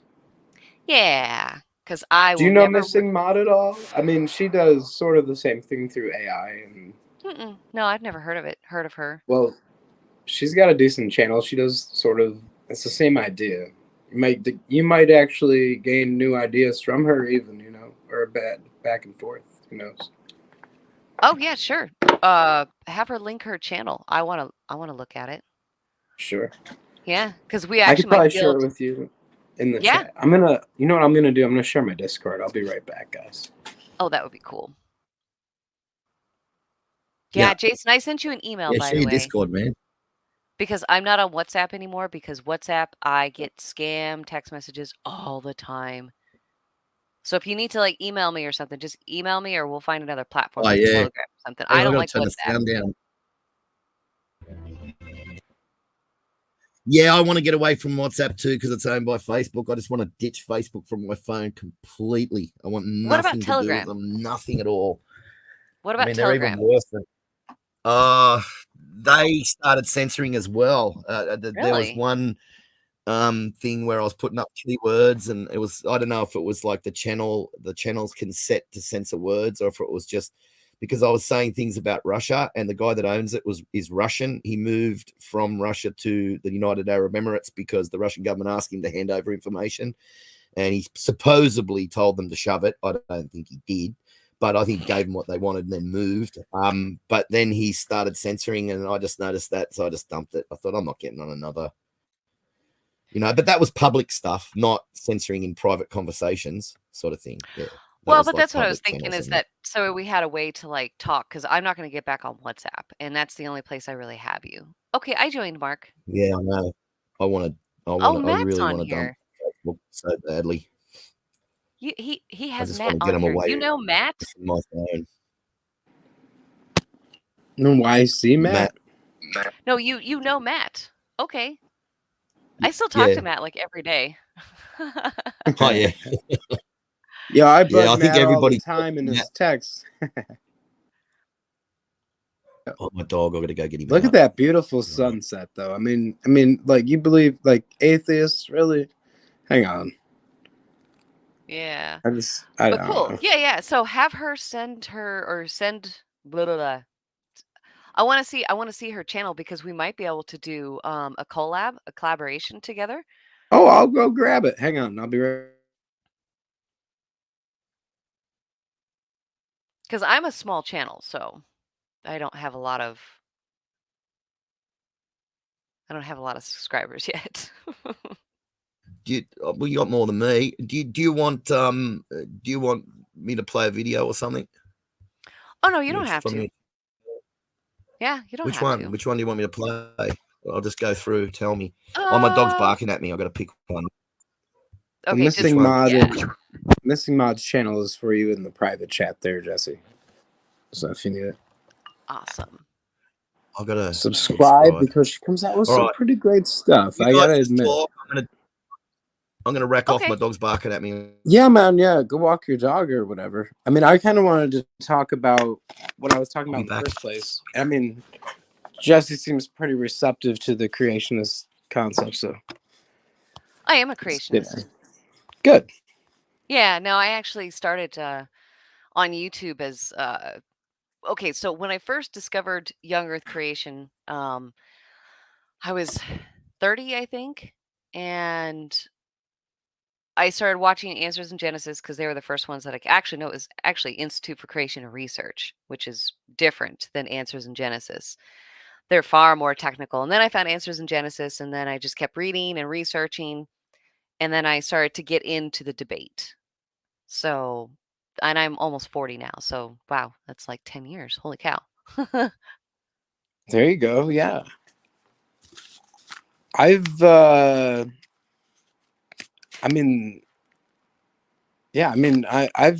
in a couple debates, but that were moderated.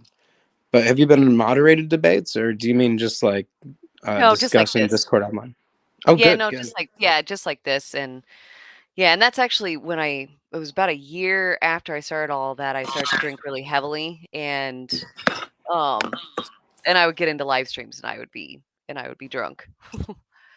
Oh, I wouldn't be drunk yet. I would start to drink, and then I would get drunk as I was in the live stream, and we had a lot of really kind of hateful people that did a lot of really mean things, and they were very big on like hating you based on theology. Like if you didn't agree with some certain doctrine of theirs, then you were not a Christian, basically. Sure. Like, no, I just disagree with you theologically. But because someone just said in chat that they remember me from a few years back, and because I was called Shadow Dancer, because I never changed my email on my my YouTube here.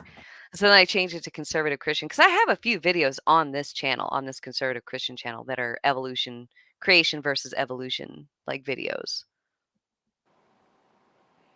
Well, I'll definitely be viewing them in the next, like probably tomorrow. I'll be sure. checking your channel out.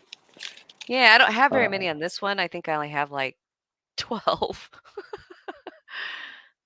Because I kind of Hey, why don't we if you don't mind, why don't we view one of them? Like, what's one of your better videos? And then we'll view one of mine too, if you don't mind.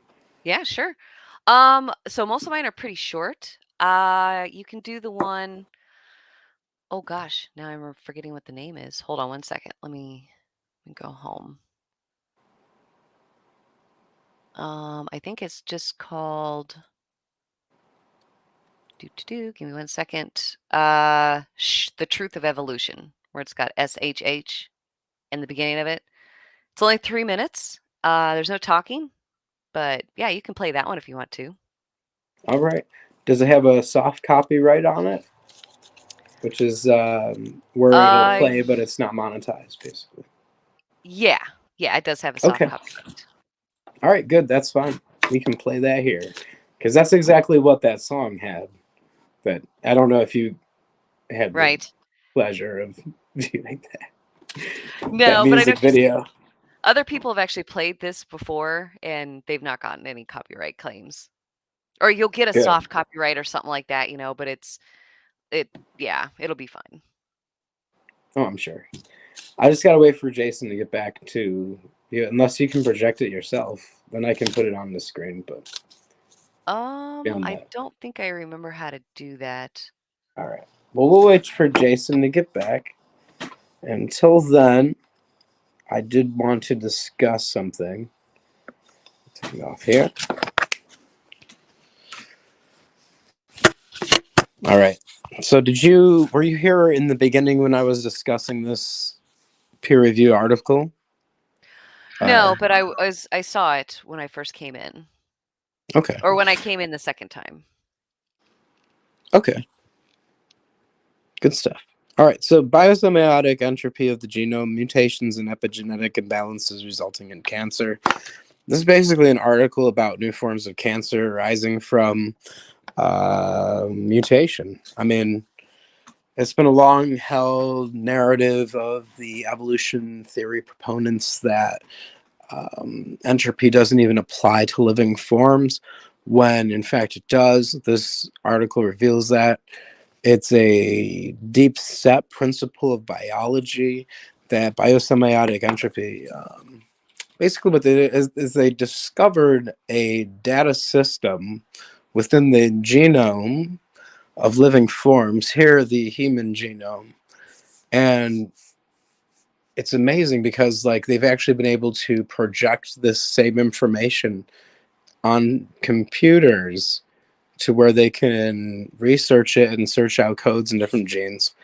Okay, so you have biosymbiotic entropy involves, and this defines every term. So it's like, I mean, it might have some terms that are larger, make your eyes go cross-eyed, but this article is very good. And I shared it in the chat earlier on in this video, but it actually defines the terms within the abstract. So biosymbiotic entropy involves the deterioration of biological sign systems. The genome is a coded sign system that is connected to phenotypic outputs through the interpretive functions of the tRNA ribosome machinery. Wow, machinery. Genomic machinery within the genome. And that's another thing too, is you have these micro machines that they believe run around or run along the microtubules between the DNA and, you know, basically carry DNA information, fixing these errors in the DNA. You know, so like the genome might have a self-repairing system built into it, which to me points more to design than anything. I mean, if there's really tiny robots correcting the mistakes, that's I don't know, pretty unbelievable and fantastic, you know. So moving on, this symbolic sign system, semiosis, which again they compare to computer program system. Like this actual peer-reviewed paper is actually admitting, you know, that this system that they found is much like a call sign system that's in operating systems of computers. So it's like it's more than just this. I think like evolutionists see the genome as like some kind of gray matter. You know, different things happen here and there, mutation happens, everything changes. But it's just not that. It's like a completely interdependent system. One thing changes, the whole system is affected. So it's all built on a razor's edge. And that's really the problem between evolution and creation, I think. So here you have this symbolic sign system, symbiosis, at the core of all biology has been termed biosymbiosis. So biosymbiotics, basically. So this is defining biosymbiotics. Layers of biosymbiosis and cellular information management are analogous, comparable in varying degrees to the semiotics of computer programming, spoken and written human languages. They found a language inside of our DNA. Which now they're actually admitting that human language is that complex, which I actually wrote an entire article on how human language in general, spoken language, actually debunks evolution completely. But keep going. Oh, it absolutely does. But I would like you to actually elaborate on that. Okay. So there is, all right, so learning a different language is not the same as acquiring a language. So when you're talking to someone about language acquisition, you need to make that very distinct because they'll say, well, people can gain a second language, but that's not evolution. And that's not even how languages evolve. You first have to acquire a language. Well, they've discovered over the years, certain people have studied various things, mainly feral children, that we have what's known as a critical language acquisition period, meaning we actually have to gain a language within a certain period. Otherwise, we will not gain language. And it's about the age of 13 years old. So between 2 to 13 years old is the critical acquisition language period. And a lot of people don't know this either. Did you know that all babies from all across the world, regardless of their mother language, all babble the same? That's super interesting. I didn't know that. So there's like Yep. an actual baby language. Are you saying Nope. there's Nope, it's just a Oh, babble. They all babble the same, meaning that oh, our brains are already hardwired to acquisition language, to acquire language. Now, they don't admit that in the article, but they're just talking about how all babies will babble the same until they start to hear their mother language, and then they'll start to babble in their mother language. Because I had some evolutionists come at me trying to say that I'm trying to remember what the name. It's the twin speech, cryptophagia. They try to say that cryptophagia is proof that languages can evolve from basically nothing from a non-language time, which is basically the premise here. Like, if language is required for language to be acquired, like if I was your baby, I would have to hear you speak in order for me to acquire language, meaning there could never have been a time of no language. So this guy was actually one of the smartest evolutionists I've spoken to in a long time, because 90% of them just give like really dumb arguments. He mentioned cryptophagia. Do you know what cryptophagia is? I have no idea. Twin speak. So you know how they talk Okay. about how twins have their own language because they're babbling at each other and they seem to understand each other? Sure. Okay, so that has been documented, but guess what? They've never Or been able to. even just kids around that age, right? That Not age group. necessarily, because when they're not near each other, because twins are with each other like 24/7, right? They're in the Okay. same crib typically. So Irish twins, I'm saying, kids born from the same family within the year. If They they're could around each share. other, if they're around each other 24/7, Right. then yes, they could have a type of cryptophagia as They're well. communicating, is what you're saying. Yes. Well, they think they're Excellent. communicating, but here's the thing is that they actually can't decrypt it. So I'm like, wait a second, you can't have evolution of a language that can't be decrypted. And by the time they're about 2 to 3 years old, every single child, about 90% of them lose cryptophagia. Whatever this babbling language is, and most that I read actually said that all they're doing is just converting their mother language into a babble that they're just babbling at each other. That's all they're doing. It's just the mother language that they're hearing that they're just babbling at each other, and they lose it. And a lot of times, twins that do have cryptophagia, because cryptophagia is not common, even among twins, is because Oh, they typically have a learning disorder or a language disorder where it takes them a little bit longer to learn how to speak. Hmm. So it's kind of interesting. But anyways, so therefore language actually debunks evolution altogether, because there never could be a time of no language. And even if there was, everyone that learned the language would have to learn it before they were 13 years old. And there's no way that a highly complex grammatical abstract language could be developed by under 13-year-olds. And this is all based on feral children studies, where these children were isolated visually and both auditorially, meaning they never heard or saw language as well. Because then they'll try to throw at you about these children in Nigeria that have a sign language. And they say that they developed that. And they developed it from nothing, basically trying to prove that a language can evolve and that sign language is a language.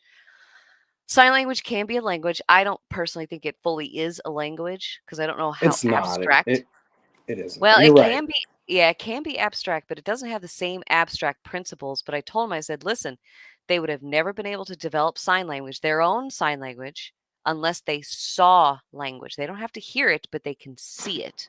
Sure. And I told them, I said, find me a study where you have a deaf child isolated, where they don't see it, nor do they even hear the vibrations of it. Because we have to remember Mozart, is it Mozart? No, Beethoven wrote beautiful compositions, but he was deaf. And he did it through vibrations. Mhm. You know what I mean? So Absolutely. anyway, yeah. So language is 100% given by God. We couldn't have developed it. There's no way. It's too complex. I hold that same opinion too. Is that language is taught. And there could never be a Simple. time of it not having language. So it's like when evolutionists try to say that how stars are formed is by other stars dying and exploding. Well, that means that there's never a time in their history that there's no stars.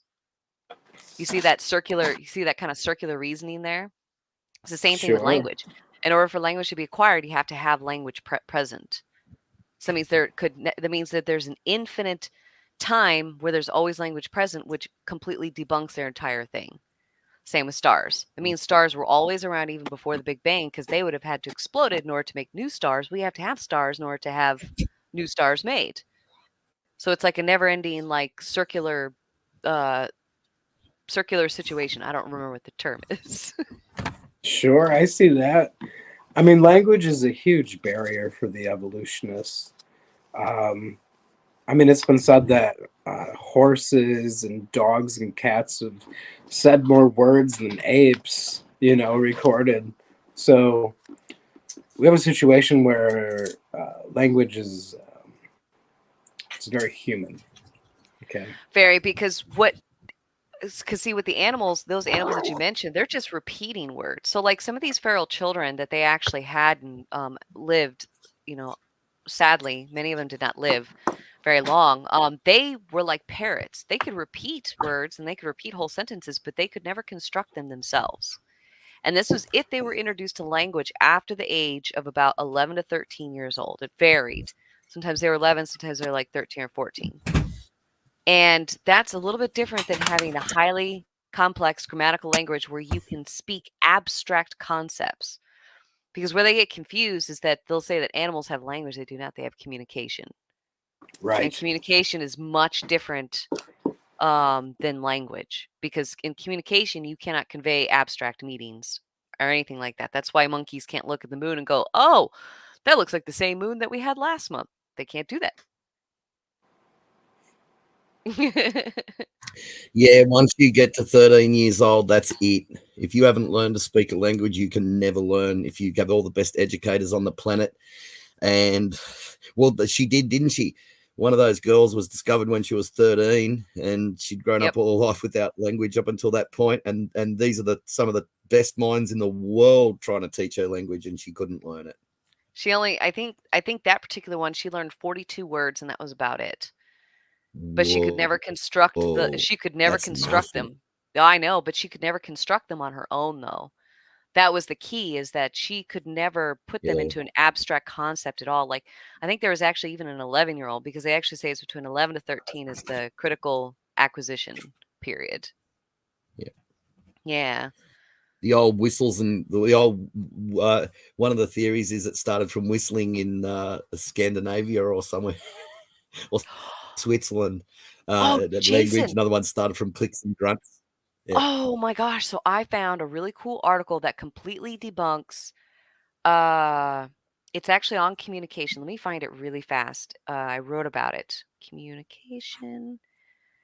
Where's my evolution? Communication and language, part 2. Okay, so let me find this really fast. This is so neat. Okay, so bats. Let me find the whales. This is the coolest thing that I have found. Let's see. Humpback whales provide songs. Whales, particular. Okay, so it's called cultural transmission. You've heard of this term, right? Yeah. Okay, so I'm going to read you two. Okay, so cultural transmission is where basically how people learn stuff is one whale learned it and then it culturally transmitted it to other whales.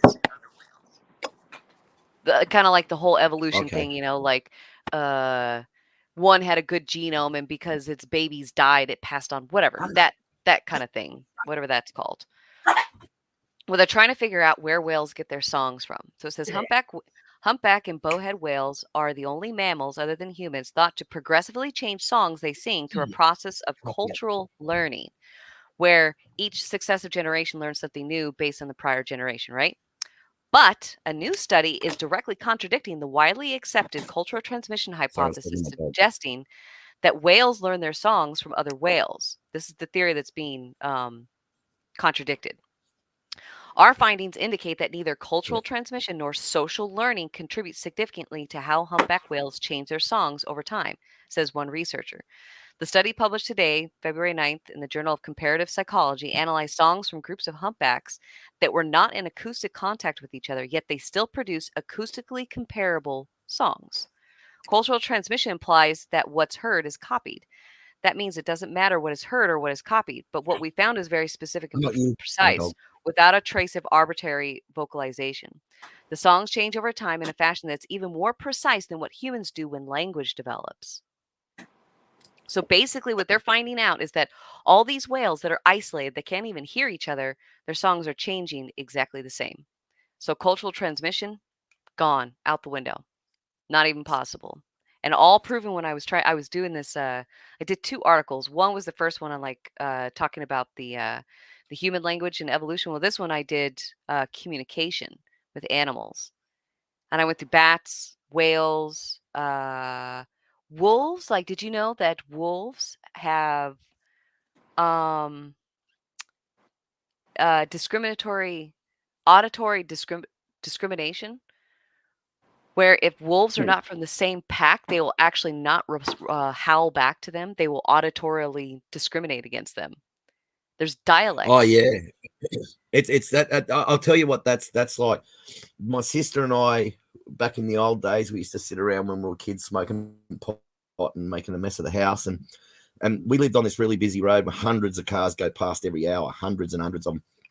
And my mum had a Camry, 4-cylinder Camry, and the same year model Camry. We could have 4 Camrys coming up the road in amongst 100 cars, blurring up the highway, V8s around them and everything, and we could pick out Mum's Camry from the other Camrys of the same model and year model. Because each car, even though it's the same model, has a very distinctive sound, and we learnt that.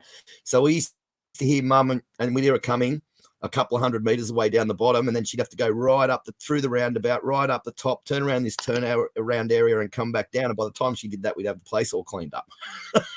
And my sister and I could both pick her car out of other Camry. We could hear, oh, there's other Camrys there. Oh, but Mum's one's in there. Oh, we gotta go. And that was 200 meters away in heavy traffic. Yeah, they can definitely, I believe that 100%, they can tell. Like yeah, so they say that wolves around the world have dialects, same communication style, a howl, but they have discovered 2,000 different types of howls from wolves, including dingoes across the world, fall into 21 dialects. Comparison is like accents, the English versus Irish accent. Wolves all understand each other, and actually even have something known as auditory discrimination, where they will not respond to other wolves. It's very interesting, huh? Yeah, you can pick out the sounds. Like I said, it can be the exact. You could get 100 Camrys coming up the road and put Mum's one in any part of that, and we could hear it 200 meter, pick it out of all the other Camrys. And even though it's the same car, same year model, same engine, same everything, every car, even though it's the same, has a slightly different sound. That's like my friend's motorbike was stolen around here a while back, and the scumbags that stole it, we know that it's been around because we've heard it. And when he says, I heard my motorbike, I know that he knows. First of all, it's a Triumph. It's a 3-potter. They got and he's got an unusual exhaust on it. And so it's very distinctive sounding. And if he picks it out and says and he's been in the music business all of his life, and if he picks it out and says that's my motorbike, then yeah, we've literally heard it out on the highways, because we can hear the highways miles away here, sort of thing, where we are. So yeah, so you can pick out, like, I believe that. And then people would say, well, that's a different dialect or a different accent. It's not. It's just a different, they can pick it straight away. It's just the same sort of howls or whatever, but a slightly different tone, and they'll just pick it straight away and not respond and be quiet in case they get more. And you could call it accents or dialects, and that's fine too. But it's just the fact that they can do it is amazing, and it just shows how complex everything is. Like bats. Oh my gosh, bats. Bats have an amazing Yeah. communication. They don't even understand half of what bats like. My beginning thing was actually on says no other mammal besides humans are able to use such complex vocal sequences to communicate. Let's see, where did I do the math? I wonder if I did my math right. Yeah, see. So 75 days of continuous recordings of 22 bats, 12 adults, and 10 pups yielded a data set of 162,000 vocalizations, each consisting of a sequence of syllables. From synchronized videos, we identified the Oh. emitter, addressee, context, and behavioral response. We included in the analysis 14,000 of the vocalizations of the 7 adult females. And I put, if we evolved from the same distinct mammal, why do bats have such an enormous vocalization range? Comparatively, bats have 193 times more vocalization ranges than humans. But here's the kicker. Humans have 4,200 unique words we can use in structure to structure sentences and stuff. You're not going to go smoke. Okay. Yeah. And bats don't have that. No, they don't. Bats can't have Isn't a it cool? concept like an abstract. Yeah, it is. It is. It is. It's amazing. And of course they've got all that the echolocation and just incredible. Oh, and I did mockingbirds too. They actually cannot figure out why. So mockingbirds are open-ended learners, meaning from what they gather, mockingbirds never stop mimicking songs, and they can't. Oh, fit we've this got into their... a bird in Australia called the lyrebird. Are they We've got a lyrebird in mockingbird? Australia, and I've actually heard it speaking words. I've been out in the bush and heard people speaking, and thought, who the bloody hell's there? You know, they shouldn't be there. And then, oh, freaking hell, it's the lyrebird again. They actually mimic people's anything. Motorbikes, I've heard them mimic chainsaws. They sound exactly like it. They can sound exactly like a chainsaw. They can mimic. Oh, they're incredible. The lyrebird. You want to look into them. Australian. And you know, it's lyrebird. got to be said. I mean, I read a short book on communication theory, and one of the things that the author wrote was that there have been more words said by birds and dogs and cats than there ever was by any Apes. ape. Yeah. Yeah, isn't that interesting? And so this is a direct quote. So mockingbirds are said to be open-ended learners. However, it is not clear when their exact learning times are, and if the repertories shift over their lifetime or evolve from generation to generation. This should be researched more in the future because there's no singular reason for why mockingbirds are able to mimic other songs. Meaning, let me just clarify that. It means that it doesn't fit into their evolutionary narrative. They can mimic people words, and they're really Right. scary. Like you're out in the bush, you know you should be alone, and you hear someone talking. It's most probably a lyrebird. But that's really interesting, though. I mean, and of course, none of it fits in because Or, they, or, or one, you've had too much LSD. Either one. right, right. Excuse me. Hold on one second. Sorry, I'm getting over a chest cold. Didn't want to cough into the It's all microphone. good. Yeah, the cold's going around right now, that's for sure. Well, we went to so I'm in Arizona, and we went back to Colorado for a birthday party, and my aunt got sick. And since I was in the same hotel with her, it was like a sick bay, and I got sick. So still kind of trying to get over that, but it's really interesting. I like reading their. Oh my gosh! So I found another one, Jason. This is gonna amaze you. Did you know that modern farming equipment is finally reaching the tonnage of brontosauruses? And now they're running into a 80 problem. tons. 80 tons. Yeah, well, now they're running into a Yeah. problem. It's compacting the ground too much. And so that further reached into a problem of Yeah. how could there be all these brontosauruses back then? Because the farm equipment has not reached the weight of a brontosaurus. Yeah, It's plants. getting there. Stop But it's plants growing. compacting the ground so much that they're actually having problems That with their water couldn't narrative of penetrate. brontosauruses. They're like, well, now the theory is they must have just kept to the same path all the time. Because otherwise they literally would have killed all the vegetation. I Wow. read Yes, it they in would an have. article. Compacting the Yeah. soil. Well, Yeah. if you look at these sites of dinosaur footprints where the brontosauruses or the sauropods are found, their footprints, they look like big garbage cans. like the lids of the garbage can. They're about that wide. Like these are some big elephant-shaped feet. There's very round. And they just destroy everything underneath them. Like when these things get together and these footprint areas have been found, it's just like pounded down, and you have all these big circles from the Ants. sauropods. Insects Yep. and other types of plants break up the soil again. Like you got rubber trees. Rubber trees in Australia have been banned. We call them rubber trees because they grow in your backyard. They get down and they can crack through like extremely thick and strong concrete pipes. They just get them and just break them and crack them. I mean, so yeah, you get plants like back in those days too. The growing conditions would have been more perfect, more tropical. So plants would have been, so there would have been a way around compaction of soil, lots of ways, and so forth. But generally, yeah, if they're compacting the soil, it'll just run away. One of the ways that they've started regreening the desert, and this is really amazing. I watched this guy how he was teaching people to regreen the desert, and they'd reclaim some massive amount of desert out in the Sahara, just simply by when they put a tree in, digging a great big hole, but like not actually digging the dirt out, but roughing up the soil. So they dig this great big hole down into the ground, but leave all the soil there so it's loose. So when it rains, the rain just doesn't wash away. And that's what they would have been doing, the sauropods.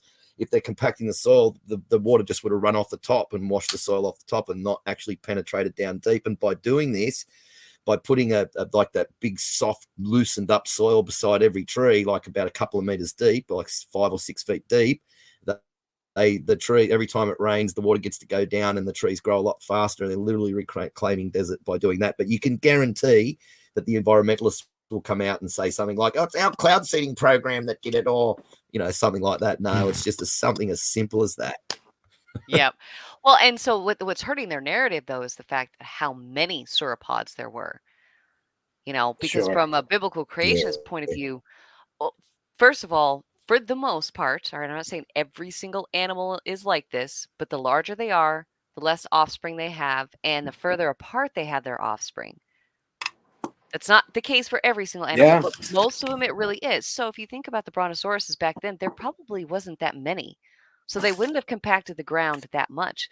But I forget what the numbers are, and Jason, you might be able to help me with that. But there's something like say, I'm just going to throw out some numbers, and I know they're wrong, but this is just just numbers to give you an Well, idea. be careful with that now. Yeah. Yeah. Well, so say they've only found 10,000 T-Rex bones, right? Well, based on the timeline, And that's how many T-Rex individual bones, not individuals. Obviously. yeah. Okay, let's just say it's actually been 10,000 skeletons. Like we found 10,000 full intact skeletons. Based on the amount Really? of, no. I'm just saying hypothesize with me because I don't remember. I think there's Okay. only 1,000 or something, but say it's 10,000, right? Over the 165 million years that they supposedly lived, there should have been 42 million that lived and died. How do we only have? Sure. So that's where their narrative is coming into problems with this whole farm equipment thing, and it now almost reaching the weight of sauropods. Well, I was going to say it's the same thing with language, not to interrupt you, but to interject. They have language arising in the last 10,000 years, and they believe that humankind has been around for, 200,000, 250,000 years. Right. That doesn't add up. It doesn't at all. Or like prehistory. How can you know it's history if no one wrote it down? Sure. You know what I mean? So, and we only have written history that goes back about 5,000 years. Well, I'll just put 10,000, right? 10,000 years, written Prehistoric. language. Actually, it's more like 3,400 BC, which is what, 5,400 years ago. Civilization only goes back 10,000 years. Technology only goes back 10,000 years. I mean, you're looking at something that, and that's pushing it. That's where they say, oh, we found a kiln at 9,500 BC, but they don't use it again until 3,500 BC. I'm being serious. This is literally what they have in the ancient history Sure. books. Yeah, because Well, it's like everything, every structure, every civilization, like they can't date anything past what they claim is 12,000 years. And it's like, well, that's outside of our narrative.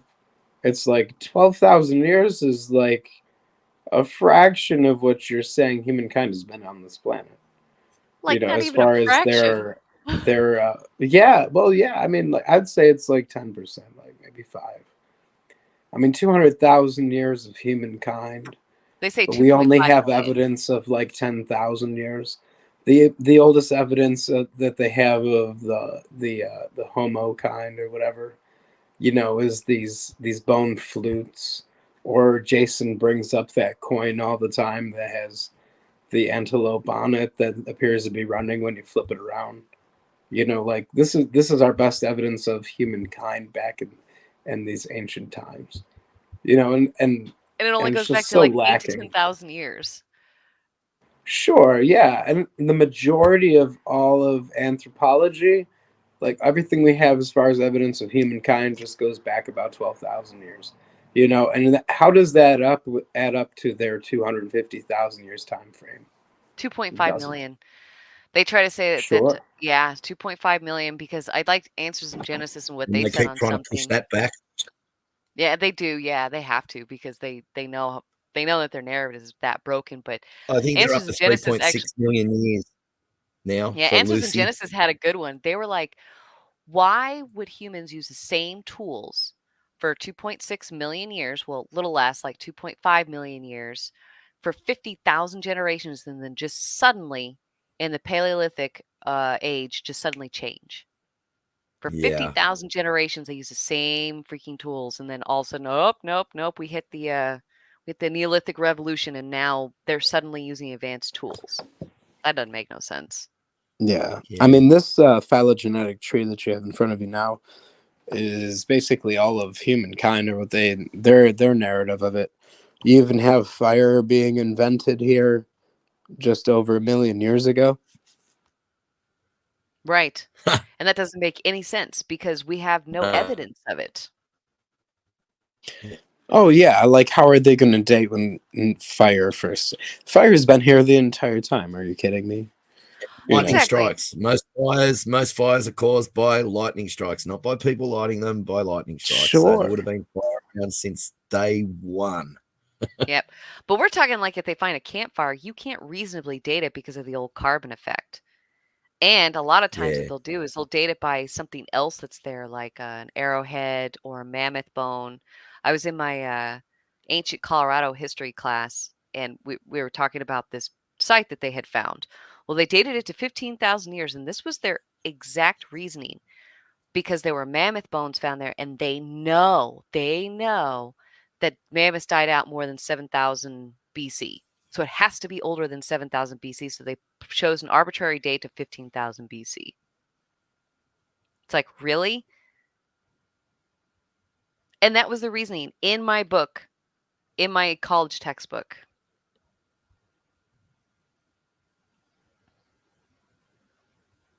It was incredible. Yeah. I think you dropped out a bit there. Or it was just me, maybe. No, I think it was Mark. I think he fell out just for a minute, but yeah. But and I don't saw mean that your all voice. the time, all their reasoning, like they would find. Well, we see this all the time, where the rock dates the fossil and the fossil dates the rock. I mean, they do it constantly because if they just found a fire, they wouldn't know how to date it. It could be 10 years old, could be Yeah. 150 years old. They wouldn't have a clue. Yeah. Yeah, I know. Well, they've dated rocks. I was just watching Answers in Genesis, just a short part of what they said, and they said that they got a rock, and they used a couple of that I can remember them a couple of different dating type methods. One method they used just gave them one age, and another method gave them a wildly different age, and they should have really got around about the same. It was hundreds of millions of years difference. So it just goes to show, and people don't realize when they do dating, everything except carbon 14 needs to be adjusted for if it's in water, what side of the hemisphere it's on, that sort of thing. But it's fairly accurate, carbon 14 dating. But when you get into the really long ages, they just, there's no accuracy there at all. They get 20 different dates. They'll get one rock, and they'll do 20 different dating tests on it. And they'll throw away all of the, say 18 or 19 of the tests, or 19 of them, and just keep the one that fits their narrative, and they'll get wildly fluctuating times within that. But they never tell people about that. They don't say in the citation, we dated this rock. We got 20 different dates from the same method, and we threw away the rest, and we only kept one. I mean, that's a shame they don't say that, because they should have to say that. And they They don't actually wanna even say that have because some. people- Well, they know to ruin their narrative, because, Sorry, like, I was actually looking up one where they were trying to debunk the Battle of Jericho, and it was interesting. I went through this entire article, and I was actually pretty impressed, because I think it was a secular article, and they went in and they actually admitted that there were 2 dates that they got when they were carbon dating, that they found one part of the wall that was standing upright, and there's enough in there that they could, like, test it or whatever, you know. Well, they had 2 different dates, and they were about I think 100 years apart or something like that. Well, they only chose one date to report on, and that was the date that would have debunked Joshua's conquest of Jericho. But if they had Yeah. put the other date in there, the other date actually goes right with the Exodus and Joshua's conquest. But they Yeah. do that all the time. They leave out, like, little things here and there, because even the recent carbon date, it can still be harmed by the Yeah. old carbon effect, depending on what was around it. Like, But when you got to remember, at any one moment in time, there's only about 1 kilogram, 2.2 pounds, about 2 pounds of carbon-14 on Earth in the atmosphere, and that's spread out right across around the whole planet. So for carbon-14 to accumulate, it literally would be very hard. That's why it's so accurate, because it's very hard to sort of contaminate it like that sort of thing. In that sense, you can't contaminate something that. I lost my train of thought, but anyway, see if you can pick up. I know what you mean, but it's also the fact that they are putting in different assumptions about rates and conditions in the past when it comes to carbon-14 dating. I watched a nuclear physicist on it, and he said, they have to assume how much carbon was in the atmosphere 5,000 years ago, 4,000 years ago, and they have to make a So that's what he was saying. So that's why it can be incredibly inaccurate, but it depends on what assumptions that they've put into it. And also, they have to adjust, like, depending on how deep it. If they find it in water, they have to say that how deep they found it and what hemisphere they found it on, and like it's a little more technical than just getting it and doing a carbon-14 date. And I'm sure they don't talk about whether they followed those protocols, I suppose you'd call it.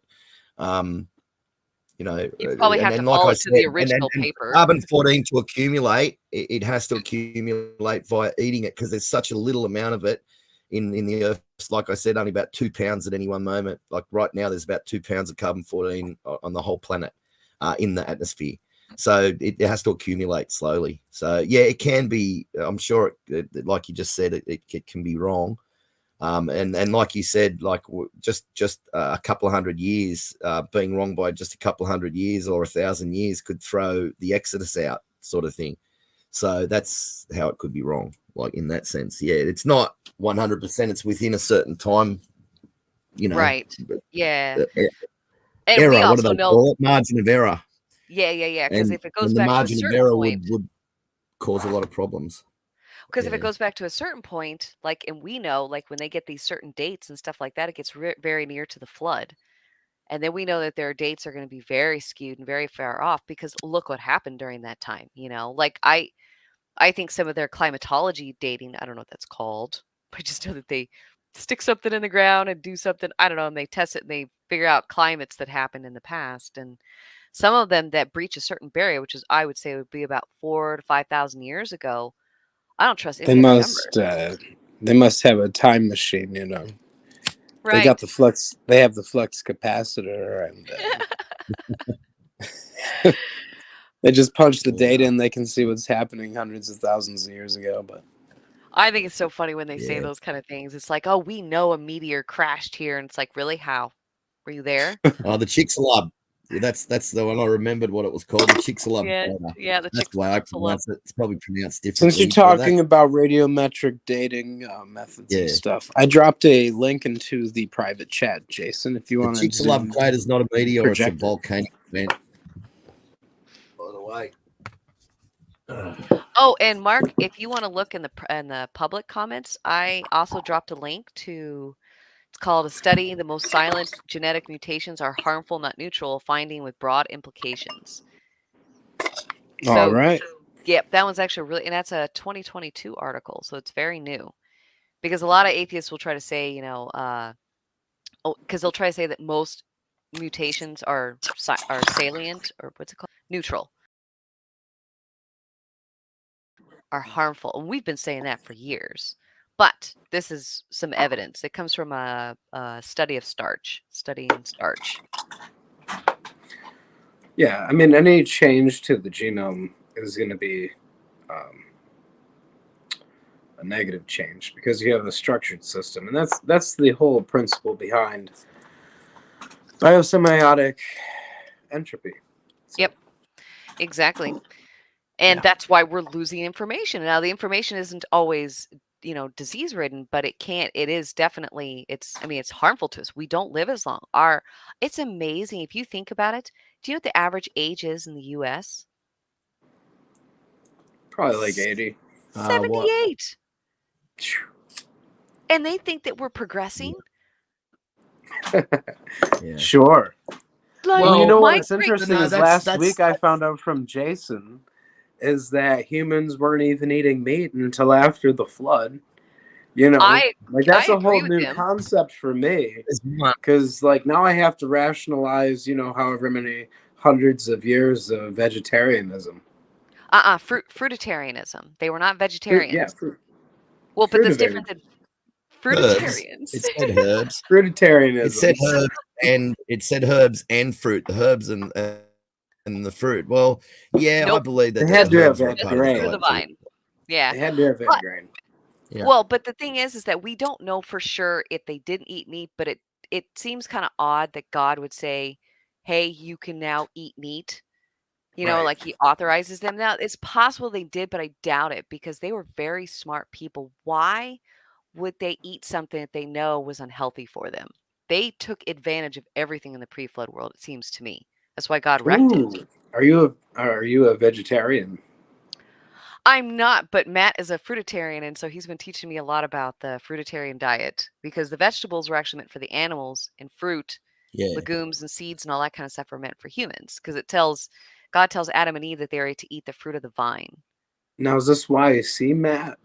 Yes. Yeah. Okay, how do you know these Now- guys? Like you know Now, Jason. wait a minute. Fruit. Just let me give a quick description of fruit. A pumpkin is a fruit, basically. Yes. Or they'll say that a berry like a blackberry, like the blackberry I'm talking about, not mulberry, is a drupe because it's got seeds inside, but it's the seeds aren't together in this little sort of sack in the middle. Anything with the seeds, basically pumpkin's fruit. Anything with seeds inside is a fruit. So Yep, like and- cucumbers, and- tomatoes. Sure. Yeah, that's right. Yep. So it's not Yep. all sweet. If you just lived on just sweet fruit, you'd die in no Oh, time. exactly. That's Yeah, why yeah. cucumbers, I didn't know cucumbers were a fruit until Matt told just me, wanted and I to was get like, that out there. yeah. So anyway, so I met them. So I found Standing for Truth's channel, and I was commenting on it, and Matt responded to me. And then he came and looked at my channel and saw a few that, I was just starting out, had like no subscribers, and only posted like 1 or 2 videos. And he invited me to the team. And Jason was on the team. We had a bunch of other people. We had Sam. We had, what was the other Australian guy's name? Jason? More Australians? George. George. Bond. George. And then we had the redheaded guy, forget his name. Anyways, we had a few on there. Well, it ended up being that I ended up coming into theological conflict with Standing for Truth, and it all fell apart. Oh. Yeah, so me and him hate each other. I don't hate Oh him. yeah, he don't hates start. me. Don't start running I Standing for won't. Truth down. But at the same, but we, because you believe that you're a oneness. You believe God's one split into 3, whereas we believe it's 3 as 1. And Yeah, so that's I'm not a where the Trinitarian. thing came in. But Standing for Truth changed a bit since then.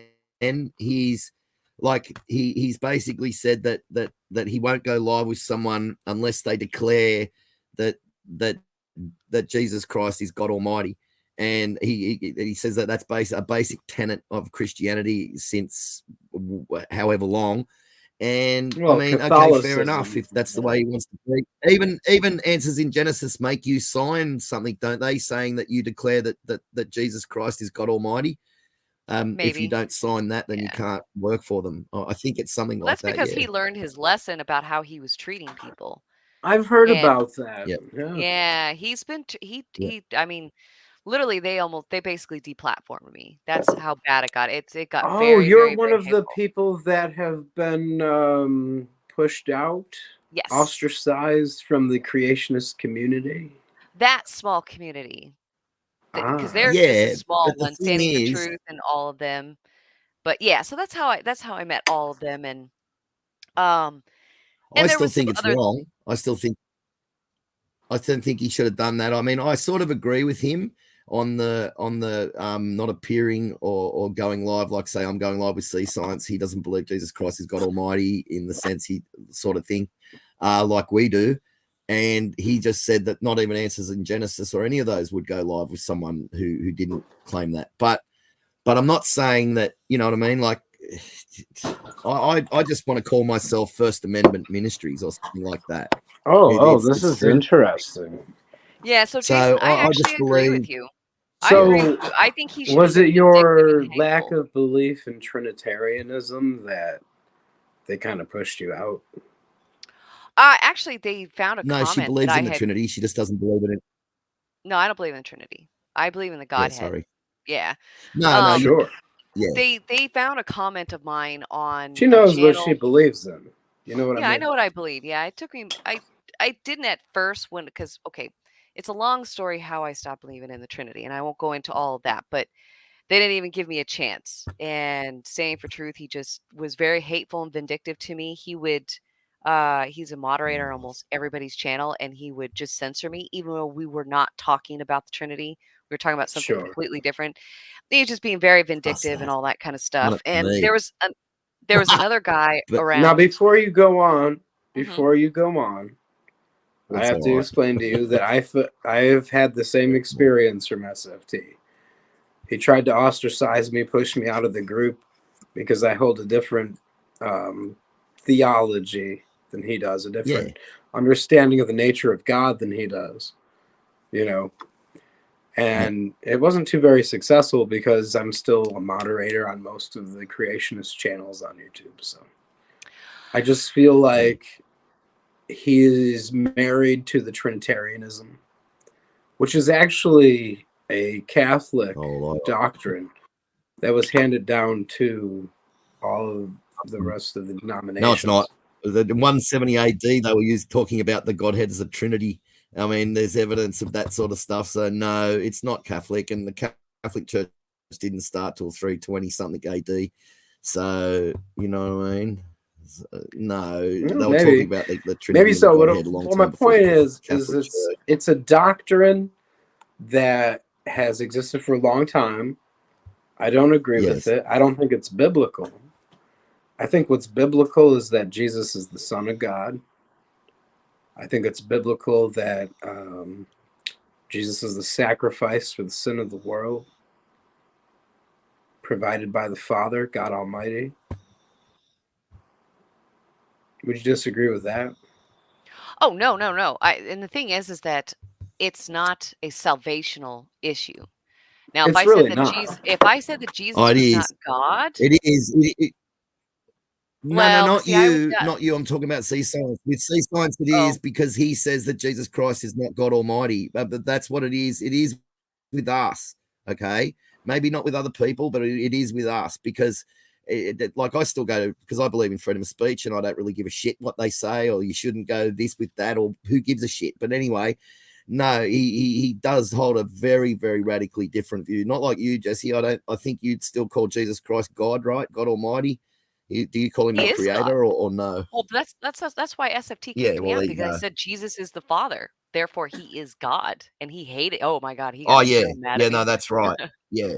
Yeah. So what's your So position that was so confrontational it was that, to and where also he the would fact that block you? Well, Because, but like, for because the me, thing is that you got to understand something with Baptists like him. They are basically just reformed Calvinists. All right. He believes in the reprobate doctrine, meaning that if you're a homosexual, you can't be saved. He believes that you are not a Christian if you don't No, believe in. He does too, because I argued with him about it. Now no, he's I changed know his that. I position. know he does, but he sort of does. What he says is there's people out there that experiment or get into, that sort of thing. Well, they're not. It's not that they're not saved. He says the ones that totally and utterly reject God, and it basically says we gets that from where it says God will send them a strong delusion. And so they totally rejected God. They've said that no way they're ever going to have anything to do with God, and God basically cuts them off and sends them. Says, all right, well, you go off and you have your own thoughts and your own ways, and he sends them a strong delusion and sends them on their way and lets them go off on their own tangents. That's basically anyway. No, because what his preacher says, which is the one that he gets it from, is the very direct quote. If you are homosexual, you cannot be saved. And that's, I forget that guy's name, Pastor Stephen But I had him Anderson. elaborate on that and say that.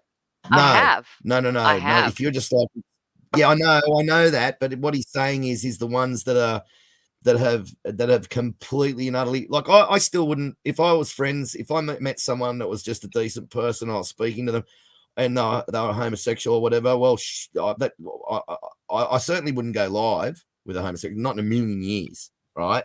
But I mean, I'd be friends with people like that. I mean, I wouldn't go out and like, go out to the nightclubs with them and start partying and like that sort of thing. But it's that you wouldn't come out with. Okay, now if you were in New York, you wouldn't come out with me and go to the clubs. Well, if you were gay, yes, you would. but if you were gay, if you were gay and you were going out to just gay nightclubs, no, I wouldn't. Well, not gay. I mean, just to go out to the bar. I mean, see the sights. Yeah, I'll go to the bar with you, of course, because you just have a different theological belief. But that sort of thing, it's like, I mean, I'll be friends with them, like talking, or even if they needed help, I'll help them with something. I'd even help them move or whatever, but I wouldn't be going out to like parties and mixing my friends with their friends and going to their nightclubs with them. And like I used to when I was younger, I got right into the. Well, but we're talking about something like that's an actual doctrine believed by a large group of people in the Baptist community, which is the reprobate doctrine, meaning that you are so far gone in your reprobate sin that you cannot be saved. Yeah. That is what they believe. And I do not agree with him on that point. He also I don't either, hon. Yeah. I believe they can. There's no such thing. You can be a pedophile and still be saved, because anybody can be saved. Anybody. Yes, so then on top of that, if you believe in pre-tribulation, you're not a Christian. That's satanic to him. Basically anybody that doesn't agree with I've got a friend doctrine, when I mention the. Oh, go ahead. Yeah. I got a friend when I mention anything about the Lord or the Bible, you could see him. Not Doug, someone else. I'm not saying who. I don't drop. I'm not. Not anyway. Doug, though. And he gets head up. I can see it's like he hates it. It's just that there's some people out there that have just made up their mind that there is nothing that's going to change their mind, and basically that's what he's talking about. I know he goes. Yeah. No, that's not what they're talking about, Jason. They're not. I believe they can be. I have listened to his preacher. That is not what they're saying. They're saying they literally cannot be saved. They are barred from being saved forever the moment that they become a homosexual. I have listened directly to this preacher, and he wishes he could have a button to kill all homosexuals. He's wrong. Well, I believe he's wrong then. But that's what's standing for truth. That's hate. Yeah, it is. And now, before we get into politics and stuff, I'm gonna drop a link in the private chat, Jason. Sure. We can watch this movie. I promised Jesse we could watch. I play a little music. There's Living Fossils. I don't know if you like Living Fossil videos. Yeah, let's do it. I love it. Let's do it. All right, I'm dropping in the private chat. I can't be on too much longer because it is almost midnight my time. But how often do you do this, Jason? How long have you been? Well, once a week on a Tuesday. On a Tuesday, okay. Once a week, every Tuesday. Yeah. Well, What ab- Tuesday like- for me, Monday for you. Oh no, Uh, Tuesday for you, Wednesday for me. Every Tuesday for you and Yeah, yeah. Wednesday for me. Sorry. But what time? Like, because I noticed that you were on about 9 p.m. my time. Let's get this thing. I don't. But 1 o'clock for me. My time, and I'll tell you what time it is now. It is 1800 exactly. Right on so the money. okay, so that's 16 hours difference because it's midnight my time. Yep. Okay, cool. Yes, you're behind us. 'Cause- Mum has Christmas here, and then flies to Hawaii and has Christmas there again. With my aunt. It sounds like the lives people in Illinois. They'll actually cross the river to go and drink longer in Indiana. No, wait. No, they'll drink in Indiana and then they'll cross the river and go back into Illinois to drink longer because there's an hour difference. Yeah. Well, I want to No, come no, back. I've got like 200 cousins, second cousins in Hawaii. Everywhere I went, I won't say the second name, and they said, "What's your cousin's name?" And I'd say such and second name. Oh, you're my cousin, man. You're my bro. You're my cousin. Second cousin. I got that many second cousins in Hawaii, man. Like just at least hundreds, anyway. Probably everywhere I went, it was just people. Oh, you're my cousin. You're related to me. So yeah, I'm related to a lot of Hawaiian people. Well, through Aniesta. Oh, my aunt. Anyway, it doesn't matter if I say. Well, You're it first. Pacific Islander. No, Mark, no. Mark, I'm white do Australian. you normally join Jason on these? Oh yeah, no, Yeah. we're live every Tuesday night. I really appreciate Okay. you coming on and like giving you a platform to be able to give your opinion. Yeah, adding a Like bit that of was really sanity in- sweet. Getting Well, I into want to join languages. again. So I'm on your Well, you I'm on added your sanity. Discord. Well, it's only once a week, so we're not on every night, but yeah, Oh no, every that's fine. Tuesday night. So anyways, Yeah, if You join with us every Tuesday if you want. yeah, that's what I was thinking. So if you want to not post it, but just like type in your channel, the Creation versus We need you on Evolution, say, here to "Hey." to calm things down. You brought a bit of sanity back to the channel when you were here, so Sure. Thanks, Jason. Yeah. Well, I'm glad to talk to you again, Jason. I know we had some issues in the past, but you know Yeah, what? We were both drinking it heavily at that time, so that was bad. Oh yeah, no, but yeah. Yeah, I was just excited. I thought, oh man, because it hasn't been showing me. I'm always on my conservative Christian channel when I'm watching my news and stuff. And I thought, oh, Faith, what's your thing? Faithful, Honest, and True. I was like, that's Jason. So we clicked on it.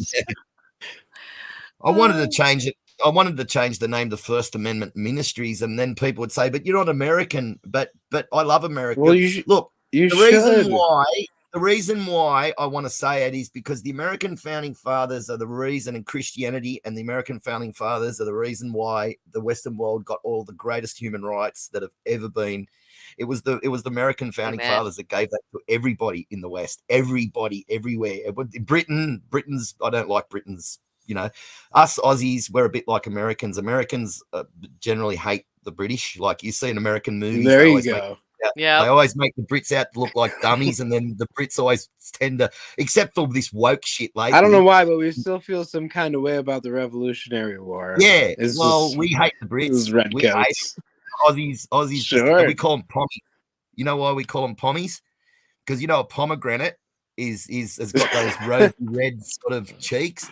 Well, they're Sure. really white skin with rosy red cheeks, so we call them pommies. Like it's after pomegranate. No It's funny doubt. because one of my Bloody news Tommies. channels, that I watch is actually Sky News Australia, and I they're, don't hate al- it. they're always making fun Sorry. of like the woke stuff and I whatever, love you British know. people, But some British people. oh, and some of them are really cool, you know. But you've definitely got some jerks. But yeah, no, you're absolutely right. I mean, look where it says in our Declaration of Independence that we hold these self-evidence to be Admit it. what. Oops, I said it wrong. To truth that we are endowed by our Creator. No other constitution in our world has that, but the American That's right. Constitution. That's right. It's the American founding fathers and all of these woke little turd Shitheads. burglars. They want to go out there and they want to start saying about. Sorry for saying that. But they want to go out there and start saying that, oh, it's not Christianity that gave it. It's Christianity. It's Christianity that gave you those rights, that give you the right to get up there and run everything down, you idiots. So, and the American founding fathers, if they never existed, we wouldn't have all these rights, mate. We'd be living under a Hitler-esque or Stalin-esque or North Korean or, sort of rule. Yeah. They're trying to get rid of it. They're trying to undermine it. They're trying to, diss the First Amendment and Second Amendment, and they're trying to work their way around it every way they can. And one of the founding fathers said, "Now that you've got it, try and keep it," sarcastically. Sure. Which he was right. Now that you've got it, see if you can keep it. Yeah, because that's I can't remember who said that. Yeah, we have to be able to keep it. But I am going to actually go, but I want to come back next week. Oh, But I want to come back in the beginning of it so I have longer to talk. Because I know me, I get really loud and my mom is sleeping. So actually, I'd just like to let you and C Science on and go. Your mom's sleeping. Do you mind if we watch just a real quick video before you go? Yeah, let's do it. Sorry, I'm going to do it. All right, it's in the private chat, Jason. If you want to pull that up, we'll project it. That's loading. Now there's a little bit of music, so if you want to, you can turn down your speaker or whatever there. No, it's my Jesse. voice. No, my voice. I have a headset on. Oh, sure. I'm loud. Okay, I'm just going to play this. I'm like Jason. My dog's I'm barking loud. at me again. He does this to me all the time. But yeah, like we're on every week. We don't do it. Hang on. Sometimes we'll do a show during the week, but we are always on during this time on Tuesday. So that works. If you ever want to join, we'd be more than happy to have you. Sure. In your opinion here. So all right, play that video. We'll get it here. Skip. Go full screen for the chat. Full screen. Yeah. Come on. No, this is just a it's seizing up a bit. That's all right. Give it some time. I mean, this is just a living fossil video. It's just showing that the fossils that they have for sea stars are actually exactly the same animals that are still existing today. Right. So, yeah. Well, you understand living fossils, obviously. You've been around the community. So. Oh, yeah.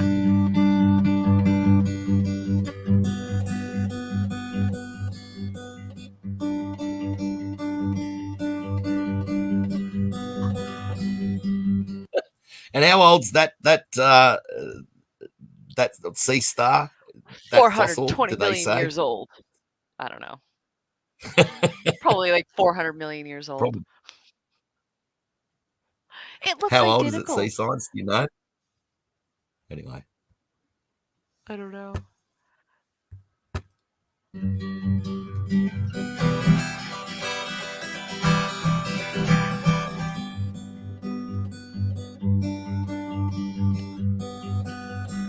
All right, pause it right here, guys.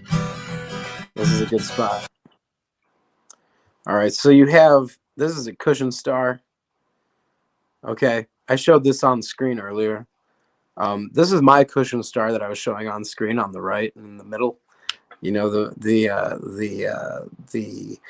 bottom side and the top side, the inferior and superior view, and then here you have it in the rock. Now this is a famous discovery here on the left. You know, image number 1. Now tell me that's not the same thing. I mean, it's it's exactly the same thing. Oh my gosh. 400 million years of no change. Where's the evolution? It's just not there. Not there. So, and there's your living fossils. But go on, and then you'll see a common living fossil, a common sea star next. So this one. Yeah. So here you have your common sea star. Sugar now, star. if we go back, let me come back to this screen real quick here. Okay. Oh. Well, let me try something else. All right, guys.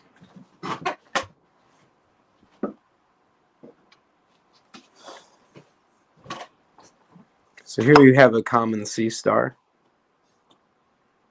Okay, I can get kind of close to the camera without it fogging up. I don't know if I can give you a shot of this, but it'll be better than you can even see in the video. Yeah. Yeah. That looks Let me bring it identical to back the a fossil. little bit more. It's Right identical. about there. Yeah, this is a How sugar old's the star. fossil? This is a common sea star. I mean, this one right here, this guy, he's juicy.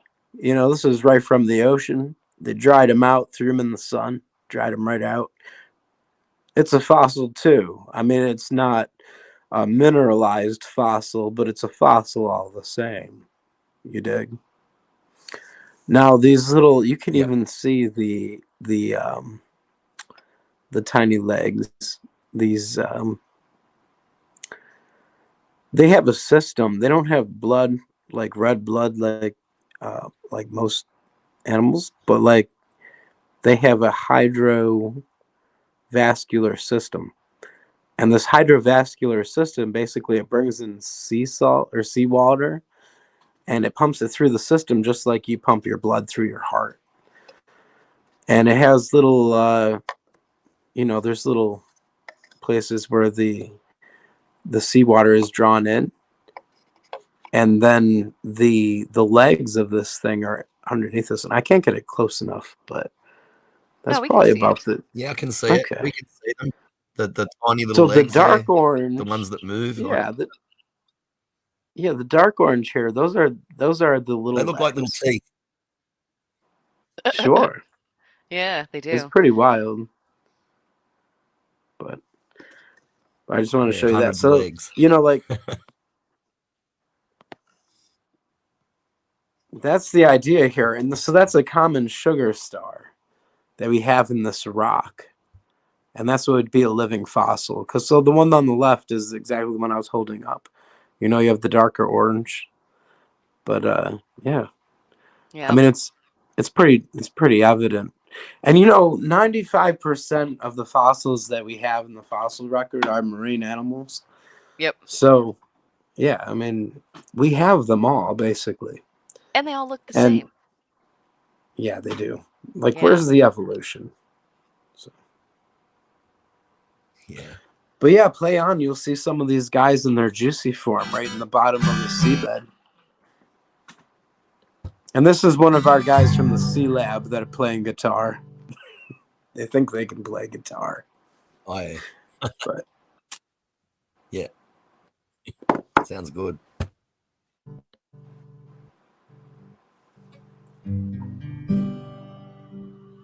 multi-armed sea stars. All different varieties. There are their hydro-controlled legs. There's your serpent sea stars or your brittle stars, which are in my avatar. They come in all different colors, all different sizes. But the brittle stars, they're like a smaller sea star than, say, the cushion stars like we showed earlier. But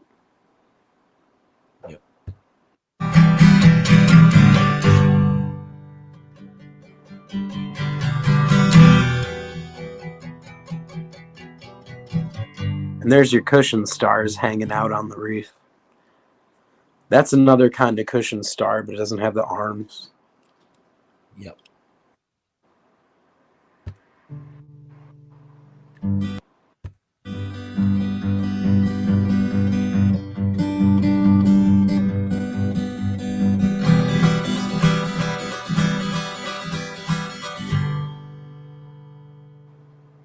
And that's back 2022. But that's all I wanted to show you, Jesse. And then you can hit the hay, I guess. Yeah. Well, you know what? Good Next time talking to you. we can watch one of my videos next week. That How would be about that? excellent. Yeah. I haven't made any in a while, but if you guys ever need help with like editing videos or something, just let me know. I do it all the time. Oh yeah. So. Thanks. But And I've gotten really good at it. generally, if it gets messed up, I dump it. I don't really care anymore. I'm not that. Anyway. I just as for this, like I've got no problems going live with anybody really. It's just that as long as I say that I don't agree with them or whatever, it's not a big problem for me. But other people, yeah, I suppose it is. And Answers in Genesis, I'm pretty sure they make you state that the Lord Jesus Christ is God Almighty. So if you don't believe that, you can't work for him, which is fair enough. I mean, they're allowed to make up their, Their choice. whatever. Yeah. I think they've got That's why I'm glad they've got that Standing for theistic Truth has evolutionists actually working gotten. for them. They've got all sorts of people. Yeah, Yeah. well, and I'm glad that Standing for Truth has gotten a little bit more Yeah. rational about his approach because that's fine. If that's what he chooses, it's his platform, but Sure. he just shouldn't have been so Yeah. hateful and all that kind of stuff, which I hope he learns from it. Well, he pushed you right out. Like he basically Yeah. ostracized you, right? Oh, absolutely. And they You're actually not went the after. only one. Like there's several Yeah. people He that's doesn't mind happened if to. oneness join in the live chats anymore. He doesn't really mind if a oneness joins in. One of his only prerequisite is, and that's what he said to me, is that they call the Lord Jesus Christ God Almighty, and if they don't, they're not welcome on the channel, which is fair enough. I mean, Yeah, it's I fair totally enough, agree. man. And why Well, would and you I want to be think, in that community if you don't believe that? Yeah. yeah, exactly. And it's, and that's totally fine. It's just that he's come after me on Facebook on I actually did an entire ancient historical thing on so there's something known as the controversy of the time of the Egypt. judges. And so I actually Oh, laid out the entire time of the judges. Well, one of the articles that I linked in there was a battle during King David's time, I think, or something, or prior to that. And it happened to come from, I think, like a Mormon website or a Seventh-day Adventist or something like that. I don't know. And he got all on me No about it. doubt. And I was like, it's not like they talked about whatever their theology is. Literally, it was just a battle. No, actually, I think it was a battle in Judah or something like that. It was like one of the last battles in Judah. And I was like, all they were talking about was just the battle. I was like, doesn't matter where it comes from. I was like, did you disagree with their historical, thing or whatever happened in like 798 BC? And he couldn't get off of it. He just had to go off on this tirade that I was a heretic and whatever. And I was like, you know what, dude, I'm done. They called you a heretic too. Oh yeah, That's and terrible. Satan's daughter, and they Yeah, call me but- Satan's daughter. Hey, don't take offense. Listen to me. Heretic is what the Catholics called the men that brought the English version of the Bible to Right. the people, to the general public. So they You know burned what? people I at the don't. stake, calling Oh, them yeah. heretics. That's why they Yeah, I tried don't to get blow mad up at that King stuff James. anymore because Hey, I just. this Wear is it what as a people badge don't of realize. honor if anything. Just quickly, I want to say this. Guy Fawkes was not a freedom fighter. He was not for the people. Guy Fawkes was a cretin. Guy Fawkes, they tried to blow up King James because he gave the Bible to the common people. And people say this increased his power, but it didn't increase his power because kings are limited on what they can own. The kings of Israel were limited on what they could own, and people had property rights. People under King James' time didn't have property rights. They were like serfs. He could do just about anything he wanted. So bringing in the Bible and showing the commoner that actually gave them more power and more freedom to turn around and say, well, why have you got more power than the kings of Israel? And so that blows their narrative. Sorry, I had to say that.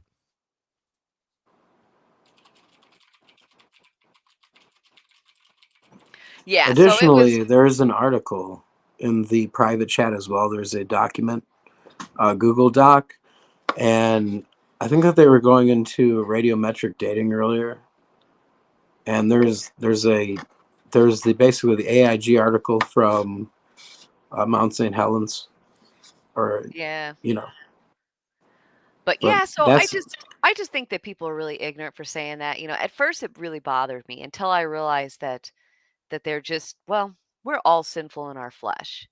And so he's going to get what's coming to him when he gets to heaven. God's going to tell him what he did was wrong, and it actually taught me a lot because I used to think that old earth creationists were not Christians because I started to get onto his hateful rhetoric.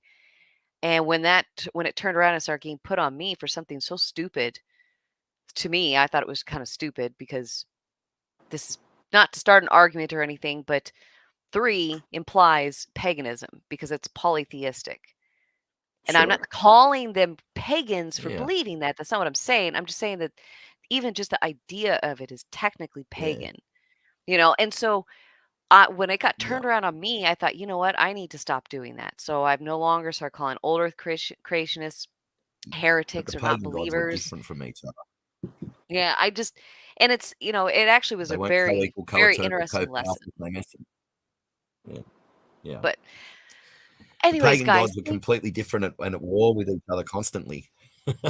So yeah, it's really not. She's pagan waking up her because mom and it's- stuff. She's got to go. I yeah, understand. but I will be back Yeah. next week, and I'm on your Discord. I know. So That'll be sweet. I play music all the time. Check it out. We got it Okay. going on. cool. All right, guys. Well, God bless and have a great night. Yeah, when I drink, I put You up. too. lots of- Stay strong. Oh, well. All Thank right, good night, you. guys. God bless. Have a good night. See ya.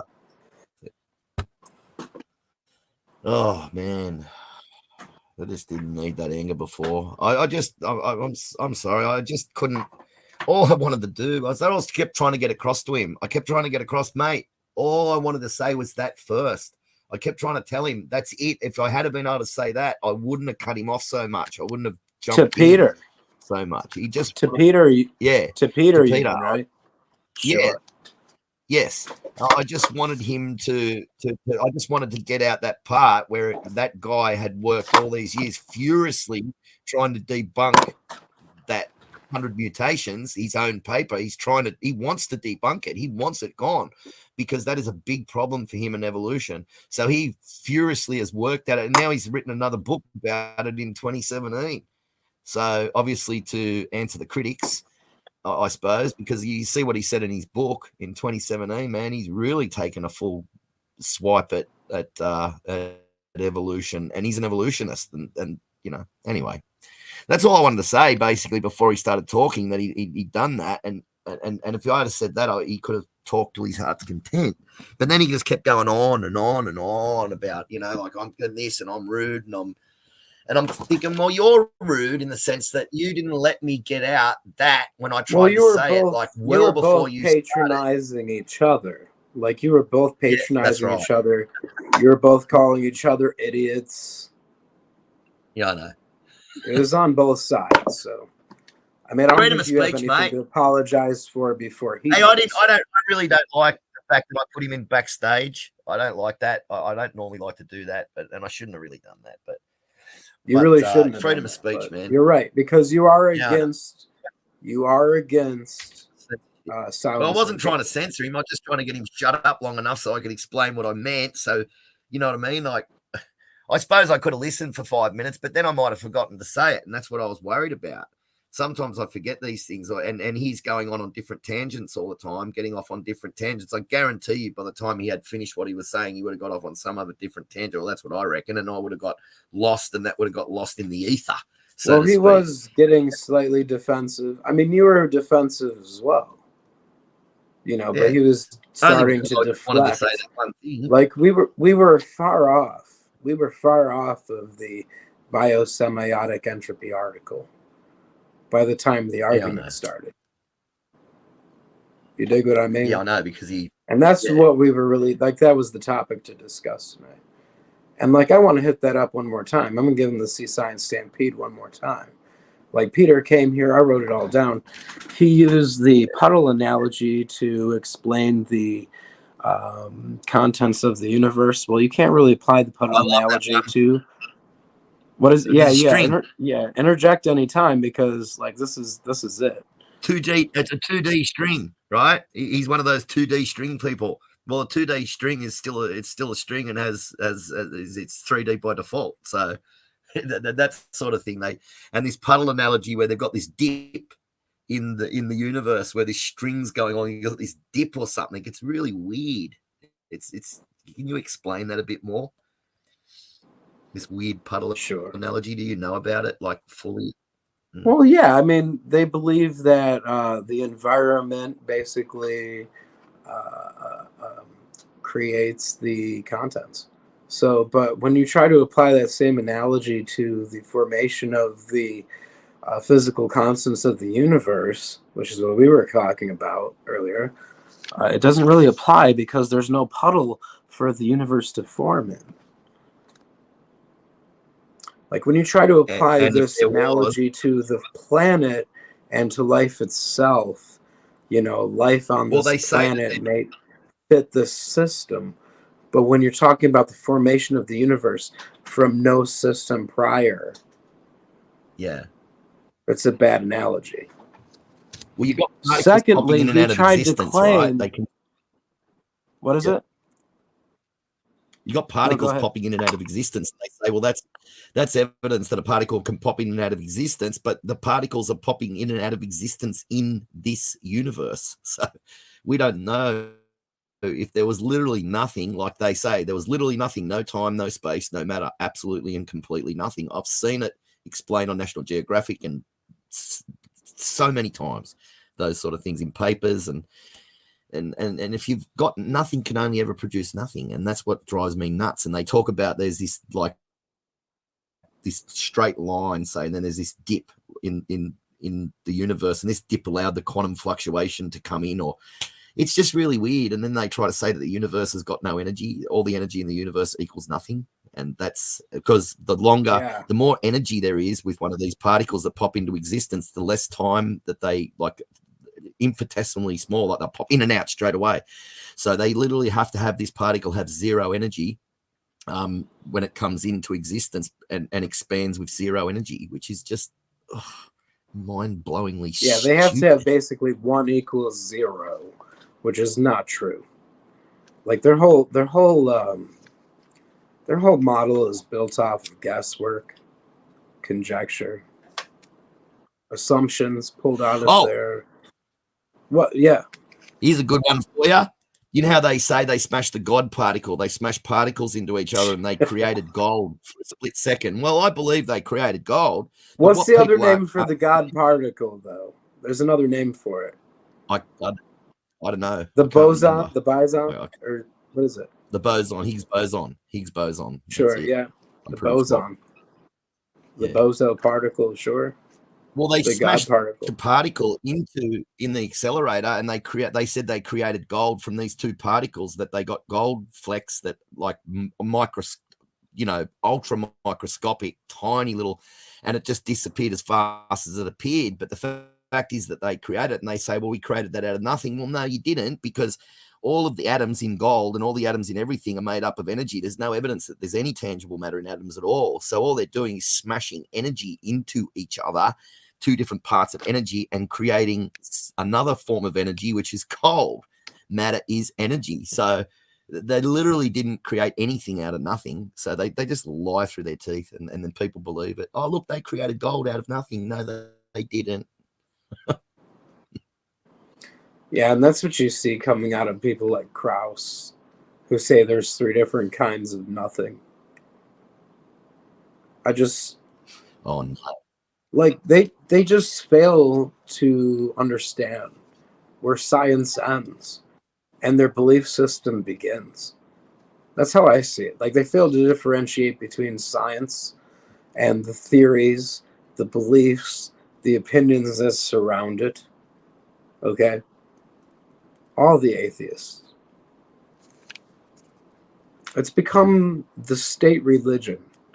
It's pushed in the media, as I've shown with the recent Dr. Quinn videos. Like you have videos going back years, just pushing their narrative, grooming the masses to believe in their religion, their state religion, their and it takes publicly education system taught religion. I don't know.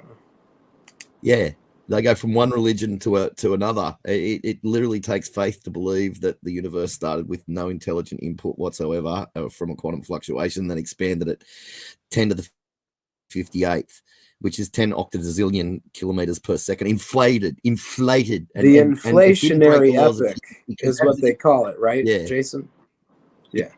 Yes, the inflation. If you say expanded, they go, oh, it wasn't expanded. So you have now let me say this first, because you have this Big Bang cosmology. You have the Planck epoch, which is supposed to be before the Big Bang, but you also have the inflationary epoch, which is the first fraction of a second of the Big Bang, where they assumed that all the contents of this universe appeared from nothing and then expanded to the point where they were spread out far enough where gravity wouldn't just suck them all back together, right? Yeah. To put it Well, in layman's also terms. it basically just created all the basic elements. I've got them written down here somewhere. What they need to form life. James, I'm not going to pull it up on the screen. I'm just going to see if I can find it. Do a quick. You can talk until I find it. Just. It was great that your friend Jesse came on, man, from Facebook. That's cool. Yeah. It's good to have a female perspective in these creationist discussions. It seems like usually in other discussions they're always talked over. They're not given like a platform. So, and what we're trying to have here is a place where everyone actually gets a platform, at least, to say what they're trying to say. So. I think must be the wrong one.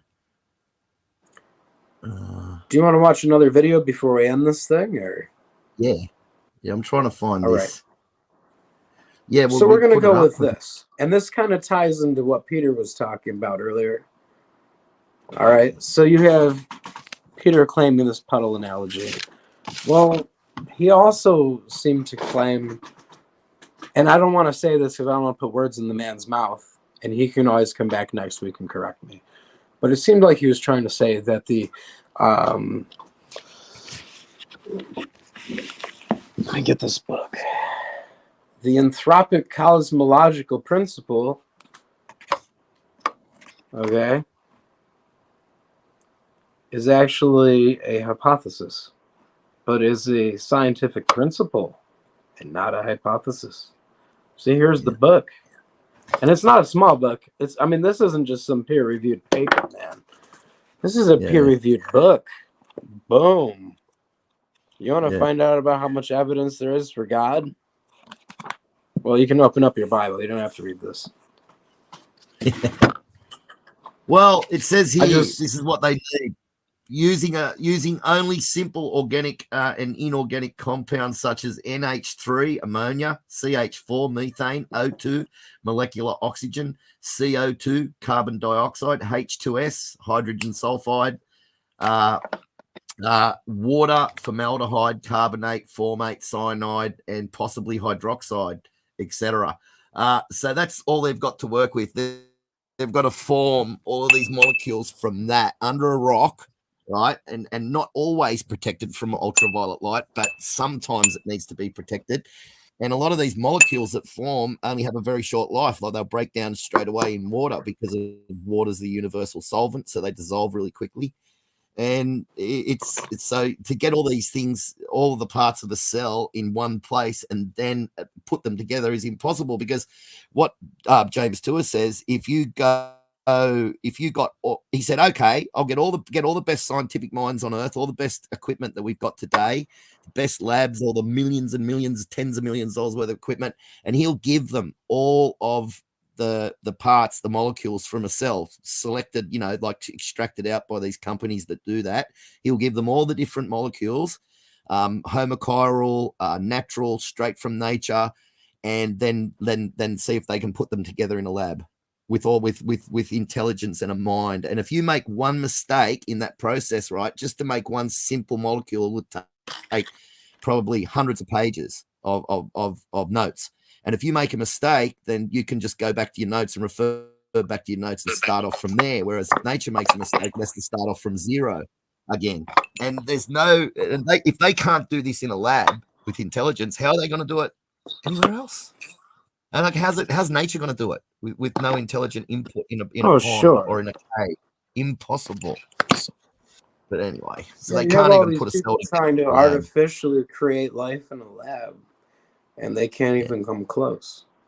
You've got Grayson, who's blocked me now. Grayson's blocked me. I debate this guy. He's blocked me now. I guess he doesn't see me as being worth seeing in the chat. But whatever. He thinks that amyloids, or this protein plaque, is an explanation of life somehow. And that maybe protein plaque, Oh, you mean Good. like a they formed on the backs of crystals, like a crystal formed a certain shape, and then the molecule used the crystal as a template. Is that what you're talking about? That I'm sort of talking thing. about amyloids. Okay, I don't know. AMYLOIDS, I believe. A tiny little plant, a Amyloids. tiny little creature, Look right? them An up, amyloid. brother. Stick it in, throw it into the Google and project it. Let's look. We'll take a look. Because this is Grayson's whole argument, I think, as far as abiogenesis. He believes that all life forms came from amyloids, which are these. It's a protein plaque that collects and sort of structures up. But the thing is, just like in the Strawberry Dave or Dave Farina versus Dr. Tor debate, which he gaslighted the audience, and even Peter said that Dave acted out of character. I don't know if he was drunk or what it was. I don't know. But hey, listen to this. He really did. He said the whole audience, you just don't understand.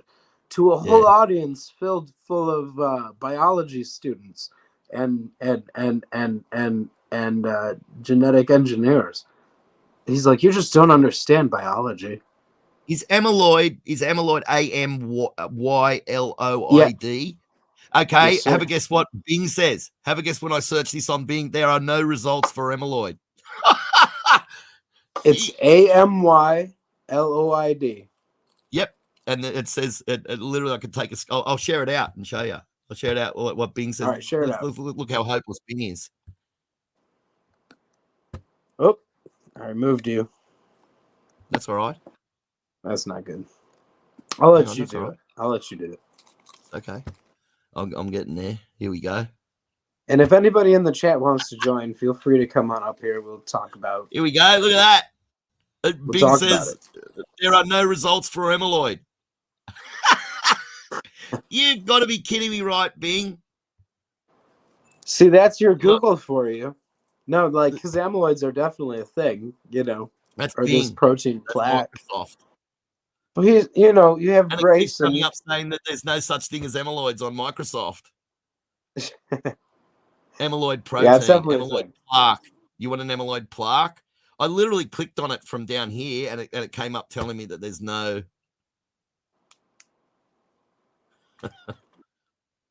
All right, let's go full screen here. Hang on.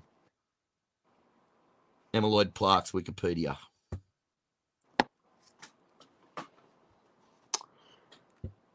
What are amyloid plaques? Hang on, I've got to share it out again. Wait a minute. Amyloid plaques. I've got to share this instead. There we go. But you see, amyloid plaques require a living system in the first place. So the very premise of this being an explanation for abiogenesis is far from, it doesn't explain it, because you need living systems to begin with to create the amyloid plaques. So it's like a chicken and the egg thing, like we go on about all the time, Jason. Yeah. In my opinion. Yeah. What do you say? Yeah, it is. Oh yeah. If I have no doubt what you're saying is true about amyloids. Look, I do remember something about amyloids. Aren't they those tiny little creatures? Are they or not? Are they like in a? They have a calcium carbonate shell, do they? Amyloid. The amyloids. No, I don't know. I don't know about amyloid. It's just basically it's this plaque that forms, I believe, in the neurosystem of the brain, of the human brain. I don't know if I remember. Let's see what it is. Amyloid plaques. Beta plaques. Amyloid beta plaques are extracellular deposits of amyloid beta protein. Mainly in the gray matter of the they're brain. Proteins.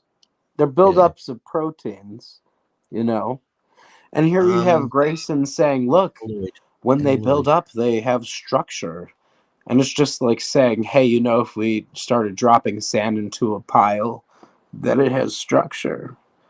It's like, well, yeah, but it's very dependent on the size and shape of the grains of sand. It's just like, this isn't an explanation for life, man. This is just like a grasp at the wind. You know, Does this is this have grasping something at to straws do again. with that spongy forum? I'm thinking of a different thing. Spongy forum, or I can't pronounce it properly. That's the mad cow's disease. I was thinking of that. This is amyloid. It's I don't know. It seems that it's a plaque that builds up in the brain. There's also ways to arrest that development of those plaques and stuff, but I'm not going to get into it now. Sure. Did you want to look at, because he also brought up, I think it was him or someone else brought up radiometric dating. Now there's a document in the private chat of the studio, and if you go to that, it has a link to the AIG article, which, you know, I don't usually use AIG because, like, I disagree with AIG in a lot of cases. So, but in this case, there's a decent article written by one of their people that discusses radiometric dating or potassium argon dating, a specific radiometric dating method. And this has been used around the world, and even on deposits of volcanic ash, because this is basically what they use to date volcanic ash layers. So a volcano goes off, spews all its ashes. What kind of radiometric dating are you going to use if not radio argon potassium dating? And it's basically the rate that would be, I think it's either argon converts into potassium or potassium into argon. So don't quote me now, because that looks familiar. Here is the phylogenetic, paleoanthropologic phylogeny of the Australopithecine. So this is my article that I used in the debate with Grayson about Lucy on the SFT channel, which got pretty good. Yeah. So, but if you go down from here, you'll see a picture of Mount St. Helens, and near there, there's a link that'll bring you to this article. So.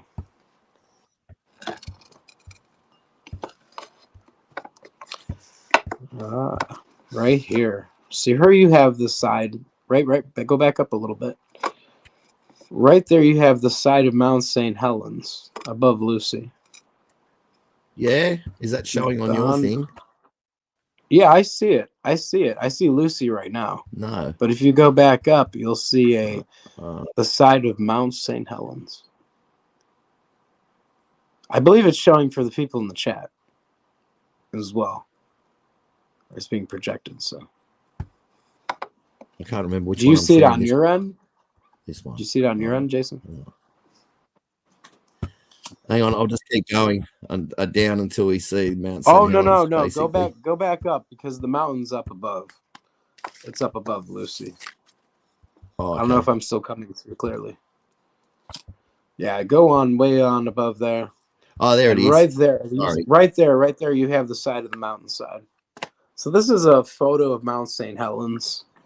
Okay, like the whole side of this mountain was blown out. And I watched a video the other day of this kid. I'm going to bring that. Maybe we should watch that thing. This kid's like explaining it.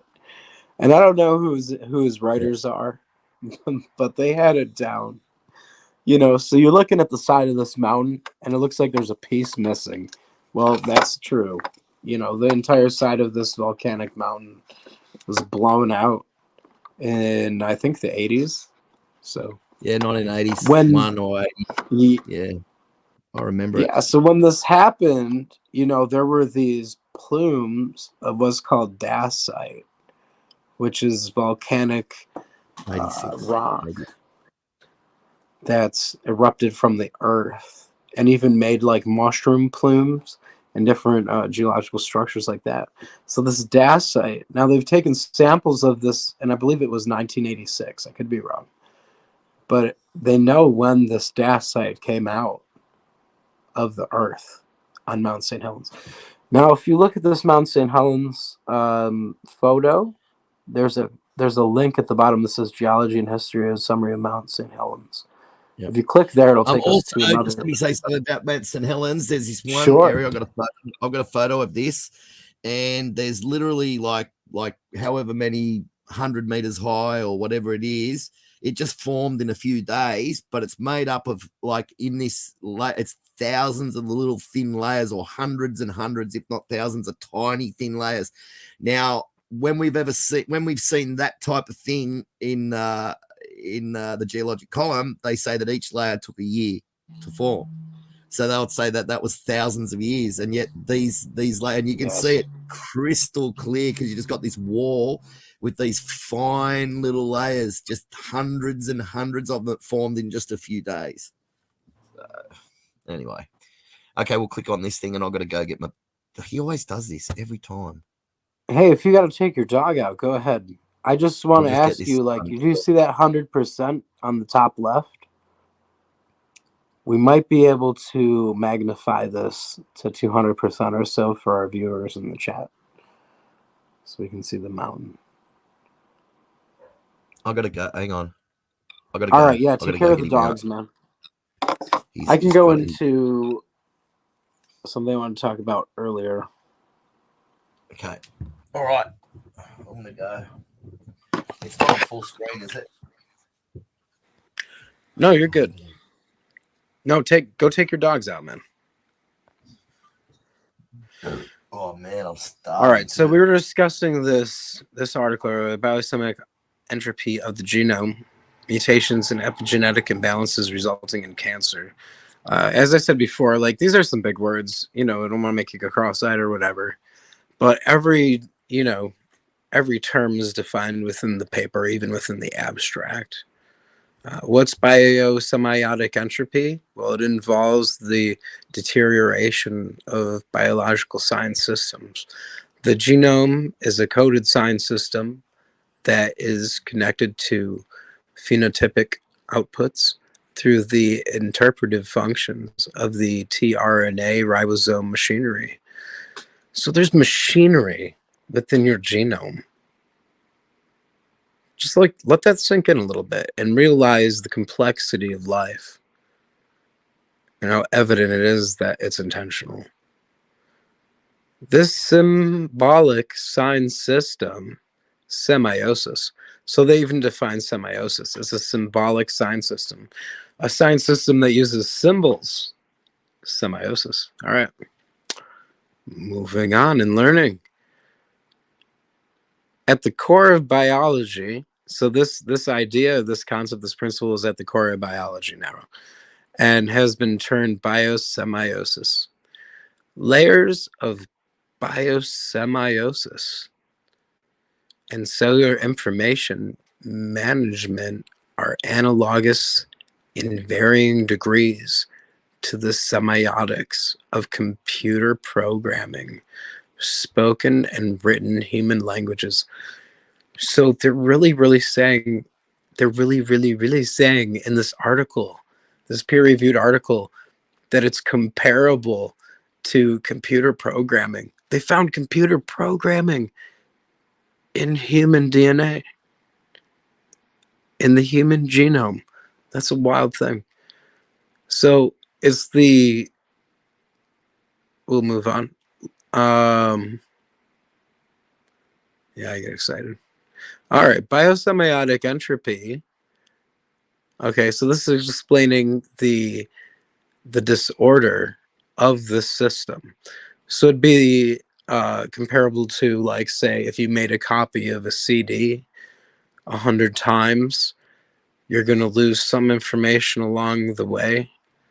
This is entropy, because this is disorder due to copying of the same image over and over and over again, which is a principle of genomics. We're learning. All right, so biosemiotic entropy, or the sign system found in the genome, the disordering of it, an error or deviation from a healthy state results from errors in copying functional information, mutations, and errors in the appropriate context or quantity of gene expression, epigenetic imbalance. So this article is really about new kinds of cancer and genetic disorders arising from the very same mutation that evolution theory proponents are proposing created all the different kinds of life that we know now. That's ridiculous. And that's why we're ridiculing it today. And I'll read on. The concept of biosemiotic entropy is a deeply embedded assumption in the study of cancer biology.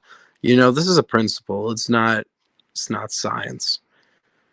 Cells, and you know, neither is virus theory or germ theory. So, you know, it's a deeply settled principle. Cells have a hemostatic, pre-programmed, ideal, and healthy state that is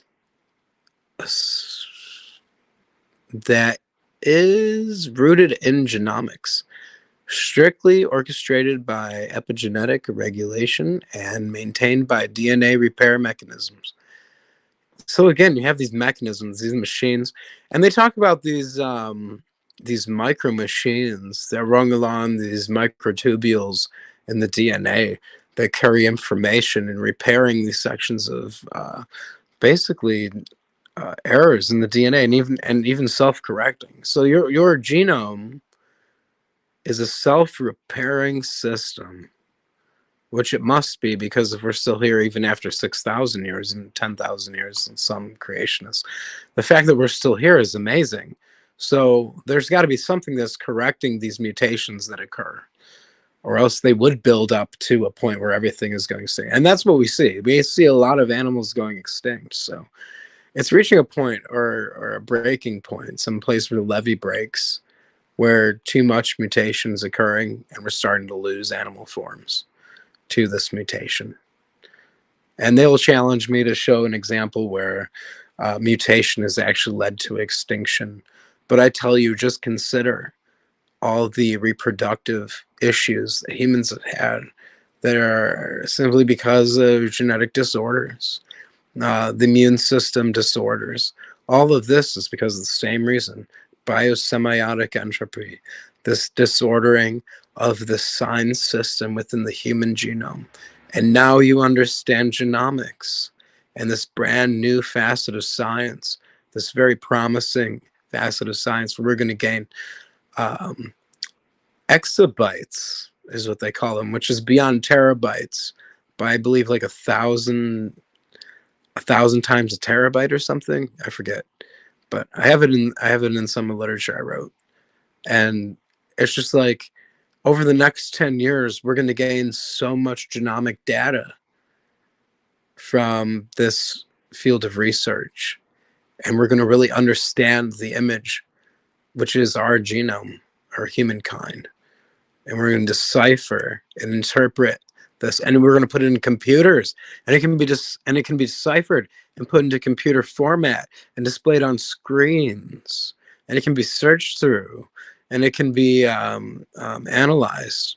So it's a huge step, and this is science. This is modern science. So the concept of biosemiotic entropy is deeply embedded assumption in the study of cancer biology. I'm saying all cancers is a result of this entropy. You know, for a long time, and I'll reinstate it again. Human evolution theory proponents said that entropy does not affect living organisms, that we are open systems. So it doesn't affect us, when age itself, like our aging, is an example of entropy. So it's a deeply embedded assumption in the study of cancer biology. Cells have a hemostatic programmed, ideal or healthy state that is rooted in genomics, strictly orchestrated by epigenetic regulation and maintained by DNA repair mechanisms. Cancer is an eminent illustration of biosemiotic entropy disorder, in which the corruption of genetic information via substitutionals, deletions, insertions, fusions, and aberrant regulations results in malignant phenotypes. However, little attention has been given to explicitly outlining the paradigm of biosemiotic entropy in the context of cancer. Herein, we distill semiotic theory from the familiar and well understood spheres of human language and computer code to draw analogies useful for understanding the operation of biological semiosis. And again, that's the computer programming that's been found within the human genome. At the genetic level, we propose that the myriad of checkpoints, error-correcting mechanisms, and immunities are all systems whose primary role is to defend against the constant pressures of biosemiotic entropy, which malignancy must shut down in order to achieve advanced stages. In lieu of the narrower tumor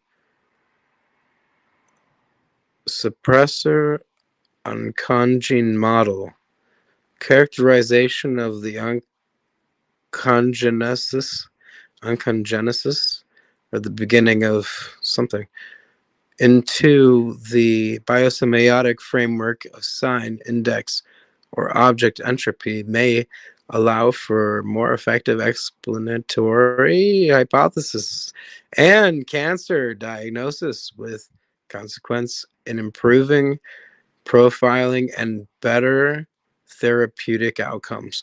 So basically, this whole new science is going to help us fight cancer and treat cancer. Is the idea here. And it goes on. The introduction: cancer is a disease characterized by the breakdown of cellular systems that exist to maintain, regulate, and replicate genetic information. Progress in the field of cancer biology therefore requires a detailed understanding of these systems. Although human cells can be studied from numerous vantage points, the most fundamental generic system is one of information flow.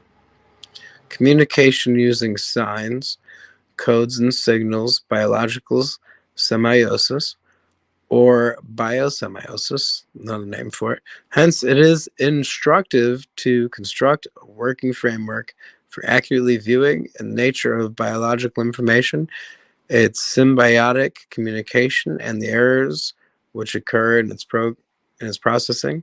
DNA is the primary conduit for biological inheritance. It contains functional information in the sense that it encodes messages that execute biological functions, just like an operating system. I want to point that out. It is recognized that the entropy of such functional information by deleterious mutations in the form of insertions, deletions, fusion events, and inherent epigenetic regulation is the chief cause of cancer-related death. Isn't that terrible? So all cancers are caused by this disordering of this biosemiotic system. And that's about the whole of it. And unless Jason comes back, which I don't think he is in time. I see Sandy C in the chat. Hey, Sandy C. Grayson tries to breathe new life into evolution ideas that have been debunked. That's for sure. There you are. I'm back. All right. Yes, unfortunately, everybody goes, oh, Jason's back. Oh, fuck, I better go. No, you're good. That's true. No, it's true. They say, Jason, there's only one person left. It's probably you. It's probably that one person's probably you. Anyway.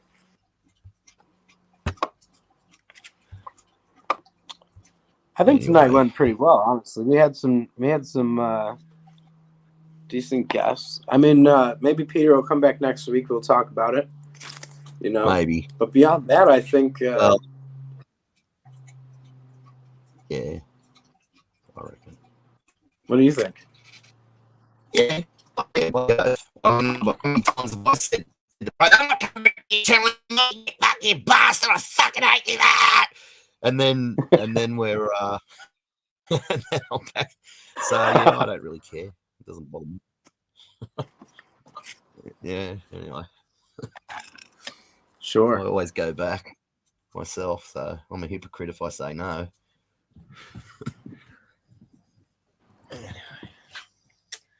I mean, we have that article, but I mean, we don't have to get into it this week. I think this is a good place to end it. We're almost at 6 hours here. Yep. It was good to have your that friend all- Jessie stop in. I mean, Yeah, I'm glad she stopped in too. Yeah. I recognize the voice straight away. Anyway, where's the yeah, I I'm mean, good with if you're sounds. just joining, you know, hit the replay, check it out. We covered quite a few topics tonight. We had an atheist here earlier. Well, I think he's a self-claimed atheist. I don't really know. I didn't really get to ask him, so I don't want to talk for him. But Peter was here earlier talking about basically biosymbiotic entropy with us. So. Well, I just wanted to say something about the you know how we could hear my mum's car, like pick it out of, say, if you put 100 Camrys coming up the road, all the same year model, and they got this tinny sort of clicking sound, and everyone's slightly different, and we could still pick out her car. Now, after that happening to us, being able to do that, now I understand when, you know, like submarine people on submarines, the guys that listen for sounds outside the sub, how they can pick a sound out of all the other sounds, and they can just isolate a sound in their mind, like, and I can understand that now. And it's literally like it's like a signature. As soon as you hear that sound in amongst all that huge amount of noise and traffic, you just mum, mum, mum, and it's like a beating drum in amongst it. It's only a very slight sound because it's a Camry. They're not very noisy cars. Sure. And yeah, Which, I mean, so, you know, that's how penguins recognize their kind or their family, you know, like, but that's not necessarily language. And I think that's what her point was. not. You know, so you have animals where they can, you know, basically communicate on a basic level, nudge each other for food, whatever, you know, but then you have humans with a written language, you know, multiple written languages. So it's an entire different level of consciousness, I'd say. Oh yeah, I think that that's evident. Well, if the kids that had never taught language how man clicked and grunted language into existence, all of their theories are just laughable, really. They when are. You look at language had to be fully formed and put there from the beginning, from God, had to be taught. Anyway. And again, you have, like Jesse was talking about, the concept that all these languages are within the last 10,000 years, when you're supposed to have humankind going back 250,000 years plus. You know, and in some cases with the Homo heidelbergensis and the Homo ergaster, you know, you have supposedly humankind going back hundreds of thousands of years. What, with no language? Yeah. With no 3.6 cities? now. With no Yeah. with no How they planting? get on, how they communicate, and why all of a sudden age and farming and like agriculture and all that sort of stuff all rise around about the same time. They literally say about 5,000 to 10,000 years ago. Language, which is right in the biblical time frame. That's why we use mostly evolutionist docs, citations. Sure. The secular citations, or papers, because why would They'll we end need up to go saying to what we creation believe. when they're doing it for us? They're doing all the hard work for us, and basically proving creation. Just they see it through different goggles. Obviously, What it is they're not seeing our point of view, so they'll come out with this information and not realize how much it pushes or like reinforces our side. I think. yeah. It's almost there's so many citations out there. There's not many citations you couldn't pick up and read about biology and archaeology and all that sort of stuff that doesn't back creation. There's almost none out there. You can always find something in it, and the data in most of those citations is pretty good. It's the data's good. It's just the interpretation of the data. So that's what I'll say. There's not many citations that I'd say are shit. Yeah. Yeah, you know, everyone's Except looking for through that. different goggles, or everyone Yeah. has different sphere they're looking through. So, I think what's interesting is you look at the fossil record or the fossils that we've discovered. You know, most of them are marine fossils.